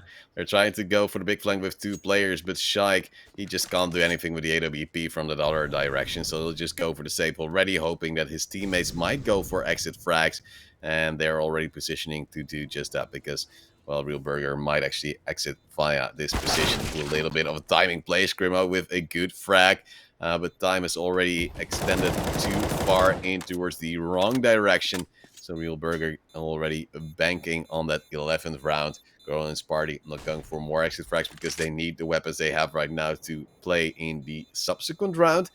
Because if they don't, well, it's going to be a rude awakening. Ooh. Oh. That's very good. Sorry. Yep. No, that's spot on. I couldn't have made a better word joke. But of course, that's what that's what we're Thank here you. for, the witty banter and the excellent lingual. What's a nice word to describe it with? I don't know, but what I do know is nice is that Catholic just decides I am fireproof and I will run straight through. And hey, the end result is definitely there. Tina now can grab quite some frags, not quite a third, but at least she's managed to tag up Kristen a little bit. Although she did give him an AK, it doesn't matter because they have Izuo, and he seems to be strong enough to do just about anything. Even with the bomb plant down, they don't need to wait for it to explode, as Real Burger takes their 12th round in and are now starting to lead a considerable advantage over Go Roland's party once again. Well, there's 2 AWPs now in Gorilla's party, so that seems to be their remedy to the problems occurring. They're hoping to at least get opening kills, because that's of course also a big factor to having a big chance of winning rounds. The Prash also checking an angle. Shaik will get the first frag. Ooh, the Prash will spot the player. That's Kirsten, who's also trying to get some cheeky angles, but now the big danger is that they should not overextend. The moment they now overpeak and lose their advantage against the AWP or just a simple AK on Real Burger's side, then what are those 2 AWPs for? Because you can't easily retake. Ooh, good spot there on the AWP player. Kirsten is still holding the angle, has Shaik to back him up, have dropped the bomb now as well. And they're just gonna disengage with some util. Holmes slightly lit up by the fire, but did get the AWP kill because there was that overpeak. But as I told you before, might have been a danger. And luckily they are able to disengage with a lot of utility to still get some grounds on towards that bomb position. And they are able to get some more kills. So this round seems to finally be going in favor of Garolin's party, with Tina, the sole member, still alive. Yeah, 1v4. What you gonna do when they come for you? Oh, what you gonna do? What you gonna do when Garolin's party comes for you? That was the best transition that I could have ever made. Chorv in the end takes out Tina too, and clearly those double AWPs seem to have been the right choice. Although I believe that that's not what got the majority of the kills, but it's the thought that matters. Go Roland's party with that come back a little bit after a losing streak, not the biggest one, but just considerable one. There was a few rounds there that Real Burger got thrown in their hands, some easier than others. Now we'll see, though, if Go Roland's party can continue. Can they hold the place off? Can they hold it down? And make sure that no one sets a foot on their bomb site. Well, we do see Scrimona getting a kill on towards Tina in a, well, over-aggressive push, I dare to say. Now we have the press spotting the player jumping there, hoping that the jump will come again, and then he's saying, oh yeah, I have that angle. That now means a double entry in favor of the Real Burger side, because also Scrimo decided, hey, you know what, I have pressure, I might just go down, because Holmes has moved up on towards the B side. And he'll just put pressure on towards the side for the remaining time. Good nade to take down Shaik. That's a good Kobe. And there's still one player on towards that A side who just wants to rotate off after getting the kill. There's still some other players also ready to return. Real Burger looking to extend this series in towards a third map and have a chance at their position in the grand final. Indeed, it's starting to look like it. They know what they're fighting for, and they've got that fighting spirit within them, and they're showing it. Right now, I'm feeling less overtime, and I'm feeling more third map, judging by the situation, judging by how things are rolling. But maybe, just maybe, I'll be surprised. Once again, though, Real Burger makes a very, very clean push for the bomb site, and of course they realize their opponents don't tend to have the best weaponry right now to fight back with. Okay, Screamo in the meantime, in the background no less, can get Tina shot down. But really, where is the rest, right? Where is your team, your support? Because they need it quite badly right now. Screamo falls back and... yeah, I can hear the anticipation in your voice. Yeah, I'm a little bit scared, man, because, well, it is going to be Garolin's party even further behind now. 14 rounds. It is perma-force territory. Luckily, they do have a pretty sizable loss bonus, so that at least enables them to easily drop on towards Awaken and Scrimo. But still, you have to wonder, where's it going wrong? Well, they're literally just over-peaking most angles. And I think that's pretty much how we're losing a lot of ground on towards the Growlings party side. And if they just have that AWP, get it open and kill, then just hold angles and play in towards crossfire positions, I think life would be so much easier for them. But as you see as well in the previous round, they're just trying to play the same angles time and time again.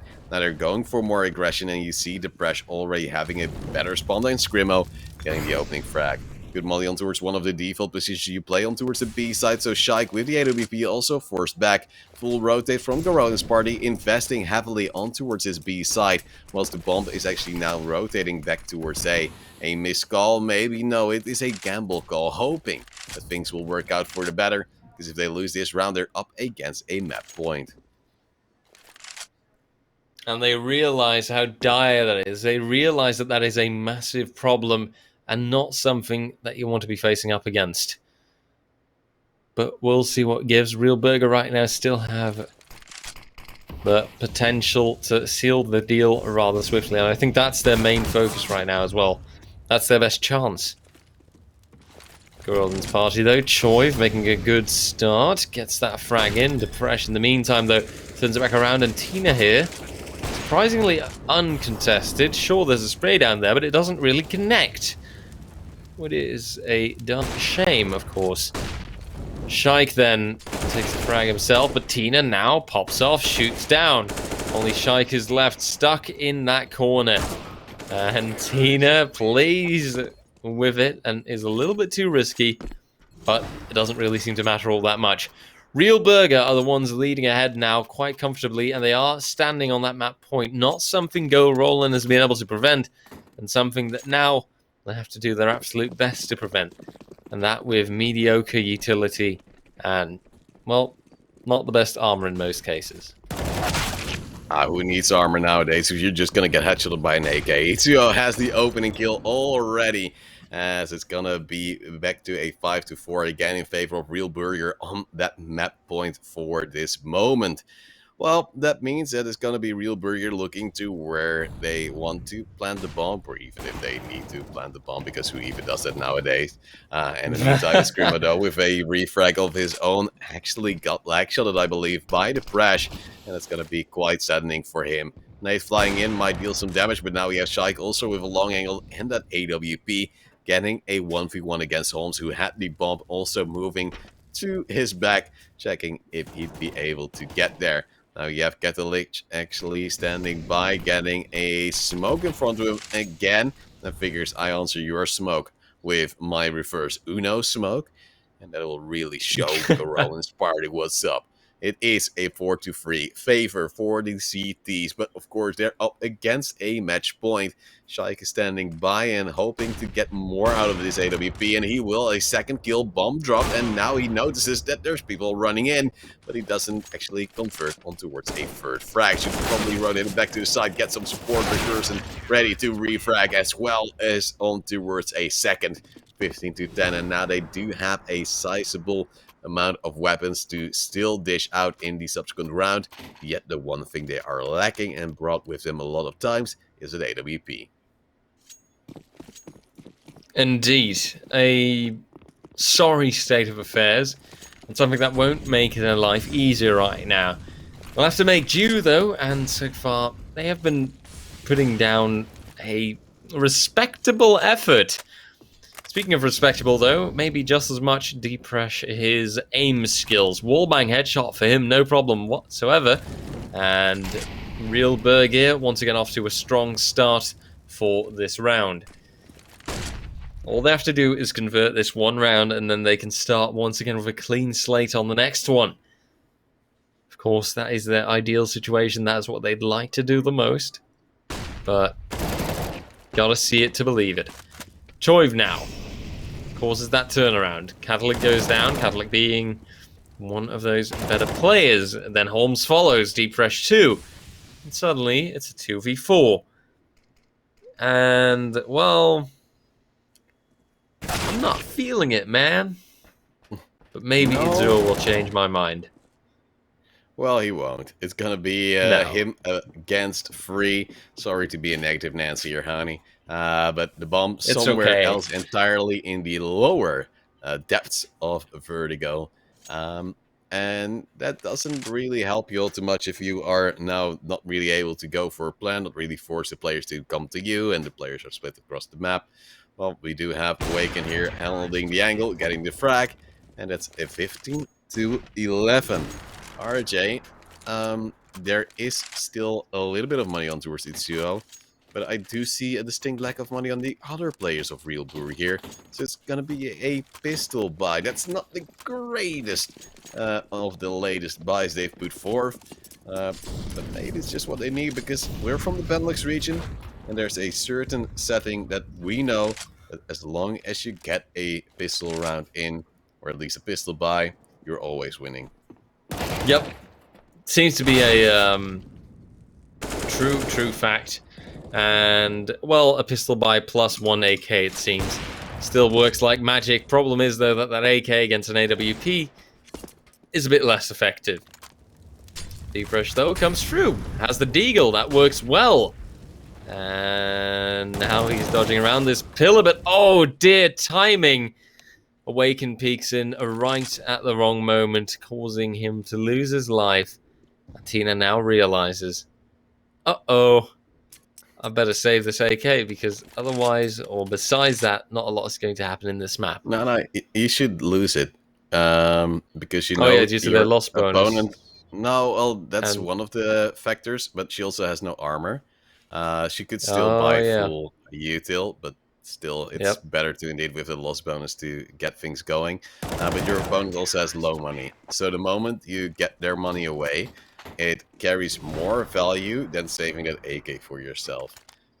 Because now her loss bonus was equal to the value of an AK, so it's Hmm. literally same old, same old. Better But to better to lose it.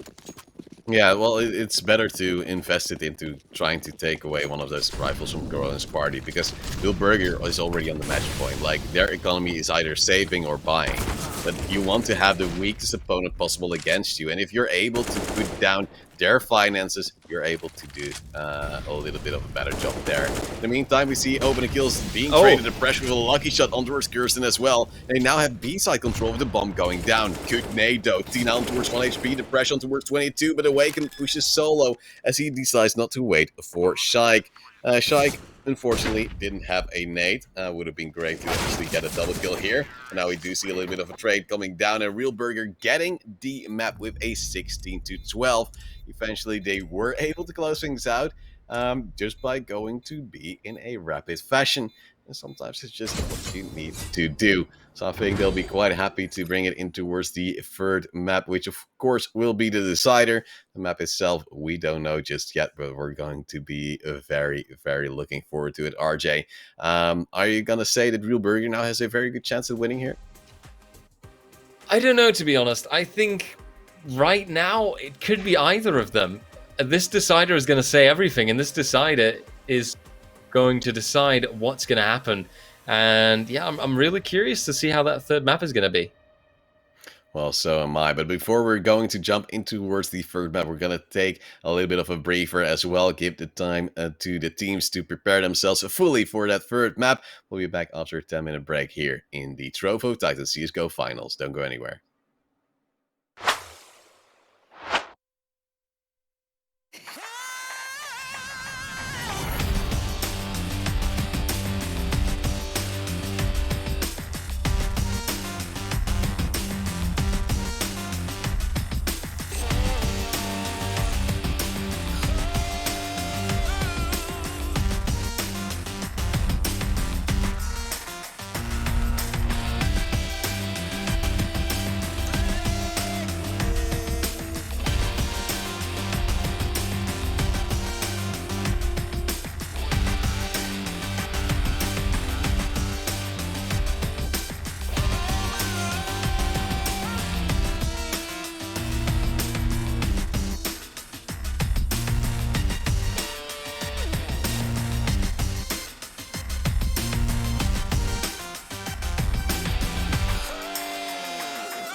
Welcome back to the Trovo Titans Counter-Strike Global Offensive 5v5 Finals, where we're seeing, of course, who will get the brunt of the 2,500 euros prize pool. And, of course, we're already getting set and ready to get close to the grand final. I said close, because there's still one map to go in the semi-finals. Robocops, of course, already made it in towards their grand final after taking down Remanan, but we're going in towards the third and final map of Real Burgir, taking on none other than Gorolin's party, who've been strong, and Gorolin actually already had a 3-0 lead, so that's quite hefty to say. Straight into the action, and Gorolin's party apparently deciding that 3 rounds in, the action hasn't stopped yet. Itzo, with a strong hold so far, though, can take out Shaik, but Gorolin's party's the one that actually managed to get the bomb plant right away. Prison, in the meantime, takes out Catholic, and it looks like, once again, Gorolin's party is going for a very, very good start. And I have to say, okay, smoke bangs are nice, and that is definitely beneficial, but it's not all the work. Screamo now holds it off a little bit longer as well. Itzuo goes down. And Tina plus Holmes. Oh, they fall back, but Awaken actually chases it, which he gets punished for. Understandable that you want to ruin the economy of your opponent, but a painful mistake at times. They sadly have to let one get away, and it's no one other than Tina. But still, Gorolin's party get the result, 4-0. Well, sometimes it just doesn't work out for y'all. Real Burger actually had that good lead earlier on in towards the previous map.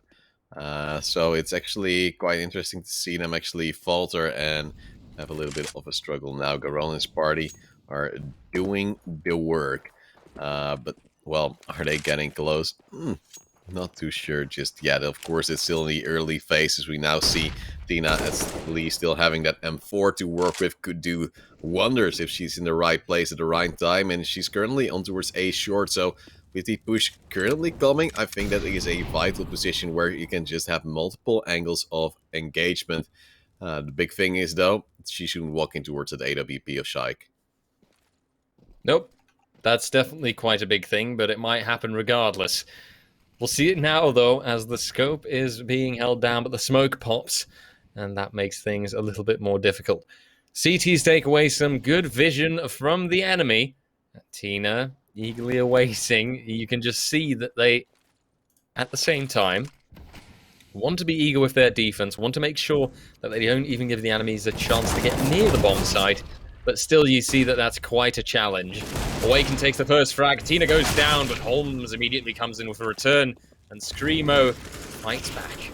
Molotov goes down to delay any possible rotations from CT. Well placed, but there's still one CT close by. That Joyve takes care of.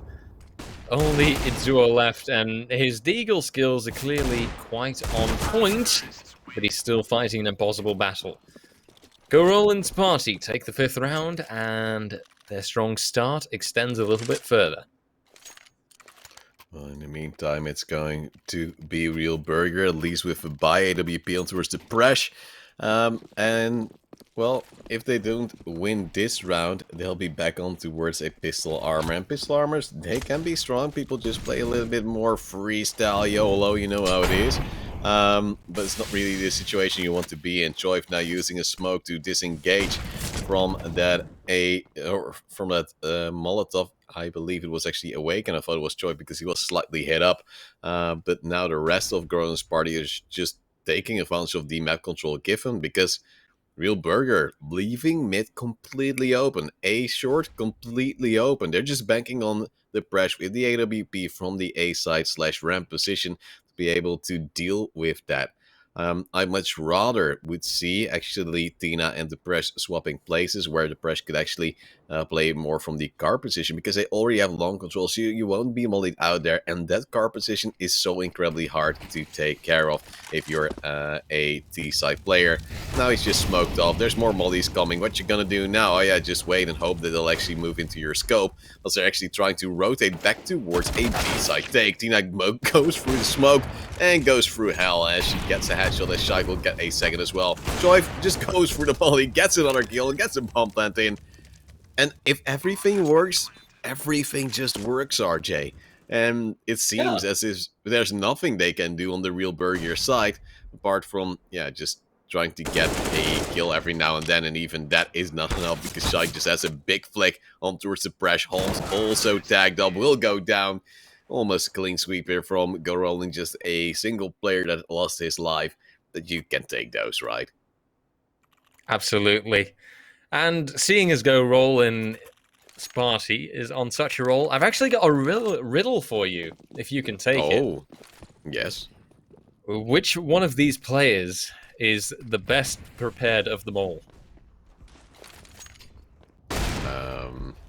Well, Sherlock Holmes? No. Oh. I mean... Oh, you Scrimmo, because he played enough scrims. Yes, there we go. Okay, Good okay. job. You got it. Thank you, thank you. It took me a little while because I was like, Awaken. If you're awake, you're pretty well prepared, better than some people in our generation. The Scrimmo, yeah, it's a good one. In the meantime, it's already gone to 4-4 though. And the Bresh is already down. Holmes, I'm not really sure what you're thinking here. It's the cover of the feed of players actually jumping on the Xbox, not you in mid. And now we see Choi just throwing away the AWP, saying, yeah, we'll just go for the aggression with the AKs. We need to step up our game and go with a little bit more of a momentum play. Like though, still in towards the pit position, drops the bomb. And now we have Holmes falling to Scrimmo, and Scrimmo, he needs to get a quad kill to win this round. Takes a little bit of a leap of faith and hopes to find Itsuo, which he will, but he actually does not get the kill. It's going to be a clean Deagle 1-Deag from Itsuo. And it's 6-1. At least a round now going in favor of Real Burger. But is it in time? That's the question to ask, right? Are they going well enough? Are they going fast enough right now? It could be the potential momentum change around, but it could also mean just a momentary letdown from Go Rollin'. Maybe, just maybe, it is but a... how do I put it? It might just be that temporary thing. I will say one thing, though. Mistakes like these can't happen anymore. You can't be caught out with utility in your hand. This also means that now Go Roland's party can push onto the site, and apparently with a jump on top of it, they can just get the frag.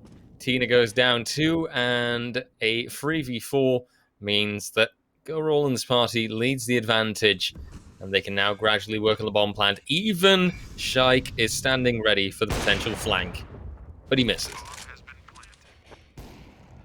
Well, it's going to be Shaik just still standing by here in tunnels, getting another peek on towards Holmes, just has a flashbang, says, yeah, I'll just go for a shoulder peek, bruv, and I'm just going to peek you in and going to go aggressive because I'm the AWP, I am the op now, and he just gets a lag shot, then goes down. A little bit depressing, but it happens. In the meantime, I believe Choiv also rushed through the molly again, because that's what he does nowadays, and the side of Goran's party just lose one round and say, yeah, but we didn't actually lose. We just gave you false confidence. And they go in so much harder again, because Real Burger invested everything they had almost in towards this round, trying to save these two rifles, so they will. But on the other side, if you look at Goran's party, their economy, there's a few people with more than 10k. They'll just easily drop, equalize the money situation, and say, yep, this is pretty much your game plan from a little bit earlier. Yeah, I mean, if that game plan works, why not use it, right? It's always a good thing to learn from your opponents, and it's always a good thing to work with what they do and try and just improve or adapt to their strategies. And once again, Itsuo is far too eager on that tunnels position. I don't understand why he keeps trying, because every time he just decides, yep, I'm just gonna run in, man. Oh, I died again, and he's out of the round. Well, we do see Screamo also getting a kill to get the leads. Luckily, Holmes is able to move back in towards his side, but he goes down as well. You see that a little bit often from both teams so far. The solo pushing in prior or at a retake situation. The bomb's still not planted, but it seems like there's no real pressure to Tina now in a 1v3. Knows there will be a player possibly coming from the back and tries to also fend off those attackers in front. And well, barrel spotted, but kills still not given. seemingly a chance for the 8-1, but never count Dina out. She's gonna get a beautiful kill here on towards her wake, and the molly will hit her in the face, but the shots might hit her opponent as well. Knowing where he is, good wallbang headshot. Now just a single opponent left, and time it was there, but the AWP as well from Shaik to get that 8-1 score. And well, sometimes it's unfortunate, sometimes she had that chance, and well, I would have imagined she hit Shaik a little bit more than 5 HP in all the bullets she fired to him in the wallbang. But those were some quite sturdy boxes. Oh, for sure. And you can notice the disappointment with Tina as well, obviously. You can hear her say sorry, and I get it, you know, it's got to be frustrating in that position. You don't want to disappoint your team, and you just want to make the best out of it. Sadly, though, you can't always succeed, and sometimes you just have to take a loss, just like right now. Go Rollins Party 5-2. They are quite clearly, quite heavily ahead, and well, the Real Burger just don't seem to be able to handle it down. There's just no way to really fight against Go Rollins Party, it seems, and it's such a stark contrast compared to those initial maps. Well, we do see the Deagle and AK still trying to do something, or at least do some financial damage. Well, then there's the Goose Peak, the Goose, and Joyf just gets that frag in on towards Holmes. At least Itsuyo gets another beautiful exit, but exits are just not enough if you know the economy situation on the other side. And, well, let's go roll this party. 9-1, almost at the double digits already. At least now losing yet another player. But still, yeah, they have the money, and they're going to be quite happy here. Well, RJ, it's seemingly awkward for the side of the Real Burger. They were strong in the previous map. They were actually able to do what they needed to do. But now we had Shaik already opening up against Dina again. And that makes it in towards a 5-on-4, rushing towards the A side. There's an AWP from the pressure, gets a double this time around, not as well mollied off. Then it's a 4-on-3, and he's still stuck on side, and now he'll just get killed by that set molly. Good nade here to at least deal some damage back, but Awaken again with a favorable trade for his team. Player on towards short. Oh yeah, there's someone standing by. Shaik missing an AWP and still being able to turn with a P250. That shouldn't happen. And we're on to a 10-1. Well, Go Rollins Party is dominating as hard as they never ever have before. It's absolute insanity how Go Rollins Party right now are just, yeah, completely showing themselves from their best side. And with the way that they do this 10-1, I mean, it just seems like it can't stop. And, you know, beautiful nade comes in there. And Real Burger right now, they're on one round. They're stuck. Their economy is terrible. And Go Rollins Party, they just continue. They just keep getting chances time and time again. And right now you can see how thinly spread out Real Burger is. Oh dear. And suddenly it's only Holmes left. And what's he going to do? This is on the CT side, by the way, ladies and gents. I mean, it shouldn't be going this terribly. Well, like, the big problem is 60 Rollins is really smart at, okay, we're going to get the open kill. And then in this round they said, yeah, we're up against pistol armor. What should we do? Play smart? Wait, what? And we don't do that normally. Yeah, but look, if we get the opening kill, we can just wait. And they'll come to us because they want to equalize the score and make something work and get a rifle to then snowball in towards the round. Oh, so we're just gonna hold around angles. And yeah, they did that. They got at least 2 more exit or free kills, and they were able to convert that into towards another map win. 11-1, Go Rollins Party is quite happy to go for, as we do see Zio now with a good angle because an AWP a little bit too aggressive. Joyf though with even more to refrag, and now they're just gonna try to pincer on towards the B side. They know there just will be a single player. It's got the Lich looking the wrong way as well. He's actually almost shooting. I believe he was actually shooting at his teammates in CT. Oh no. And we have Kirsten also holding down the flank as well, so that a long push from Tina, not working. It's a 3-on-2. They're just trying to desperately go for the retake before the mollies fly in. Well, that's one kill. Barely getting in. And Holmes is still alive, gets the AK, gets a tap onto Shoiv. He's done for. He's so ready to get the frags, and they know there will be the flank coming in from Awaken because he wasn't until he was on the side. And there we do see the second round finally for Real Burger. But there's already 2-1s on the Gorillaz party that are better than the 2-1 rounds that Real Burger has won. I have just calculated. Wow. You are the mental math man. Absolutely insane. Seriously though, it's only a temporary setback now for Gorillaz party, and we see this beautiful replay as well.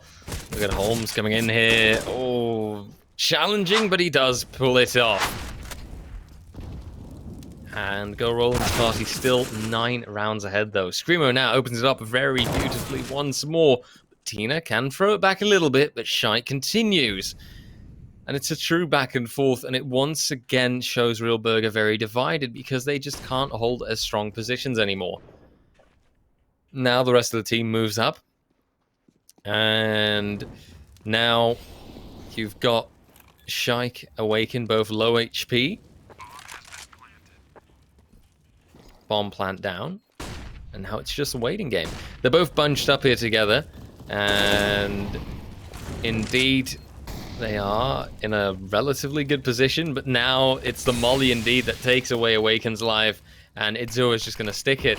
Oh, but this is not going to work out well. He's way too fast. And indeed, Prison, no chance. He can at least eliminate them before they actually lose the round. Oh, my lord. That was a dirty one-tap. And, yep, Real Burger do seem to be back right now, but there's still a lot of work ahead for them.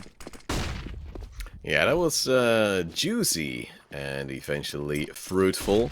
And we do see now Tina with the M4 trying to move up and across, as it's currently going to be a good old party who are actually a little bit struggling in their momentum. Luckily though, they're able to once more get their trading on, as it's going to be some smokes, etc. Just waiting and seeing if there will be players just a little bit trying to push, because you know there's a little bit of tilt factor going on. But luckily Catalyst is also able to get a frag and drop the bomb again.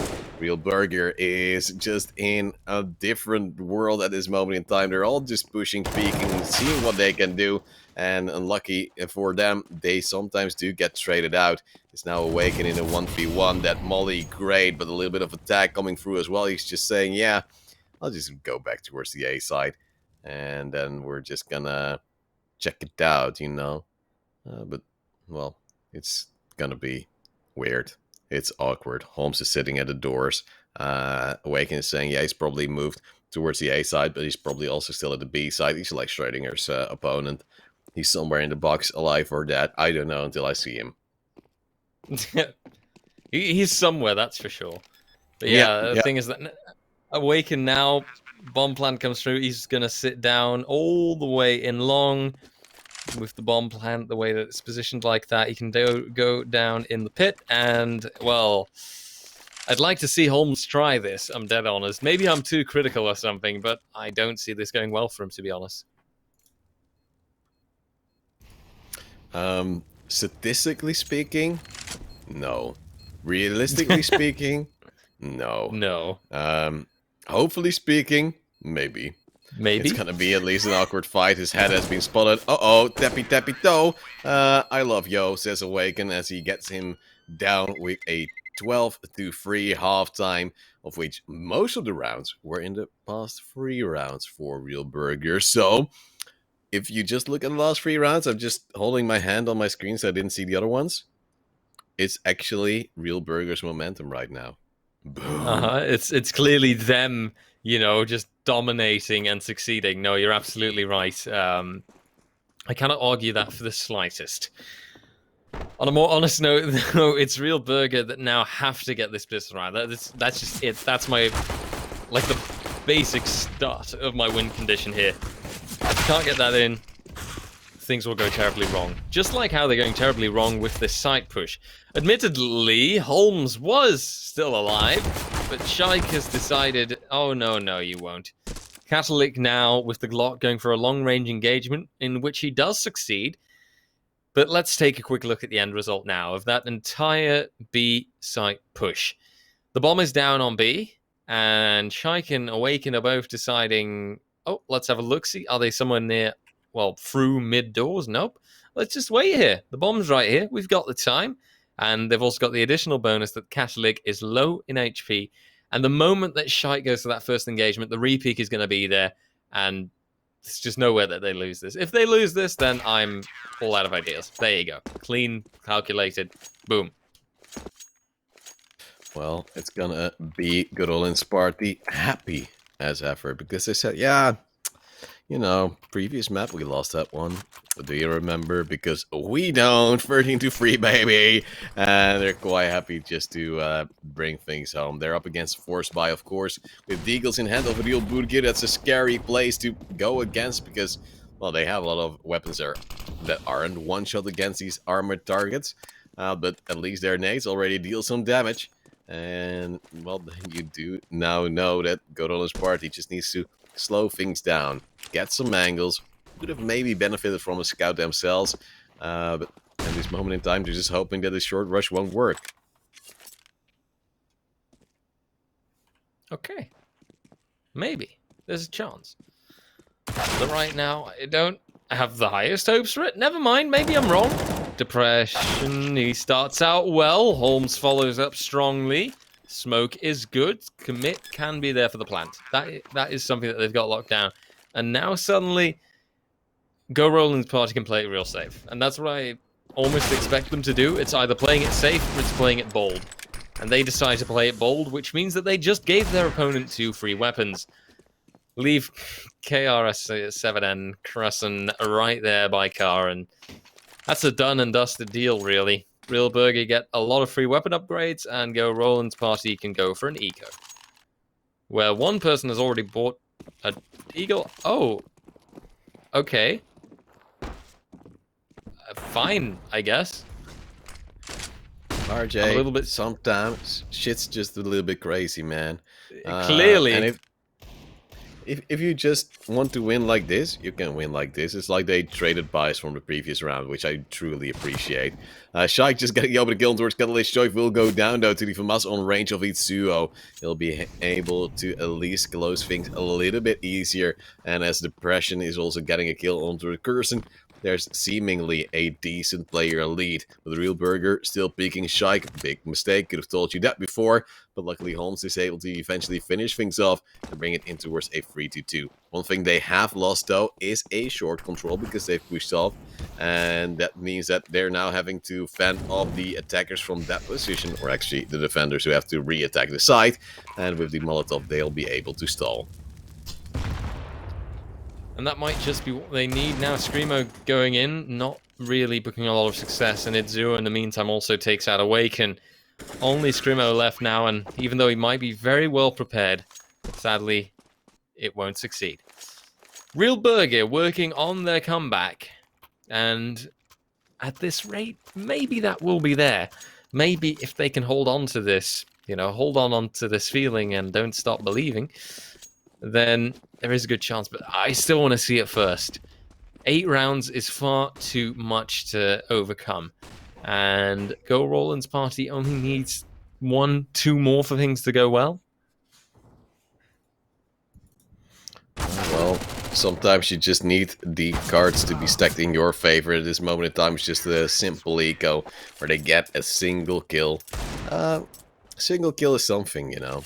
It's still 13-6. They're still 7 rounds ahead, and they can even, like, personally, you could decide now to go for another pistol armor. Your opponents would not expect it, and then you'd have a double up possibility in the following round, because then your loss bonus would either be great, or you'd win on a low investment. It's very sensible to still go for those M4s now, but you see a lack of util, you see a lack of the fuse kits, you see a lack of head armor against not really fully equipped Ts, because they still have that MP9, they still have that FAMAS. So personally for me, that's a little bit of a greed play that you really often see. It's still very meta, but I'd like to see change in Counter-Strike. Yeah, understandable that you would like to see that change, but first and foremost, let's see how Go Roland's party take on this map, or well, this round then. A 4v4 where both two people on either side are low HP. Oh, Itzuo, that was almost so spot on, like you wouldn't even know. Choiv also doesn't find the success right away because Itzuo seems to be prepared, and Krishna's position is known, but this aggressiveness does work out. Oh, ammo! This is so dangerous, but he pulls it off anyway. Manages to recover an AWP, and in the meantime, Awaken is, oh, don't worry, buddy, I got you. And he just clears out tunnels like it's nothing. Well, in the meantime, it's still looking for that 15th round now, because you have to take it one step at a time, RJ. You can just say, oh yeah, we're on 14, we've won, because we're breaking the momentum, but you know that you're still up against 5 AKs, and one thing we've seen from Real Burger is that they're really good at just pushing somewhere. Especially Holmes and Cadillac are insane on those entry frags. The pressure on the AWP, always a good support, and you have Utsuo on the lurk, and Tina also stepping up when she needs to. Now we do see them try to go for sure, but they're split again. They're going in one by one, and Shaik is able to easily then take care of one. Goes for a little bit of long support, says, yo, there's nobody here. But I'll still be there for you, bruh. Bruh. I got you, bruh. Always Yeah, bruh. supporting. Just like Awaken is always supporting his team. The first kill for him, but already a 5v3. And, well, give Choiv a second and he'll come into action. It looks like they aren't exactly anticipating this spot. So it's the right call there by Choiv to peek in, and success is guaranteed as he gets a clean triple. And Go Roland's party only one away from their grand final spot. With just about one of the most dominant Dust 2 performances that we've seen so far. Well, we do now, of course, just see a little bit of a awkward buy for Real Boogie. They have an AK that's already down, they have an AWP, and attack 949 Galil for Catalyst. At least they're able to return some frags with Itsuo now becoming the new main opper for the team. Kirsten is saying, oh, you have an op there? Well, how about I just go for my own smoke? But he's ready. Like, he knows what's up, and oh, he misses a shot, and that is the trigger for Kirsten, who then just goes for the reload, sees the no-scope go in, and this is just insane grief from either party. He picks up the AWP, he goes for top mid, he's like, hey, hello there, Tina, thank you for that bomb. And Catalyst is now trying to go on towards the side, but then says, oh yeah, we don't have the bomb, and Kirsten is like, yeah, I'm just gonna type in chat because I know what's up. And then he sees the smoke, misses the shot, now goes for long. So still, there's a multiple front battle going on for Real Burg here, which they might not be able to contest. A little bit of a safe plant here with one player from short, two players soon from short, and one from long with the AWP. But I believe Kirsten is just looking for more frags. He sees one player just throws in the nade, tries to delay him, and the damage with that nade and the spray of Awaken will get Holmes down. Only Catholic alive will be on side, they now know, and they are able to return in force. It's going to be 16-6, 2-1 in favor of Godolins. And they'll be able to go in towards the grand final to face off against RoboCop.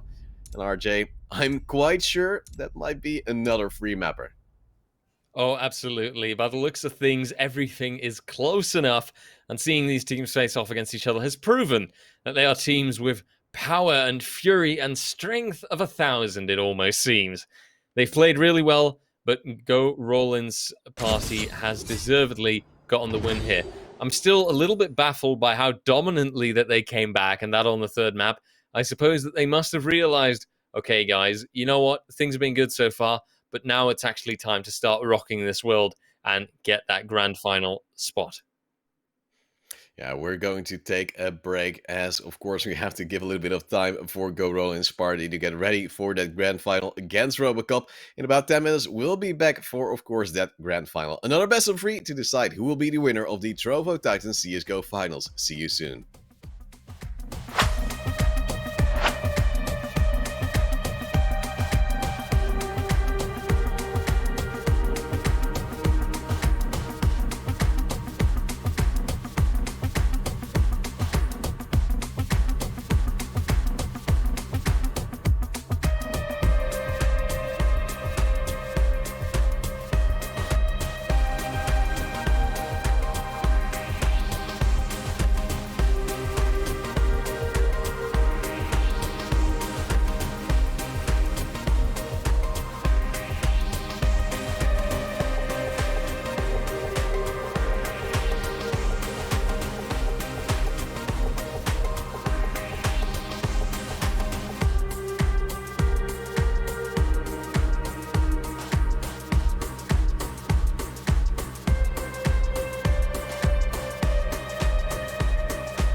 Welcome back to the Trovo Titans CSGO 5v5 finals, and we're going to go into towards the grand final relatively soon. Of course, it will be RoboCop taking on none other than our victors of the second semi-final that we just saw. And of course, they are very strong, and I'm curious to see if they'll be able to take down RoboCop, because RJ, it's gonna be hard, because one team I've seen as really strong was RoboCop today.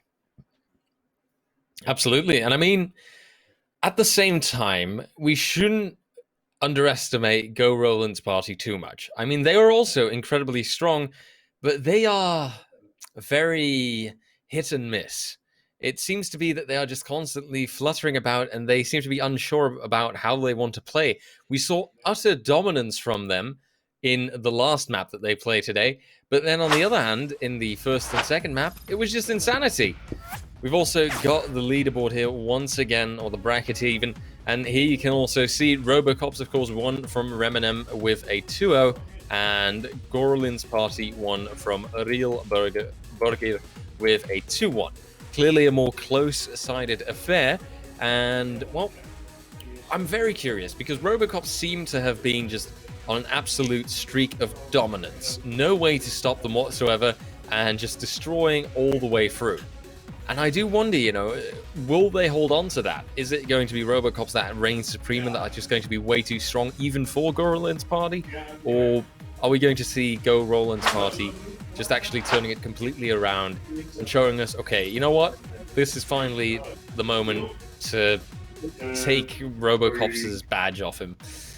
You know, to stick with the analogy. Well, like, the big thing was that RoboCops in the first map against Reminem were insanely strong. Like, they blew me away again with 16-3, I believe. It's just a score that you wouldn't wish on your worst enemy. Well, maybe you would in Counter-Strike. But then that second map was actually getting a little bit closer. So that showed that they weren't as clean as they might want to be themselves as well. On the other side, also Gorolin's party actually making it into towards a free mapper is also showing that they, of course, encounter some incredibly strong opponents in the form of Real Burger. But as you said, it is strong. They are somewhat consistent, but it's always a little bit of a question on what map they will be consistent. Yes, like I said it just now, hit and miss, really. You can't just put a real sense behind it. You can't just quite understand what their moments are where they really shine. And that's something that's definitely lacking, I would say. You know, I feel like if we can have a bit more reliability from them, I would have an easier time predicting something like, okay, definitely 2-1. But maybe, depending on how hard RoboCop is going to play tonight and in this grand final, no less. I mean, let's be real. They are, of course, fighting for a serious prize. It's a lovely 900 euros and 90 Trovo Titan points. Obviously, that is something you'd want to sign up for.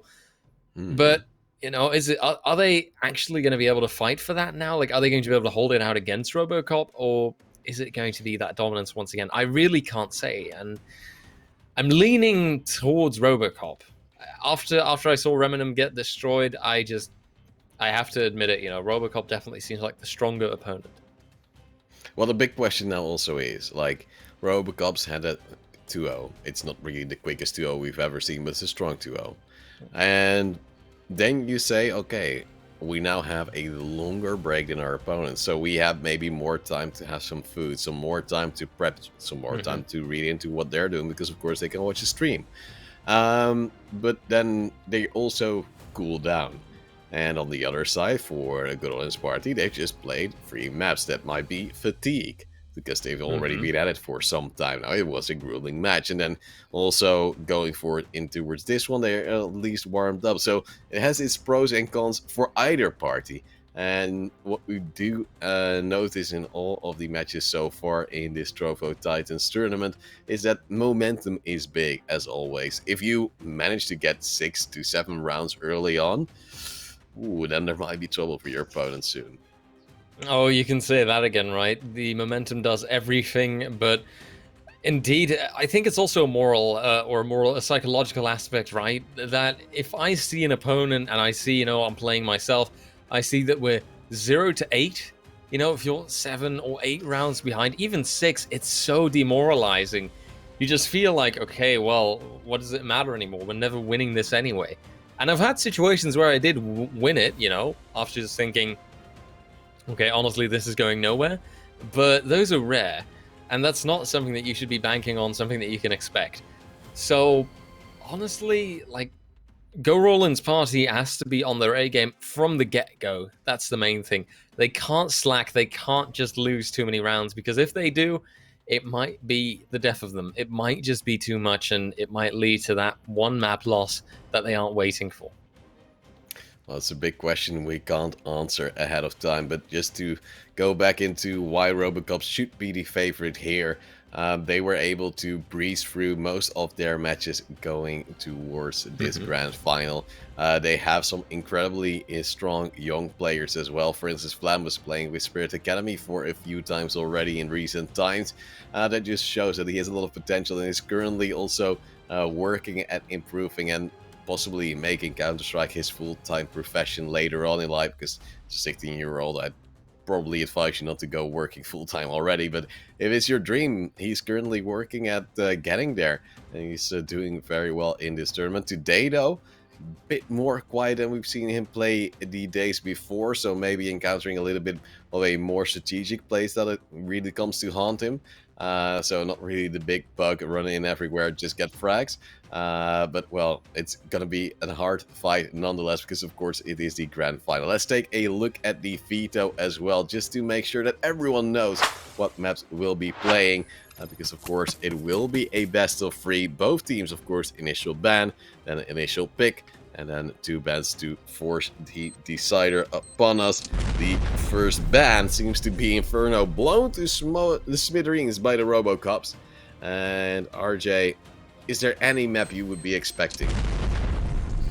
In this competition, we've seen Ancient before, and I'm afraid that there is actually a chance, maybe. It will depend, of course. We'll be seeing the picks now coming in first, and indeed, Mirage then being picked out by RoboCop. I'm also thinking of Vertigo.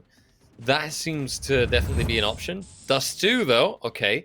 Go Roland's party deciding, well, we just had a really good time on Dust 2, so let's just try that again. Overpass ban coming out, so Ancient or Vertigo, either one is going to be likely.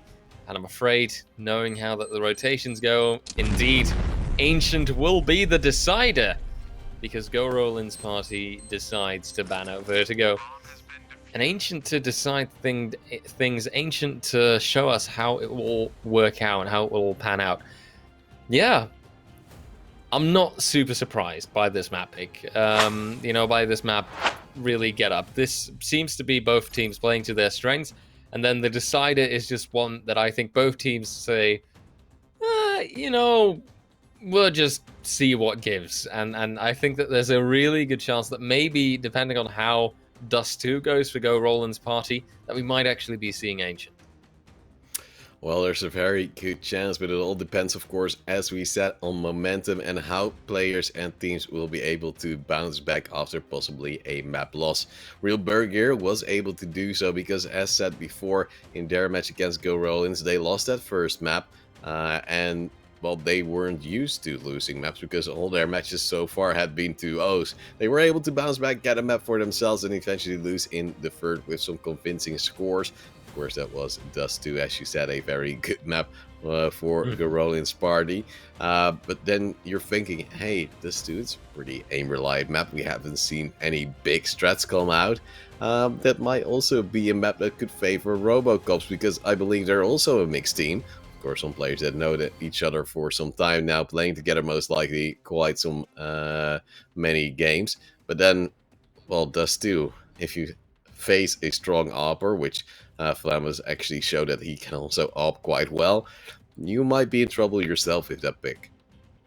Oh, most certainly right. It's that AWP player that can always become very critical in a map and in a round and decide how everything's going to go with an essential opening pick somewhere, or just the essential defense, right? You can just sometimes put down an AWPer and just know, okay, he is going to stand there and he is going to hold off that entire site, no trouble whatsoever. if you got a good player like that to rely on, then it is a guaranteed and vital part of the recipe for success. Still, that is one part of the vital recipe. I think that there are still many other factors that are going to come and play here. Dust 2, like I just said, Dust 2 has to be won by Go Roland's party. Mirage, I would lean more towards RoboCop. It seems like that's, a map that they all feel comfortable on, a map that they picked consciously. That was definitely an actual decision, one that they are eager to make and one that they seem to stand behind. So there's got to be an equal chance, that right now that it's got to work out for them. And that means that Ancient may be on the table after all. It may be that decider, but I know you seem to doubt it. You do fully believe in RoboCop, don't you? You just think, okay, RoboCop's got this 2-0, easy peasy. Even if Dust 2 is good for Go Roland, they haven't beaten RoboCop on it yet, right? Well, proper RoboCops, of course, have lasers as well, so let's see if they'll be able to use them right here in the first map. Of course, it's being Mirage, the pick of the RoboCops themselves. First off, a knife round to decide who will start on which side, as Garolan's party, of course, would also prefer most likely to start on CT. A bit of split here on RoboCops. Oh, one player being singled out. That's going to be Qatar, falling quite soon, as well as Black, stuck in a sandwich and a hard place. RJ, favorite kind of sandwich? Go. Oh dear. A Smos Mexicano, which is very much a Belgian delicacy. Mm-hmm. I'd go for a beautiful. Oh. No, go ahead. Explain it to us. Okay. Right. A beautiful creation of obviously a sandwich, a long, harder kind of baguette-like sandwich. I should clarify. Some salad, tomatoes, Spicy cucumbers, spicy sauce, andalouse, also very traditionally Belgian. Carrots, like tiny strands of carrot, and altogether a whole lot of goodness. A lovely piece of meat on it as well. And I mean, what's not to love, if you ask me? Well, now, though, it's also, it's going to be quite a hefty play on towards that A side. Some frags already in favor of the side of RoboCops. Getting some early smokes down as well to give each other some room. Shike, however, reads perfectly towards that cross on towards the window position. Is able to take care of Black. One thing they might not be expecting, though, is Flammus still standing in towards Palace. However, he'll be flanked out by Curson quite soon. And just before that, Flammus at least gets one kill, a double, and a triple, as apparently he just felt that player coming. Or maybe Curson just made a step. 1-0 then for the RoboCops.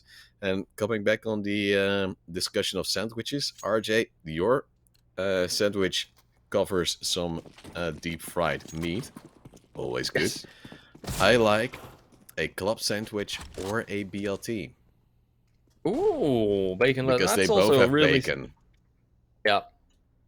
Oh, there's some really solid and respectable choices. My hat off to you, good sir, and your excellent taste in sandwiches. I'll take an Earl Grey with it, please. Oh, they're not English though, to my knowledge. I think they're American. At least one of them. I know, but it doesn't matter for me, man. As long as it's fat, I'm gonna put it in me. Well, that sounds like just one way to make you happy. Just like probably RoboCops will be happy if they can take this site. And they definitely seem to be succeeding at it.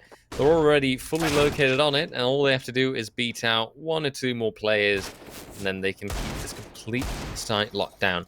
Flamer starts off well, but now Krisen comes back, and with a double kill, no less, by the looks of it. Powerful, though, takes it back once again, and in the end, it is actually Krisen who manages to survive, goes to the defuse, and manages to take an AK with him as well. A surprisingly well played out, eco, I believe it was. I'm not sure actually. No, it was actually a pistol armor. Looking at Krisen, he did buy armor, but still very well played out round, and one that was clearly successful for Go Roland's party. Yeah, it was Robocops just a little bit too split and unable to make their mark early on. Of course, the most logical response here is to force buy yourself, having that bomb plant. At least nets them a little bit of reserve cash for later on. So a forced buy in towards a little bit of an eco might work, but powerful, just taking 2 deagle kills there. Not really sure how Garolin Party manages to mess that one up because, yes, hello, he has 43 HP left and still he got 2 kills with 2 players shooting at him without actually getting support flash. That's awkward. Very, very intensely so. Oof. And it seems like, well, there's finally a response coming in from Gorolin's party. Finished off by Awaken 2 with a frag on Bell. Only P-Lag remains behind, and he's not quite so good at checking the site, it seems, leaving Kitar, his teammate, all by himself to, at least, an open A site, if he's fast enough. Well, in the meantime, we do have Qatar, who's trying to get things going for himself. 40 seconds. It's a little bit weird because, of course, he doesn't have the intel that we have. And he's just trying to get a little bit of an angle going for him. Just figuring there might be a player in window, because why wouldn't there be a player in window? Like everyone plays in window. I'll just go via CT and go towards B because no one would expect that, right? Oh wait, there's a guy in CT holding it up and he might time himself. Oh no, I got a kill towards Choive. Now I'm going towards A because it's the only logical thing to do because I don't know what's on B. Oh, it's so crazy so far. It's gonna be a little bit of a cross held here for Awakens. Got a beautiful double, and now of course the wallbang will be on, but maybe have a recommended Qatar to push towards that more default position. Nate flies deep, he has 1 HP and 2 players left to find, goes for a cheeky peek, now wants to cross on towards this shadow position, and they might not be expecting it.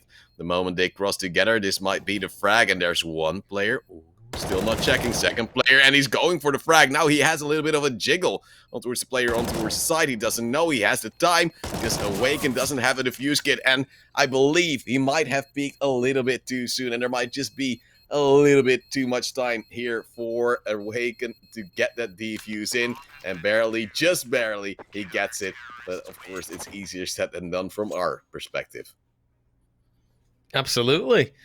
And that's a defuse coming in, and Go Roland's party immediately overtaking Robocops after they got the first round.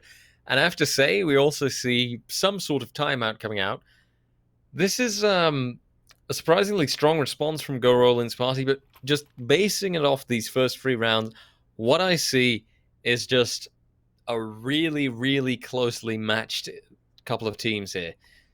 Just the way that they fight out, their battles, the way that they are so close to each other, how you've got 1 person remaining at the end. These are situations that you just don't see that much, and situations where it's clear that one or the other is going to reign supreme, but not after a hefty, hefty fight that they have to put up. Yeah, you do see a little bit of a beautiful close-up there on one of the T's. Here the replay of Qatar trying to make things work, unable to, of course, get a shot there, but then he thinks, oh well, I'm out of sound reach for these players, so I'll just be able to cross through right here, and beautiful done. Saw that that player wasn't peeking him, then went for the spray, had the kill into Skribo, wasn't as clean as he might have wanted. But then also ran out of ammo, so figured he'd have to go for the peek, otherwise he stood no chance. But with the time, just a second would do it. But of course, he couldn't read in that Awaken didn't have that defuse kit. Very unfortunate here for Robocops with at least another bomb plant. And actually, for the investment they put in, a very good support here as well. And that means we're going to see a little bit of a timeout for either party. RJ, Goroa's party is getting off to a decent start. Are you saying that they might make it work here? They could, but it really depends right now. I mean, Robocops can fight back just as hard and take it right back from them. And they've shown that they are also really strong at times. And I think that that's kind of the thing, right? Go Roland's party showed it at the end of their semi-final. They got a 16-3 result and were clearly just done with everything. I just wanted to have it end as quickly as possible, which is understandable. But Robocops have also themselves shown, that they are a really strong team. So I think it can go either way. I have to we have to wait out until like the halftime to see what the round structure is looking like, to see who is going to be on top, if there is going to be a very clear-cut victor or not even. Right now, though, it's a bit of a waiting game. I assume that those technical timeouts are being held. Things are being discussed internally, and that hopefully they'll be all the better for it. Well, definitely. Of course, sometimes you just need to take a little bit of a breather and say, yeah, boys, things are going south, not really what we're expecting to see and what we're expecting to do here. And hopefully they'll be able to fix things soon enough and bounce back once more to bring the heat to the table. Well, at this moment in time, we know that it's gonna be a little bit of a struggle for RoboCops. They seem to be just a little bit out of their comfort zone. Also, not having the economy this round, of course, due to the bomb plant, will be a semi/half buy with some decent util, some decent pistols, probably armor on all of them. And then hopefully for the players, they'll be able to get on towards the side. Next round, they'll be able to buy anyways. So a bomb plant would already be a bonus that they're gonna be able to stack up some money. Yeah, and we've discussed that often enough that, getting that bomb plant in might just be as important as possible, and that's the best you can go for. Just commit someone to getting that bomb down as soon as possible. Seems to be a little bit too tough this time around, though, as we see Go Roland's party just slaying all the RoboCops members one by one, not even losing a single person. Screamo even coming in with a triple kill there. Very well played, and, well, RoboCops, they can still buy, like you said yourself, but there's just a couple of things missing. Oh, no, never mind. For a moment, I was a little bit distracted, and I thought that they didn't have armor, but they do! I was just pranking myself. Only Powerfuls and Flames were missing a bit of utility. What's the problem there, mate? Well, of course, they'll be able to come back in full force. Ooh, shoulder peek there. On towards rammed by Choive. MP9, of course, looking for a closer range encounter. As now we do see the opening kill come down on toward Curson. That's not really the best play to be in, as Bell will bring him hell. But it's going to be Awaken again to bounce back. Back to a 4-4. This is an unnecessary peek from the upper of Garolin's party. Luckily, Scrimmo is able to return and bring it back to equal numbers. But the other players from RoboCops, of course, already trying to go through short, have lost a player. And that means have lost a lot of pressure because they don't know where Scrimmo is with his beautiful free HP. And they don't... Oh, now they know. Just shoot his feet. Oh, they don't know he's that low. And Qatar luckily does get the headshot in. Now they're looking for an angle on towards Awaken. Still really uncertain as to where he might be hiding. Well, they know he'll be probably in market somewhere. But they don't know that Choive with that MP9 is coming from that short position. Luckily, they're planting default. Then they should still be wary, of course, also for the apps position. And Choive is trying to come in as the flashbang will try to force a player in towards market. Flavis with the turn on towards Choive as well. 3-2, and RoboCops now with their first actual big buy in a long time, able to bring it back in towards the round in their favor. And then look at the money on the Garolin's party side. It's not really there. No, it's considerably worse, I dare even say.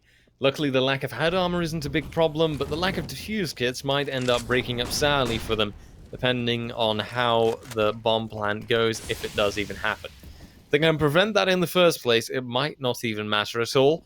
But RoboCops are showing some good strides once again. They're showing a chance to come back, and they're showing that they do have the potential. But I need to see more dominance coming from them. Just now, it was also a very close-cut round that could have gone wrong in a matter of 1 or 2 frags. So it's all a bit too scary, a bit too close-cut. We'll see, though, as RoboCops now do open it up strongly. Trizzen goes down, but he is perhaps only one of the few. Shaik returns the favor. Qatar got that frag, but obviously he also gets punished for it. Then Flames comes back just like he gets traded out, and our trade happens, I should say. In the end, 3v3, and the bomb is slowly moving towards the B site, whereas the defense is still mostly stuck on the A site. There is Awaken who is committing to that B apps position.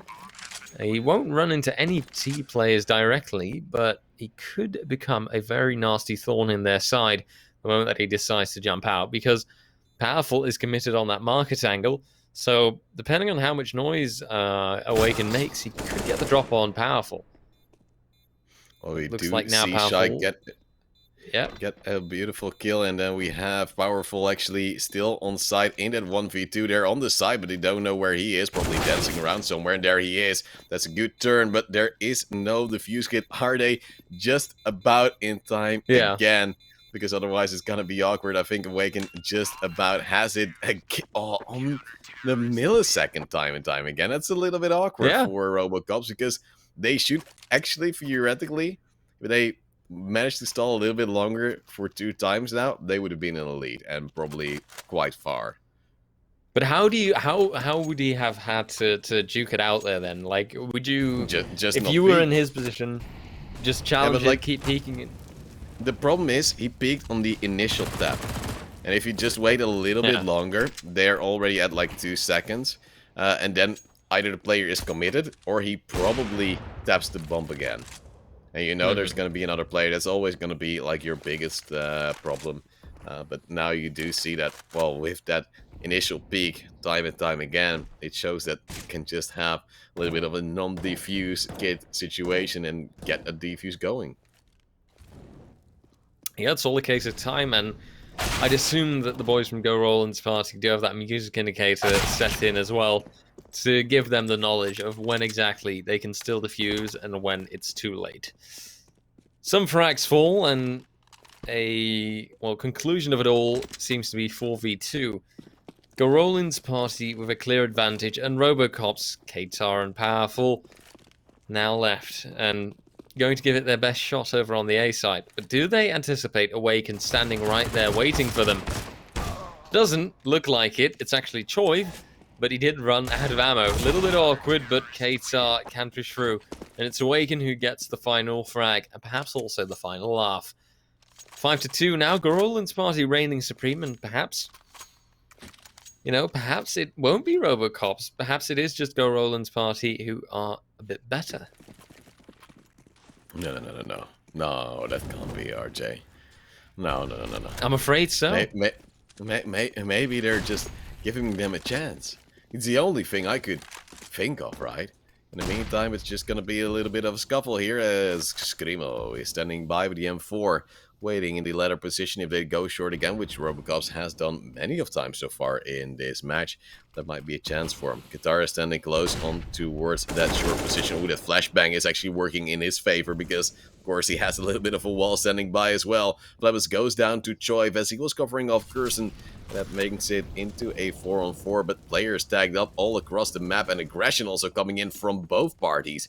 Curson giving away a little bit of the lead, but luckily Choi still standing by with full HP to come back with a headshot. And Gorolin's party, they are just one player away from a 6-2 lead, and that momentum is firmly in their hands. Indeed. And it is, as ever, so important, because then they can build on, they can continue, and they can really get a solid advantage going. But see and then believe. Well, right now, momentum is for Go Roland's party, and they've also managed to put Robocops in that negative economic spiral. Sure, they've got the max loss bonus, but that's not exactly something you should be banking or counting on. And you can see it as well, looking at how they are buying deals and a bit of armor. This isn't the ideal buy. This is not what you want to have as a T-side player. You want something that you can confidently push up the bomb site with. And I don't know about you, but I'm not so confident when it comes to pushing when I have to use a deagle. And oh dear, poor Bell. Just one theoretical smoke could hit him in the face and be the death of him, but it ends up being a regular nade. Bell goes down. Prison takes another frag, and Awaken eliminates Katar. Only P-Lag is left, and not even a bomb plant will be in it for him, I'm afraid. There's no way that he's going to be let onto the site, or is there? Looking at the player committed to Palace, looking at the player Shaik in connector, I believe it is. This should be a rather quick round the moment P-Lag decides to show himself. Well, it's gonna be Choiv just getting the last frag. Team Ace and a flawless round for Garolan's party to build that economy into towards a crazy high state. On the other side of Robocops, they'll of course be able to buy in towards this one again, AWP and 4 AKs with some utility to boot. But, well, will it be enough this time around? Because so far it hasn't really seemed as if it was. And, well, with some counter util to come in, there will at least not be a rush. It seems like they're just going for the old classic A approach with free smokes and probably a molly every now and then, but there's also a molly in their way and they've already expended their smokes. Bell though with a kill towards Choi brings it in towards an opening. Oh, that's a little bit of a cheeky kiss, but Awaken will get one before being traded by Flemmes. Still though, it's a 4-on-3 and it's still gonna be hard for Garolan's party to actually contest the bomb, because of course there's still smokes in the way. More smokes, I believe, actually landing later on, and Flemmes still trying to frag on as well. Guitar to be traded, leaving only Scrimmo alive. That means it's a 1v3, but a good frag here to open things up, and then looking for the second. Just a tap would do it on one, but unfortunately Plag has the same ID and figures he'll just finish things off in towards a 7-3 scoreline. Important now to keep players alive on the side of Robocops. They don't have a lot of money, but they do have 5 AKs. On the other side of Garolan's party, they're slowly trying to dwindle down their economy. Well, not actively. At least they're trying to conserve some, but still invest into full weaponry. Indeed, and that full weaponry might just make the difference, but it's once again that full investment coming through now, so if this doesn't succeed, next round is going to be a bit touchy-feely, and see what you can make of it. I believe that with Robocops, their performance right now, this might not be the round either. And looking at the way that they're checking those corners, that was very lucky. Choi should have not died there. And look at this, the moment that you call it as a caster, clearly it's cursed and you're wrong. Although there was a good frag coming in from Shaik, it is in the end only Krisen who remains. Now coming actually through the flank when you look at it. But far too late to make a difference. Flamers takes the frag and Robocops now come back 4-7. Clearly seems like Garolan's party has been called to a halt. And maybe if Robocops attaches a nice streak to their performance right now, it could just become that 8-7 scoreline that would still be in favor of Robocops. Well, we do have the opening kill from Bell on towards this eco round for Garolan's party. Again, just that basic A execute to come in. Now, again, no real counter util because they're on that eco. Awaken does have an AWP, but for how long is the big question here? Because, of course, that AK will be chasing. They'll take that powerful, but there will be another player just to, well, bring the heat. And the bomb has been planted. It's a 4-1. Flemmes and Qatar most likely to be... Oh, well, never mind. They won't be more passive. They'll just go for a hunt anyway because they want those frags, especially in a anti-eco round. And Kirsten doing something he's done before, and that is try to push via Palace in the back. They should be able to read into this. The AWP of Bell is currently not really taking it into account. Barrel spotted. Okay, that's one kill. That's the head bubble, which always messes people up. Luckily, Qatar had the Galil, so he's able to upgrade in towards the AWP, drop it over by an AK, so he'll be happy not to waste any money.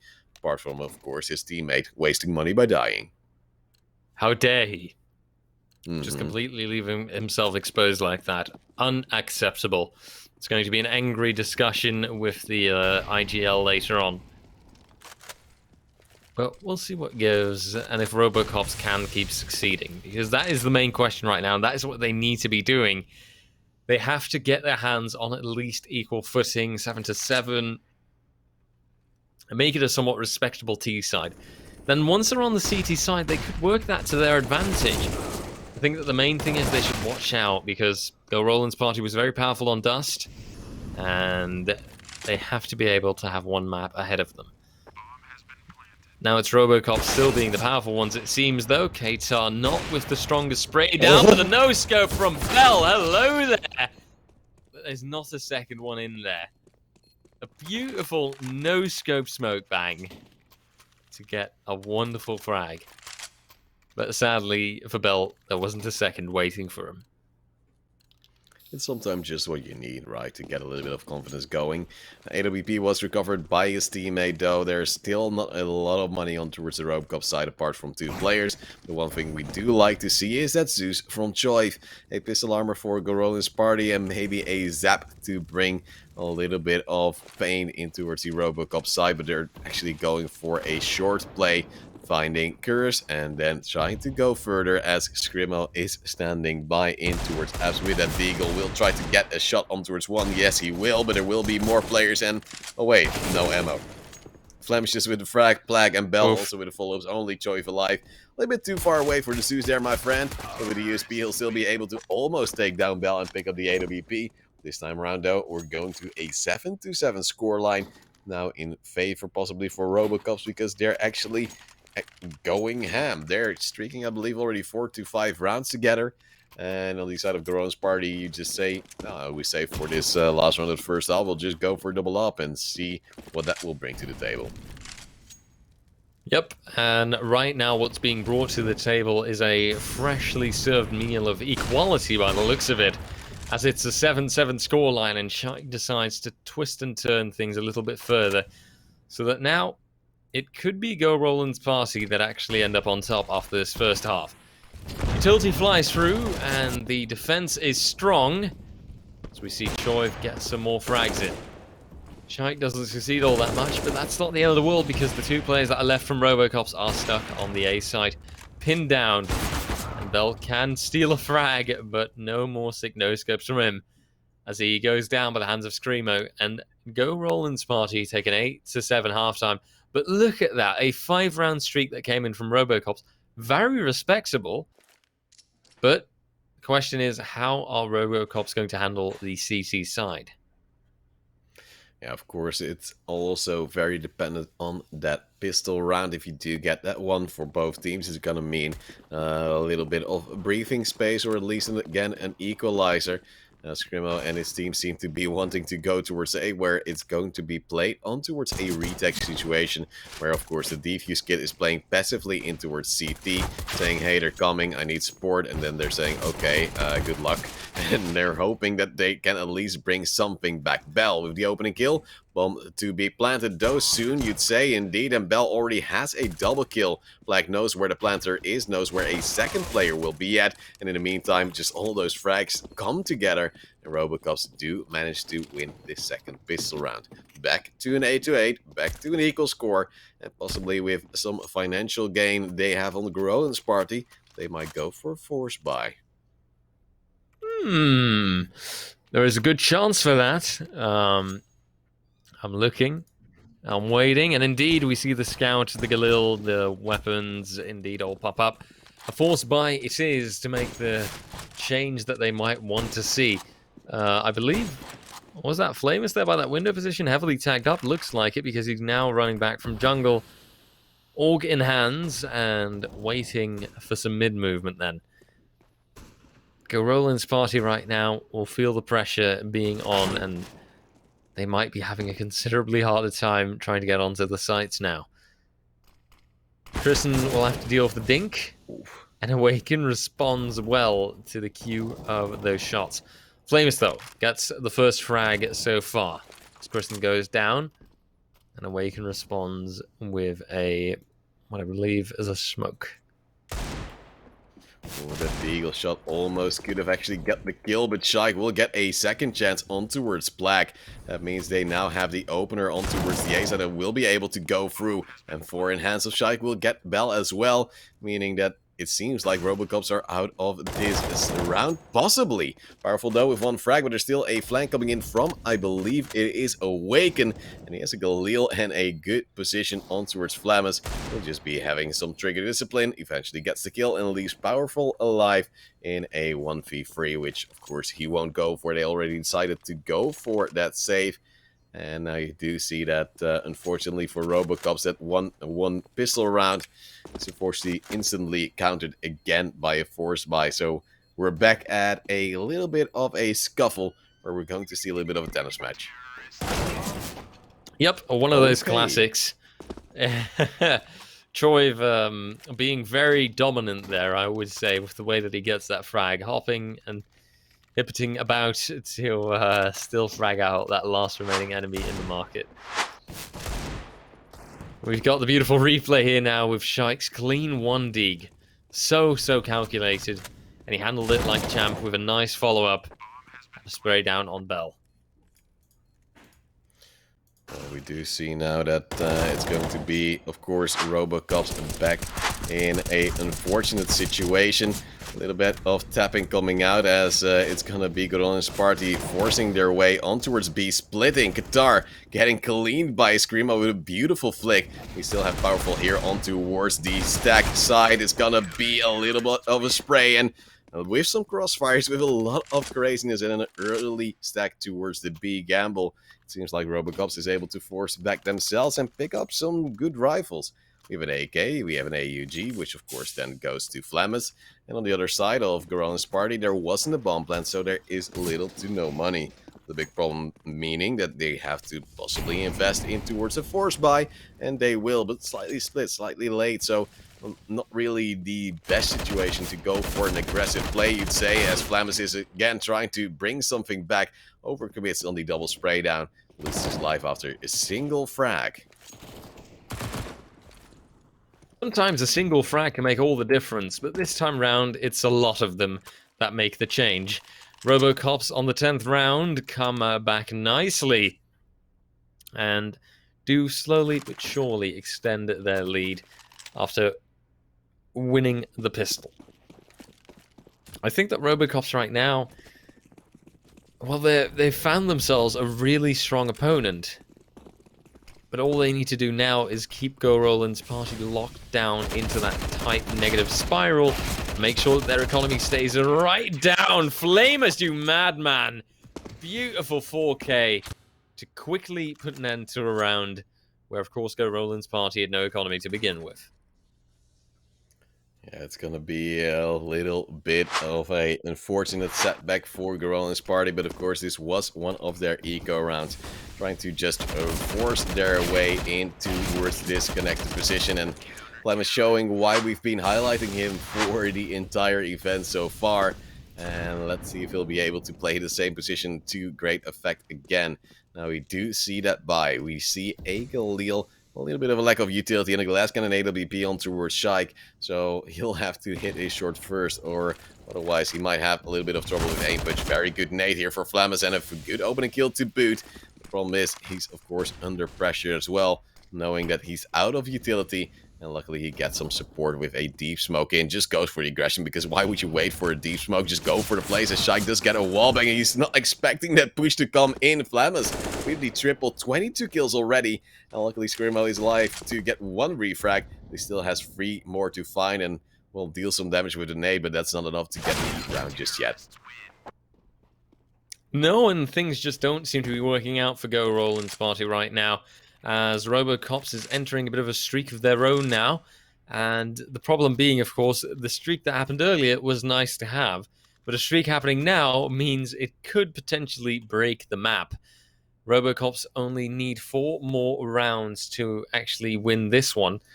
And then once it goes to Dust 2, obviously, I will admit, I think that's going to be another very contentious map. But I think that there is still a chance for Robocops to win it out there. And that is something that Go Roland's party has to be aware of and has to watch out for. Because obviously we've seen that they were very good on Dust 2, but that was against a different opponent. Are they going to be as good when they're playing against Robocops this time around? Arguably, one of the only remaining other team that might just be as good as them.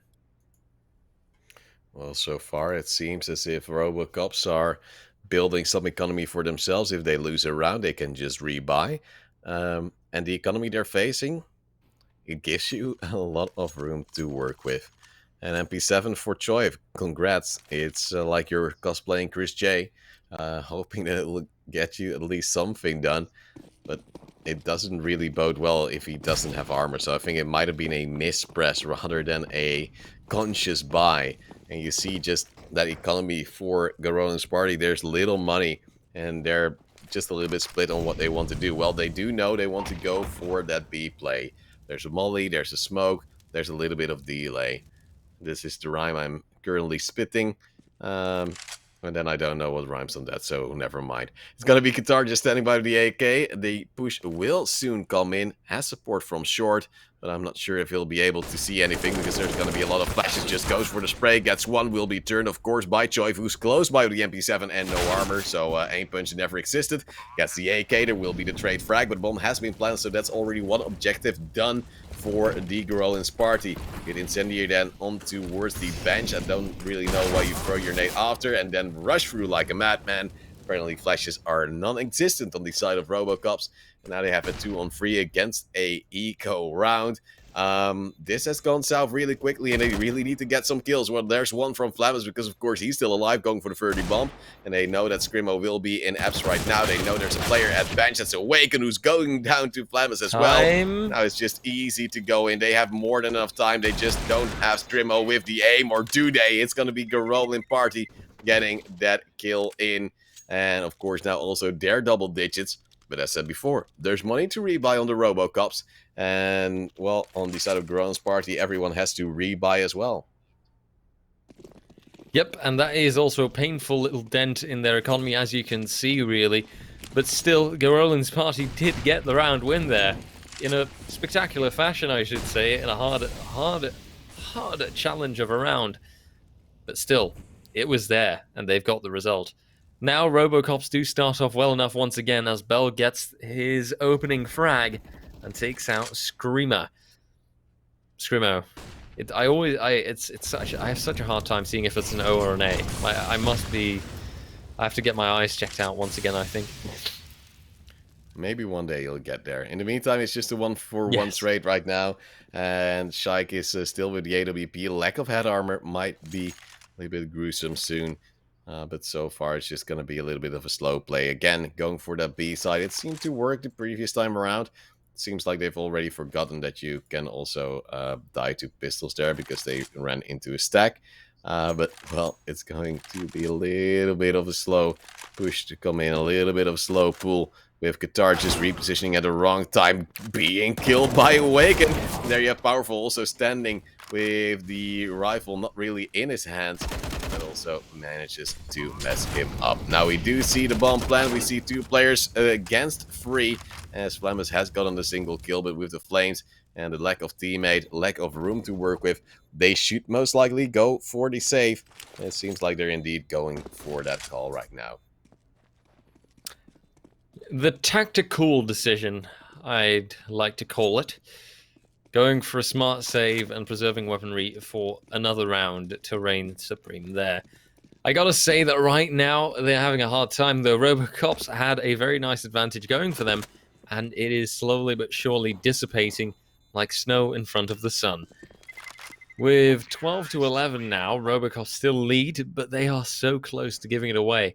And Gorillans party are definitely rocking the better financials, plus, being teased, they have the lesser buy-in. Ergo, you see Robocop struggling considerably more. They're going to have to play around a sort of hero M4 and hero Orc, whereas the rest of the team can barely buy anything else. Bell hasn't even bought armor. Well, we're going to see a little bit of an awkward scuffle indeed, but Bell, of course, saving up for that AWP later on, which is vital for his performance. But this is just a little bit of a... Oh, well, we'll see. Hit and miss around for the side of Robocops. If they do get those Deagles to fire well again, it's going to be great. But Bell goes down. Not really sure where. I believe that's most likely somewhere towards the A side. Oh, no, he's actually pushed down ramp. But yeah, that's a little bit of a risk there. Now we do have a player also in towards the ladder room who gets a flame to smithereens. Not really sure why he stayed there for such a long time, as he knew they spotted him going in there. And that's already it. 2-man advantage. Black and Flammers already big carries for the team. Will have to carry just a little bit more as well. Yep, but it seems that carrying is something they can do, and slowly but surely the need for carrying disappears. Pelag now, as the only man standing, he has to get the most back training of them all.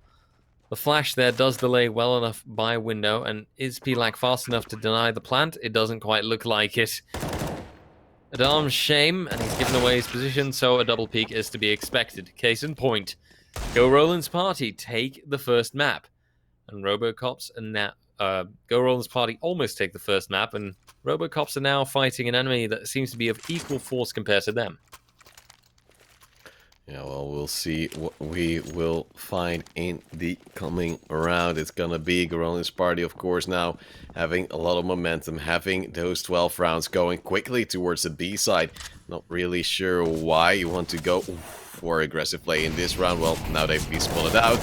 Powerful will go for a little bit of a cheeky spray back, as of course the T already expended most of his magazine, so he can't do much about that one. And that means we're back to a 5-5 still, but 2 players tagged up heavily on the side. A little bit of wallbang, why not, right? You can just bait out if there's going to be shots coming back to you. And they've already expended a lot of the CT utility. That means we're going to wait for the subsequent kills to at least emerge. Bell again with the glass cannon because the AWP was more important than M4 and armor. And, well, nothing really happening. Seems like they're going for a B split once more. Bell is standing by. Most likely we'll see the barrel of the AWP here. As Screamo gets the first frag, but Bell will have an answer. Will be mollied off. Might go for the aggression. Hello, you're on fire, Darlin. And then he goes indeed more aggressive. Will be flashed out. Screamo again with the second frag of the round. But the bomb will be dropped. Player spot on the short. And Guitar with the double as well. Brings it in towards a advantage for Robocops as the third frag will fall. Yeah, Choi, good luck on you. At least gets a freebie there. Gets a new AWP. Throws it away for an AK. It's like he has everything in his pocket. And then you see the kill towards Guitar. 20 seconds left. Black, well, his position might be known. And he will be spotted out. But Black, luckily, able to counter in time. And then is unable to pick up the AWP, meaning they will not have one in this round. But at least they had the AUG on towards Flemish, which is the priority drop, so to say. Oh, most certainly. It's still, though, a weapon that I personally wouldn't choose for. I'll stick to the M4. I don't know what you are like. Yeah, I will still go for the M4. I'm old school, man. See, you're a wise man, exactly. Lamus has gotten a single kill, but then there's a good return here from Garolin's party as they're moving as a unit. Molotovs again, very good to split out the opponents and the bomb to be planted on towards a short position. No big flank coming in from one of the players. Usually you see one go for at least then the top mid push. Now there's a little bit of a scuffle and Screamo getting 2 beautiful kills. Back to a 13-13, and oh no, there's no money on Robocops.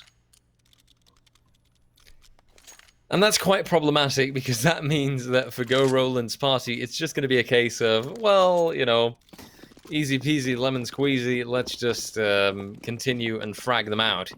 And I think that the potential is high for that right now, as they are running AKs, even an MP9 there that I see. Versus pistols, it's quite a clear-cut case. Now Awaken pushes ahead. 1, not 2. Katar denies that, but Screamo comes in fast enough and gets the double, where Shaik clears out the site, and P-Lag can't hit any 1-digs. Well, sometimes you just hit them in your dreams, and that's already worth something, right? But, well, so far it's just going to be a little bit of an unfortunate series of events for Robocops. They had a lot of control for a very long time, and this time around they're just out of the blue. They're going to be 1 round behind, have a bye, but no AWP, and this is just a little bit of a scary time. Flemmus will be flamed. Whoa, classic in the name. And then tries to go for a different angle, but minus 30 HP already. And we do now see a little bit of a push again going towards A, but they're focusing on the wrong players. There's 3 more in towards the ramp. Bell is standing by, but will be chased by Shaik, who's flexed out. And oh my god, Bell will be able to return as well as Flemmus with a double spray. It's only going to be Choi alive in the 1v2. Will at least get that bomb planted for himself. That gives Robocops an idea of where his whereabouts were for that time. But now they have absolutely no clue apart from the gas after the smoke came in. And Powerful trying to move all the way across, sees the shadow, tries to pre-fire, but Choi, huge headshot right there to bring his team to the map point. I can only imagine the screaming going on in Garolin's party. Robocops now up against it and unable to bring a proper bite to the table. Yep, that puts them in a very, very tough spot, and I'm afraid that might just mean This could be the moment of reckoning. This could actually be Robocop's their demise. Contrary to perhaps many expectations, but with the way it's looking right now, I mean, those AKs should be a lot better. MP9s, the Deagle, a FAMAS, and then that Scout, that's very tough to work with. Okay, sure, you're right. Gorolin's party has to take the first step. They have to push towards that bomb site. But if they get 1 or 2 good frags, that's it. That's all they need, and it's done. Look at also look at the fact how much mid control they can actually get. Sure, there's the player in connector, but they're smoked off. What can they do? Flame is forced back onto the bomb site. Now you can see that mid control also being capitalized on as they slowly but surely move ahead. But will this be seen? Will this play be anticipated? Awaken. He seems to be expecting it. Spots the player, but oh, was that an accidental switch? I sure hope it was, because otherwise that was terrible. Now Krasen is standing at the ready. Molly comes through. Market position definitely works out. Flamers can't do much, but he is pushing through short in the meantime, whereas the bomb now is getting planted. On default, there's a lot of pressure on Krasen right now to get that frag to make the difference. If he doesn't succeed, then this round might just go towards Robocops. But then, Choiv comes in, double kill no less. A triple, 4K to finish it off. He tags up heavily, but Bell is still alive. Problem is, they've got that scout, and that does not work out. Screamo takes the frag, and Go Roland's party take the first map of this grand final. Yeah, they're now 1-0 up against the Robocops, which for us were the favorites going in towards this grand final. So that's quite a little bit of an upset. Then looking at the last round, it was chaos again. You just see that on the Robocop side, they're trying to peek in a little bit too much one by one rather than moving in as a unit. And, well, with the utility very properly set by the Go Roland's party, 60 Roland's party, I'm just always messing with my brain. That means they now have a map advantage going on towards their own map. We saw something great happen in the semifinal for themselves here. They were able to destroy Real Bulgir. So I'm now not so sure that our prediction might be right. But RJ, I don't want to blame anyone. But you stepped on the Robocop's bandwagon and suddenly everything is falling apart.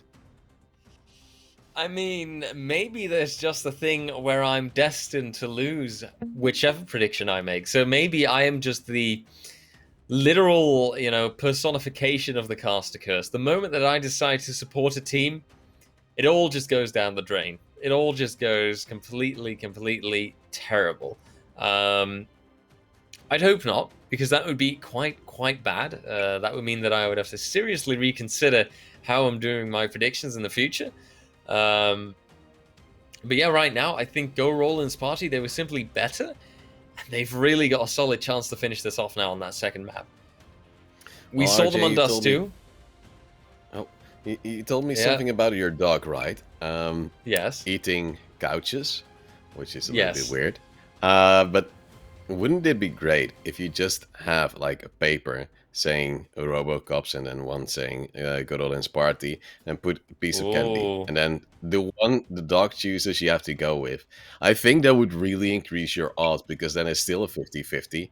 It might depend on like if your dog is left-handed or right-handed. I don't know if dogs have that left or right paw. Left or right paw, yeah. Yeah, I don't know how I should call it, but I think that would be the best option for your prediction skills.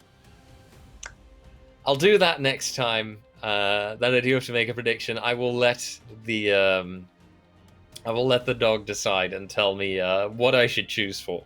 Honestly, you might be onto something there. We've seen it in the past that animals get to do the predictions. I believe it was a chicken or something, or a squid. Yes, with one of the World a very Cups. expensive chicken. Yes, clearly, that seems to be the way to go. Something to keep in mind. Right now, though, I'm having a hard time, sticking on the Robocop bandwagon, and maybe I should switch to Go Roland, because we've seen them on Dust 2. They were so strong. How are they not going to repeat that performance now? How is Robocop going to make that difference? Well, RJ, you've just decided it will be a free mapper. Congratulations. No, but I'm curious to see what we'll see. I'm indeed thinking that Growlin on Dust 2 were really strong. And I have to like think back on what went wrong here. I believe the AWP pressure from the side of Robocops was maybe a little bit lacking. Their economy in the early T side, but also in the CT side, in shambles. They were forcing weird rounds and having double ecos with another pistol armor behind it. They were thinking about extending in towards a proper buy, but then were unable to win those buys. And like if they would have won easy, they had some missed timings on certain clutch situations where the defuse without a kit was still coming through. And I think if those would have turned around, it would have been an easy win for Robocops, but they really outplayed themselves in certain scenarios. Do you feel like that's the main cause then? The fact that they at times just sabotaged themselves, basically? Well, it was 2 rounds in the first 6 rounds that went in favor of Gorolin's party that way. And that forced it into towards a 42 lead for Gorolin's party, which of course isn't huge yet, but from that point onwards, the economy from the T side was actually a little bit hard to come by. So I think it's actually a lot more influential than you might expect, because it also really ground Robocops their momentum to a halt. I think if Robocops was able to get a little bit more traction early on, if they were able to turn that 4-2 in towards a 2-4, they were able to possibly win that map, because then their T side would have had so much more room to work. They might have been able to punish more on towards where their opponents would be playing, because their CT side, it wasn't bad, it just wasn't good enough. No, indeed, that's kind of the problem as well. They couldn't quite get there, and I think that you see this in the result too. The fact that it was a 16-13, I believe, in favor of Go Roland's party, it just shows that, okay, they're a very strong opponent, but Robocop just isn't quite there. They can't quite make it all the way. And, I mean, honestly, it's just a shame, right? Because we've seen how strong that they can be, and they've completely destroyed teams in other times at other stages of the tournament. But now they've really met, their Angstgegner, to use a beautiful German word. And clearly that seems to be Go Roland's party. If this doesn't succeed in the second map, or then it's done and dusted, right? Then it's obvious that it's going to be just in favor of none other than Go Roland's party if they rock the boat on Dust 2. But maybe they won't. I mean, I would like to see Robocop make less mistakes to improve themselves towards Dust 2. But I have to see it to believe it, as always. Right now, my confidence in them is rather low, I have to honestly say. Yeah, well, like the big problem as well in the previous map was that, for instance, the second pistol round was won by the Robocops. And then we're like, oh yeah, nice, they've equalized the score. It was 8-7 in favor of Gorolin's party. So then it was 8-8, and you're like, yeah, baby, now we're getting there. And suddenly they lose the subsequent round. And then from that point onwards, again, it's a momentum breaker. Again, they don't get any financial traction, because that is going to be a little bit of forced buy fest against each other. And, well, they were able to slightly come back from that, but that's not really the way you want to start your half, because usually if you win the pistol, you win the round after, and that's against the force buy. You're like, yeah, okay, we beat the force, now we're up against an eco, and we still have our bonus weapon, so we're gonna make some cash. And then usually that round should be like max 2 players lost, and then you're building economy, you still have those SMGs who are running in and getting some money, and then you're playing the bonus round, and you still have pretty much enough money to get a full buy if you lose. But now they just didn't have that, because they won the pistol, okay, great, lost against force buy, oh no, won their own force buy, okay, great. And then the economy is such in a different state that they were unable to actually read into what would be happening, were unable to really know and have the confidence on where to push. As RJ, apparently something has arrived, because someone is yeah, someone's trying to get attention outside. Probably the neighbor. Tends to do that sometimes when he leaves. Yeah, not for me, for his kid. Just to make that clear, I mean. But yeah, moving on swiftly. Yeah, honestly, that economy is, I think, one of those key factors, right? And I refer to it as the negative spiral. You just basically have to get your enemy all the way, like down into that, so that every time that they do get a chance to buy, it's immediately followed by an eco round or a weak pistol armor that they just can't do anything with. And if you get them stuck in that cycle, you just basically know, normally speaking, every time that you win a round from them, the next one should be pretty much easier to win. Because once you're playing against a pistol armor and you are rocking AKs, full utility, etc., you shouldn't be having such a hard time, right? But let's take a look. We're going to see the knife, and we're going to see who's going to have a hard time at the start of this map. Now, though, by the looks of things, it is the Robocops, I believe, that are reigning supreme, and indeed they are.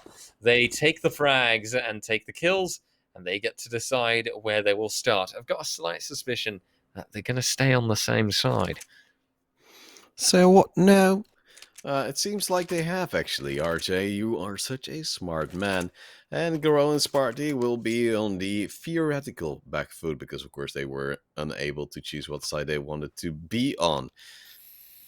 But then the question remains, what will happen next? Because, well, Robocops is currently with a diffuse kit on towards Flammes. There's a lot of chatter going around, and Garolin's party, they're rushing towards that B side, and uh-oh, will this unstoppable force be stopped at all? Because there's 3 players already standing by from the Robocop side. First kill coming in for Powerful, gets a second, will have to reload. It's like, oh baby, he needs some support, but there's some support from Flammes. It's gonna be a little bit of an awkward fight. They're just gonna go for the hard push to get that denial on the bomb plant, and they will. Qatar with the last frag, 1-0 for Robocops.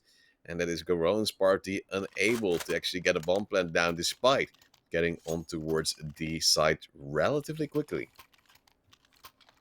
Indeed, a strong start for them. That scout that will probably also play very well on Dust 2. And just what Robocops need right now to, well, just get a solid start and work on from that, right? Once you've got the pistol round in, you can definitely get some more done.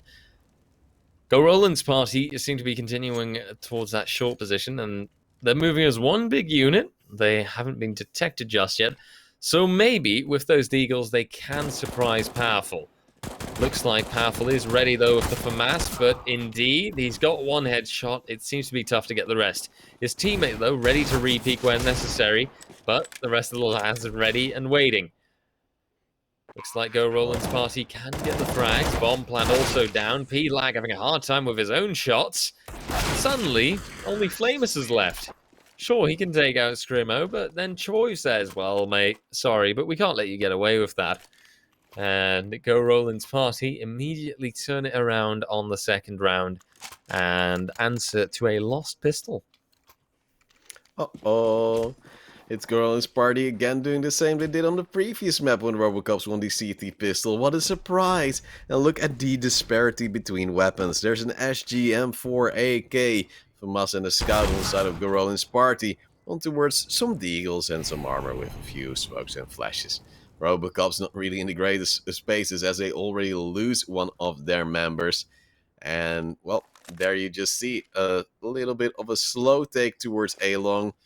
3 players not standing with their rifles out, which is a stupid idea against pistols, but, well, so far it seemed to work for them because they didn't die, and all 5 players will move via this long position. Another kill comes in on towards Black. Powerful is hoping to be flashed through the smoke. Will actually be tagged up and killed through the smoke. Awaken, well, he's wake enough and woke enough to get things done. Only 2 more players standing by. Drive-by here from Flamus. And it's gonna be Choi just going for a slow plan and saying, yeah, I think we have this round in the back, guys, but we'll just get a few more frags to pat the KD, right? Just a good tap on towards Flammes. He'll be able to get back just in time. Figures I'd save a armor and FAMAS, and I think it's pretty worthwhile. Oh, most certainly so. But it looks like that is the only thing he's getting away with, though. As even now, Garolin's party decide to hunt him out. Oh, this could be dangerous, but Choi actually goes down, and Flamus takes the smart choice of falling back. And, oh, never mind, he doesn't get to save the weaponry. And, of course, that is a lot more damaging for Robocops than it is for Garolin's party. They have plenty of stuff to work with, plenty of financials, so they can just rebuy after this. Whereas Robocops, they could have done something with that FAMAS, albeit not that much, due to the fact that the rest of the team is going to have to just go on a straight eco. And like the big thing for Garon's party is that like if they die, they're saying, oh yeah, thanks, now we can actually buy an AK, which is better. And now we do see Flamus already going down to Awaken with a little bit of support of the Mach 10 of a Joy. Awaken though also quite tagged up, but in the middle there's also a little bit of a fight. Screamo moving in and the spray gets a 4K. It's gonna be 3-1 for Garon's party, who are now again getting that momentum going. But of course, don't forget, we now have a buy again from the Robocops. So they have a scout, slightly iffy, but they do also have Enforce with a lack of diffuse kits and some half utility on most of the members, so that's not really the best either. Flashbangs coming in just to team flash your teammates, trying to back you up, as Qatar will get the first frag, and Awaken luckily awaited for the frag as he moved through the smoke. Triple opening kill for Robocops, and this should be theoretically smooth sailing, but you just never know in this game. No, sometimes you hit some really rocky waters and it is anything but smooth. Flamus makes that quite obvious. Gets a wonderful double kill to finish it off, and Robocops get back onto the entire game plan. 2-3 now, and only 1 round removed from taking back the equalizer. I have to say, with like the situation that Go Roland's party's in right now, it could go either way. Their buy is fine, and they've got the AKs, they've got the utilities, so it's not the end of the world, but their execute has to be near perfect, or either Robocops has to make one of those key trademark mistakes again. Flamus, he's getting caught out, and now there's going to be a response to that, but Choive is mid-position, so much stronger. A double kill, and Screamo in the meantime also takes out Flamus to clear out the entire site. Bomb gets planted, and P-Lag and Powerful will now both realize, yeah, lads, this isn't going to work. Well, we do have Awaken just chilling out because the save is already being called. There's one chaser on that T side, and I believe it's oddly enough again the AWP of Shaik, who's saying, yeah, you know what, it's a valuable weapon, they might want this, so I'm just gonna run over and see if they can grab it from my cold dead hands if they do kill me. In the meantime, Powerful standing by for possible exit frags as he's in the lower tunnel staircase. Uh-oh, spotted out. That's 1 kill. Miscommunication. Awaken and Screamo will both go down. But still, there's money to burn on the Gorolins party side. Still a little bit flustered that if you're going for a save, which you can still do on side as you saw from one of their teammates, you're just going to stand there and watch yourself die because they didn't really do much to counteract that. Not quite. They just kind of let it happen. But, you know, that's kind of life sometimes. Sometimes people just don't have the energy, man. Oh, dear. Oh, no. What? Oh, the double flash. Flashed on both sides. That was painful. Great, Molly. Yeah. Love it. Things are going a little bit wrong there on the Go Roland side, I think. They're forced back, and they have to reconsider, they have to replan. Now seeing if mid-control will work out for them instead, Go Roland's party is vying to keep a hand on their lead. This is just not in time. They could have looked towards tunnels, but I don't believe that they spotted them out, not being able to give the intel, because otherwise there would have been a rotate towards the B-bomb site right now. So it's only Anchor who is playing the Anchor, and who now has to respond to a lot of people coming through. But Flamus is luckily right there in window. And Anchor, you're getting tagged up there, mate. But everyone's flashed off. Awaken, though, can still steal a frag. And, yep, Qatar comes in right on time. The response was good, albeit a little bit delayed. Qatar just slowly coming in the back. Knew he already had a pretty decent position if there would be a bomb plant coming through. Otherwise, it has a teammate Powerful also to go for a push. 4-3 Gorolin party still in the lead, but oh no, they're running out of money. So they're actually going for a tactical timeout, most likely. 2 players could buy Curson and Screamo, and then the rest could go for pistol armors. But I think just a pistol armor in general, with then one of those wealthy players going for a hero AK, might be the best. Just doing some calculations in my mind, which is really hard for me. Yeah, is it okay? Do you need some time? No. Like, if Gerson buys AK and armor, no util, he has 2,400. So with the loss bonus, he'll be able to buy in full still. So if the rest of the team goes for pistol armor, if he dies, they can pick up the AK. Big brain. Always Yeah. walk behind the guy with the AK, block him until he dies so you get the weapon. And Ah, then yes, the Russian easy approach. peasy lemon squeezy. Yeah, crystal clear. But what are they going to do? It seems like the Nobody buy is knows. coming through. Oh, full buy. Okay, and Gerson himself has a Galil, so he probably dropped a Galil as well. Oh, such a team player. And then you have Shaik on the AWP. He says, nah, I'm not gonna shy away from the best weapon. I'll just get the opening kill for you. Takes down one. That's Case in point. powerful. Very important frag there. And that means we're now in towards a 5-4 situation, which might be a little bit hard for Robocops to come by because they're still being pushed in. But, of course, they have Flammas.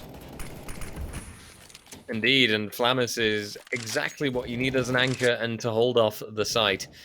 In this case, though, not the site, but middle. He can upgrade to an AK, and as he pushes ahead, he seems to be waiting. Oh, gets spotted out, though. Not directly, but it was a bit of a spray down in the smoke. 3v3. Anchor taking on that mid position right now. And Awaken. Oh, timing is awkward. The jumping, sadly, did give him away. So 3v2. And Flamus is also making sure that the ace die is still well defended. But now Choi pushes through. Flamus actually falls back towards the CT spawn, but there's no smoke or anything to work with. Just a nade that can temporarily be thrown down to maybe disable Flamus a little bit.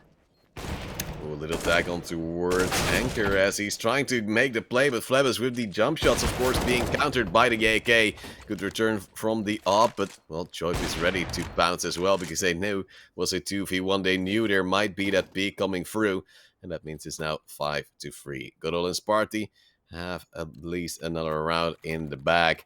But now we have two teams with a lack of economy, and thus there will be a force buy coming down from Robocops. Two scouts, a lot of deagles, but also another attack coming through. Both players actually getting attack onto each other, both Shaik and Anchor. And that means they might go for another scuffle. But for the op, that might be a bigger risk than reward, as we have Choice already getting opening kills. So the only thing they need to do is focus on towards that A side. Yeah, and it's always also a case really of knowing which site to pick. Oh! Katar comes in clutch, but he can't quite finish it off. As Awaken and Scrimo take all the frags, and no bomb plant necessary. 6-3 now, and Go Rollins' party is rolling on fine. But I feel that their advantage is fickle. It's dependent on Robocops making certain mistakes, where their site defense is sloppy, where they don't really get a good read on the enemies, for example, at times, and that those are the best possible situations for Go Rollins party to actually capitalize on. Well, Choif is just moving across between Mach 10. Will get a kill on towards one of the Robocop members, and the follow-up will be there, of course, against Nico. The Mach 10 will work wondrous for your bank account. Screamo, in the meantime, also just racking up some kills, and there's only Plague alive. Choif says, yo, I also got one of your deagles. Want me to use that one? Sure. But Curse also gets a nade kill for himself because he wants the money for his own. 7-3. It seemed to be a little bit more close at a certain moment in time, but now it's good old Sparty who is actually putting in more effort into winning and actually getting that streak going, having a decent bank as well. Look at that money, able to rebuy once or twice, depending on how many bomb plants they get, if they do happen to lose in a streak. And now we have a good flash coming through, player in towards CT. Ooh, that's a very awkward timing, and saying, help, help, get him. And then he doesn't get his own weapon. Anchor now with the double kill. Flame is also with the MP9 saying, yeah, I sort of force bought in this round, but it still works out. And now you've only Shaik with the AWP who says, yep, it's worth saving rather than going in. And this is silly mistakes. It's funny, right? Because I just highlighted the mistakes on the Robocop side, and which side ends up making the mistakes now? Robocops, if they lose this round, but I don't think they will. I doubt it. No. There was just something telling me that they weren't going to lose this one. I don't know, just a feeling. But look at the free upgrades they're getting right now, because they got an AWP, 2 AKs, and a Galil. And it's partially due to this push. They're standing there again in the open with their util. Like, their util usage is good. Their positioning when using the utility, not that great. They've been caught out for a few times already. Now we do see Choiv, luckily with the AWP, getting a good spawn and a good opening frag. Still trying to contest that A-long position. But so far, no real extra tweaks coming in on towards him. So I'll have to peel off and go for a little bit of that mid contest. He knows there might still be an AWP somewhere because Anchor is still alive. And that is always a scary person to go up against because his aim is almost unmatched so far in the server with the AWP. Of course, Flames can do some stuff, but he can't do everything. No, that's true, and it has to be respected, right? Someone who's good and someone who can handle it. You just have to give them those props. Speaking of it, Anchor with the AWP gets the kill, equalizes things out once again, puts us back onto even numbers in this battle. Powerful. His hold perhaps isn't the best, and his teammate just did get slightly murdered. But he tries once again, and oh dear, does not expect Screamo to be popping up that soon. Anchor, though, once again with the AWP, comes in clutch, but then Awaken shows up, and sadly, in this case, Robocops and the rest of them were all a bit sidelined, and, well, quite clearly, they were just unexpected, and they didn't quite know where everyone was coming from. There we go now. Go Roland's party on the 8th round, which also means that they are rocking the advantage towards the end of the half. Ooh, juicy, juicy, juicy. It's gonna be Choiv moving close towards the mid doors as well. Of course, their weakest point, attacking apparently. But at least they use some good util to flush Anchor again in towards the same angle as been before. And now they're just gonna peek him and he's gonna get a kill. Okay, it's gonna be Shy going down first, at least with a kill to get the B side. Luckily also with a follow-up as he just pushes in towards the window. Will eventually fall with over-aggression, but they still have a mid-lurker, they have the bomb plant, and they have 3 players that have to cross through that mid-threshold.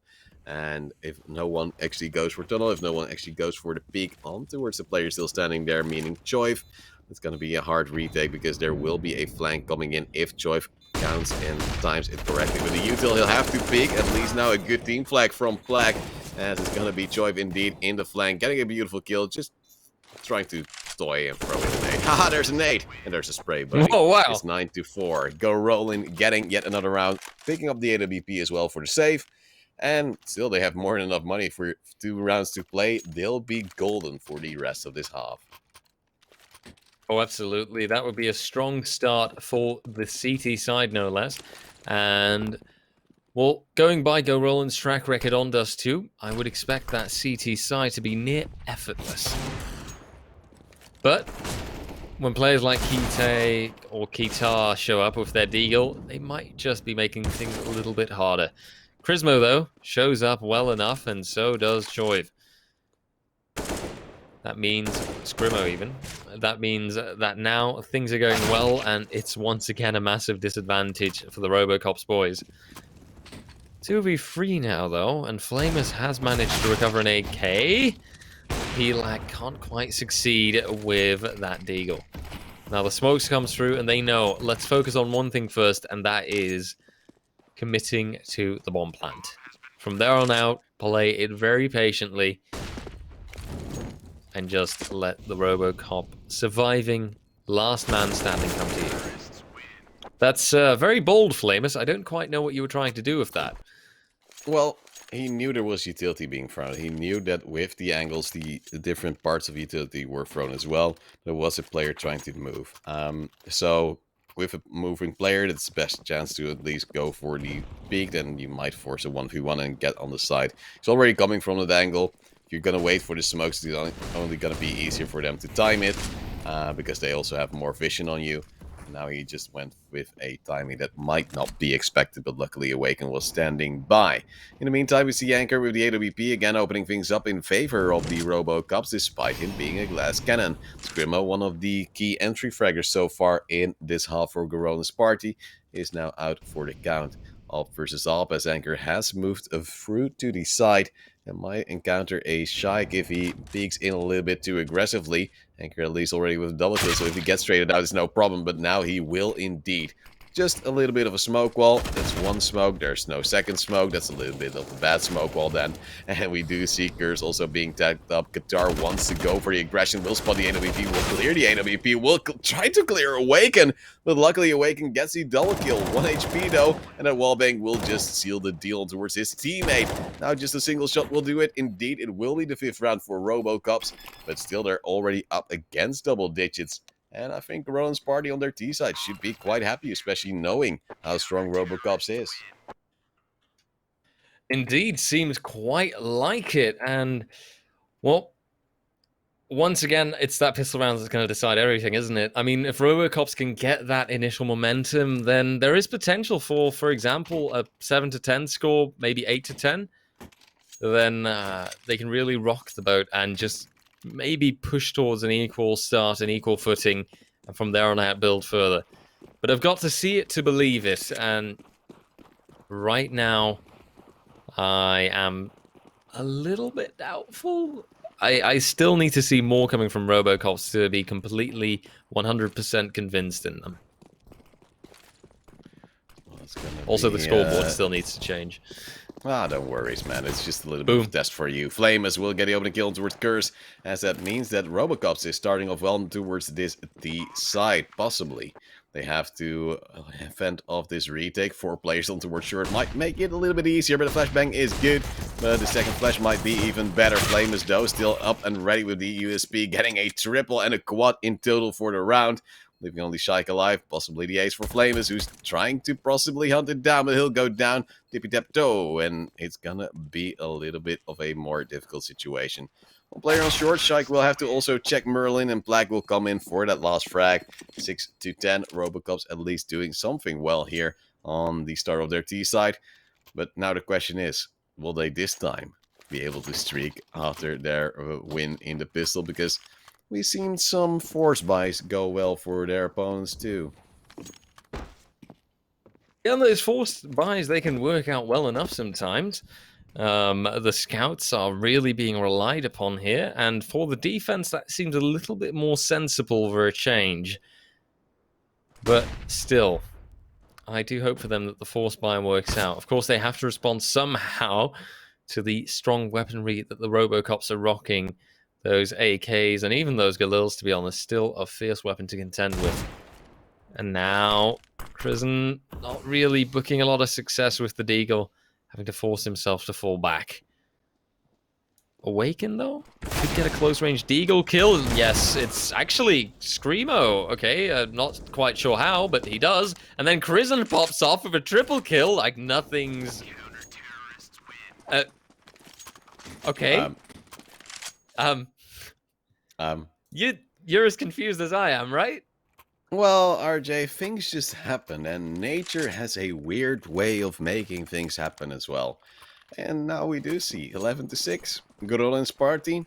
They're making true on what we said, and that is that they're a strong Dust 2 team. Good molly, good delay, good players already being torched, and then they're saying on the RoboCops, yeah. We'll just go towards a short or maybe mid. We don't know just yet. Wait, there's mollies everywhere. Luckily, Black at least gets one frag as there was over-aggression coming in from Curse. But now there might just be some more angles to be contested as they're indeed going for that A short take. And 4 for Shike on long range with head armorless targets might be shooting some gallery as he's trying to get things going. But luckily, for the side of RoboCops, is unable to actually hit many shots. A little bit of damage, a little bit of spray, but now he's running out of ammo and running out of health as well after being dinged. But he has some support from Joy. He has some support of Awaken, who diverts certain shots. Now it's a 1v2. Black trying to play the game of 1v1s. But Screamo just, again, moves in, gets those frags. And then 12-6 will be the end of that, forcing RoboCops in towards an eco.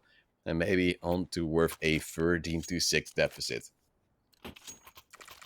Oh, for sure. And RoboCops, I need to see some change and look at their buy right now too. This is very little to work with. Like, how are they going to handle this now? I guess just move as one big unit would be my first suggestion, but that's not what they're doing either. Of course, they do catch out Choi here quite well. He's a little bit stuck with that MP9, and that does get recovered by Flamers. By the looks of it, hopefully for the better. And Shike, right now, doing a bit of a weapon switch with Krizen, because obviously Krizen is considerably lower HP, so the Scout makes a lot more sense. Now, Scrimo, clearly ready. Good angle, but Belag comes back with the Deagle. Very strong, very well played. And things slow down a little bit as Robocops decide to go for a big rotate and move towards that A site instead. Powerful on the front and P-Lag in the back, both with a deagle in hand. Oh dear. Well, oh no. They're hoping, man. They're checking. And now there's a good counter flash from Shike saying, yeah, I know exactly where you are, but he doesn't know where they are. Maybe heard some steps from the short position, and now it's Curse luckily getting the first kill, also diverting the attention. Okay. Luckily, the Scout was there for a second kill, but it was a little bit awkward. But the M4 was recovered in the end. So, not a whole lot of money lost because the Scout trading for the M4 is still value. But, well, what we do now see is AKs on the side of Robocops. No AWP, no funds for that. But they at least have a lot of utility, so they'll go for a long take, it seems. Facing up against two players who are already, again, using their counter utils to deal damage, getting kills as well. Shike, they're doing the damage, and Choiv as well, leaving only Plague alive. They've only played for like 20 seconds. So this is a speedrun from Garolin's party, possibly to win the tournament here. And that's that. A very quick round played by Garolin's party.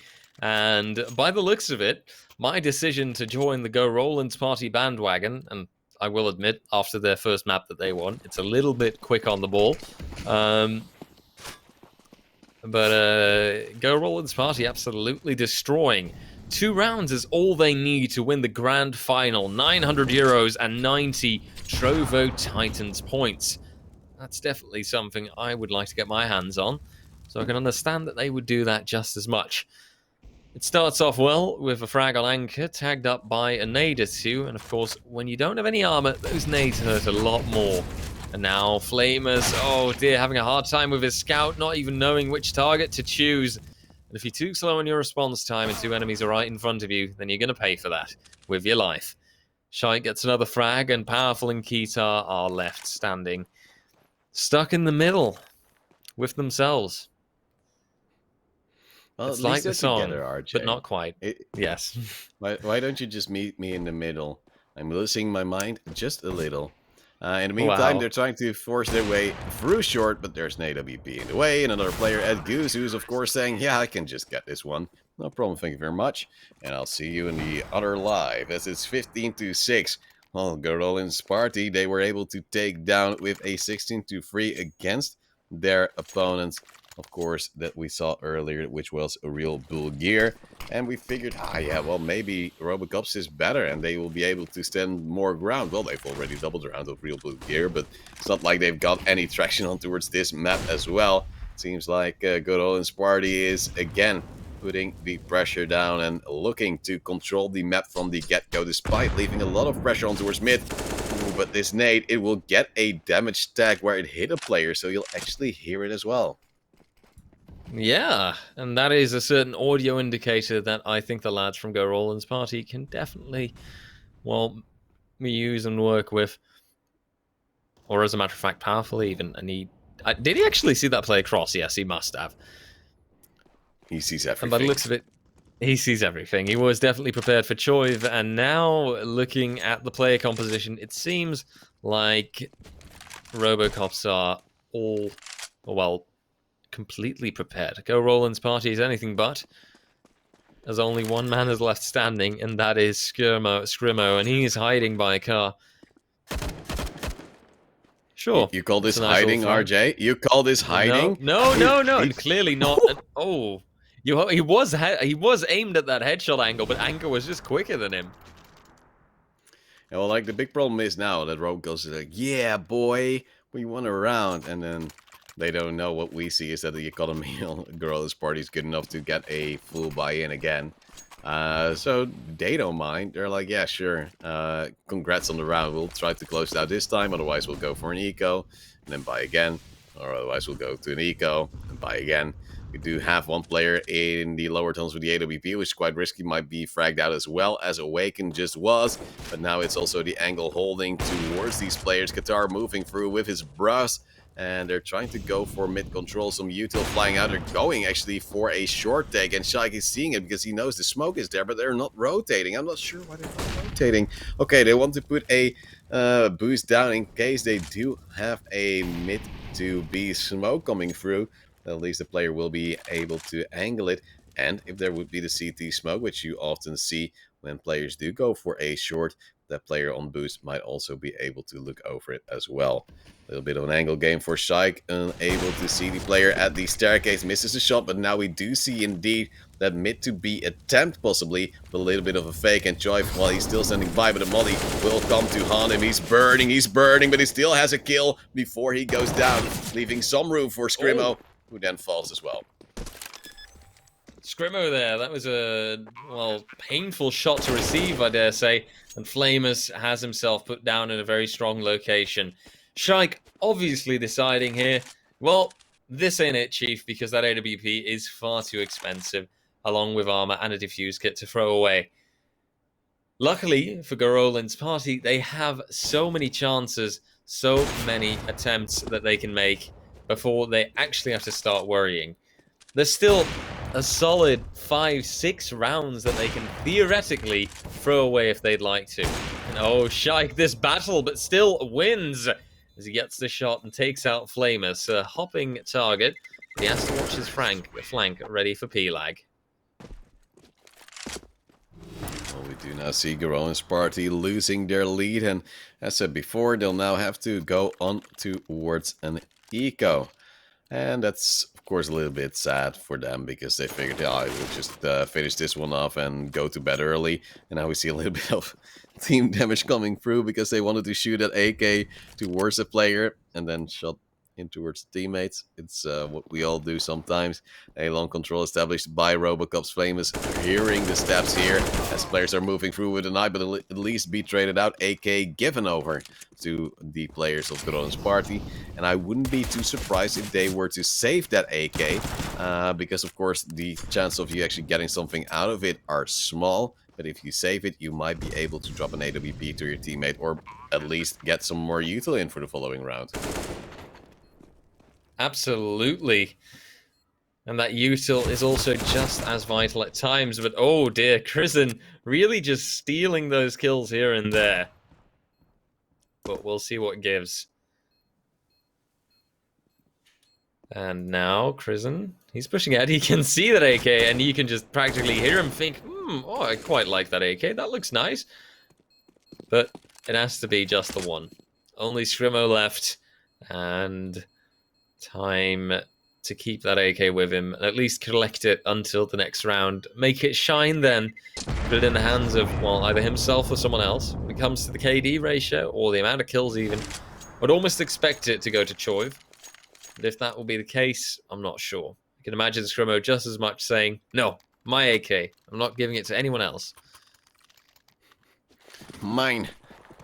And, well, sometimes you just don't have to share, you know.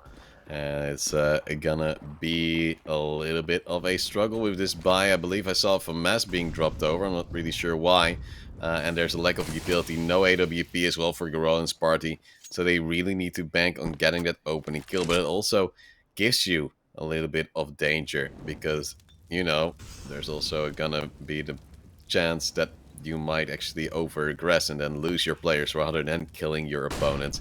First thing is standing by, will be flashed and fragged out. No support for him whatsoever. There will be aggression on towards shore, but Anchor standing by to, of course, also collect a frag there.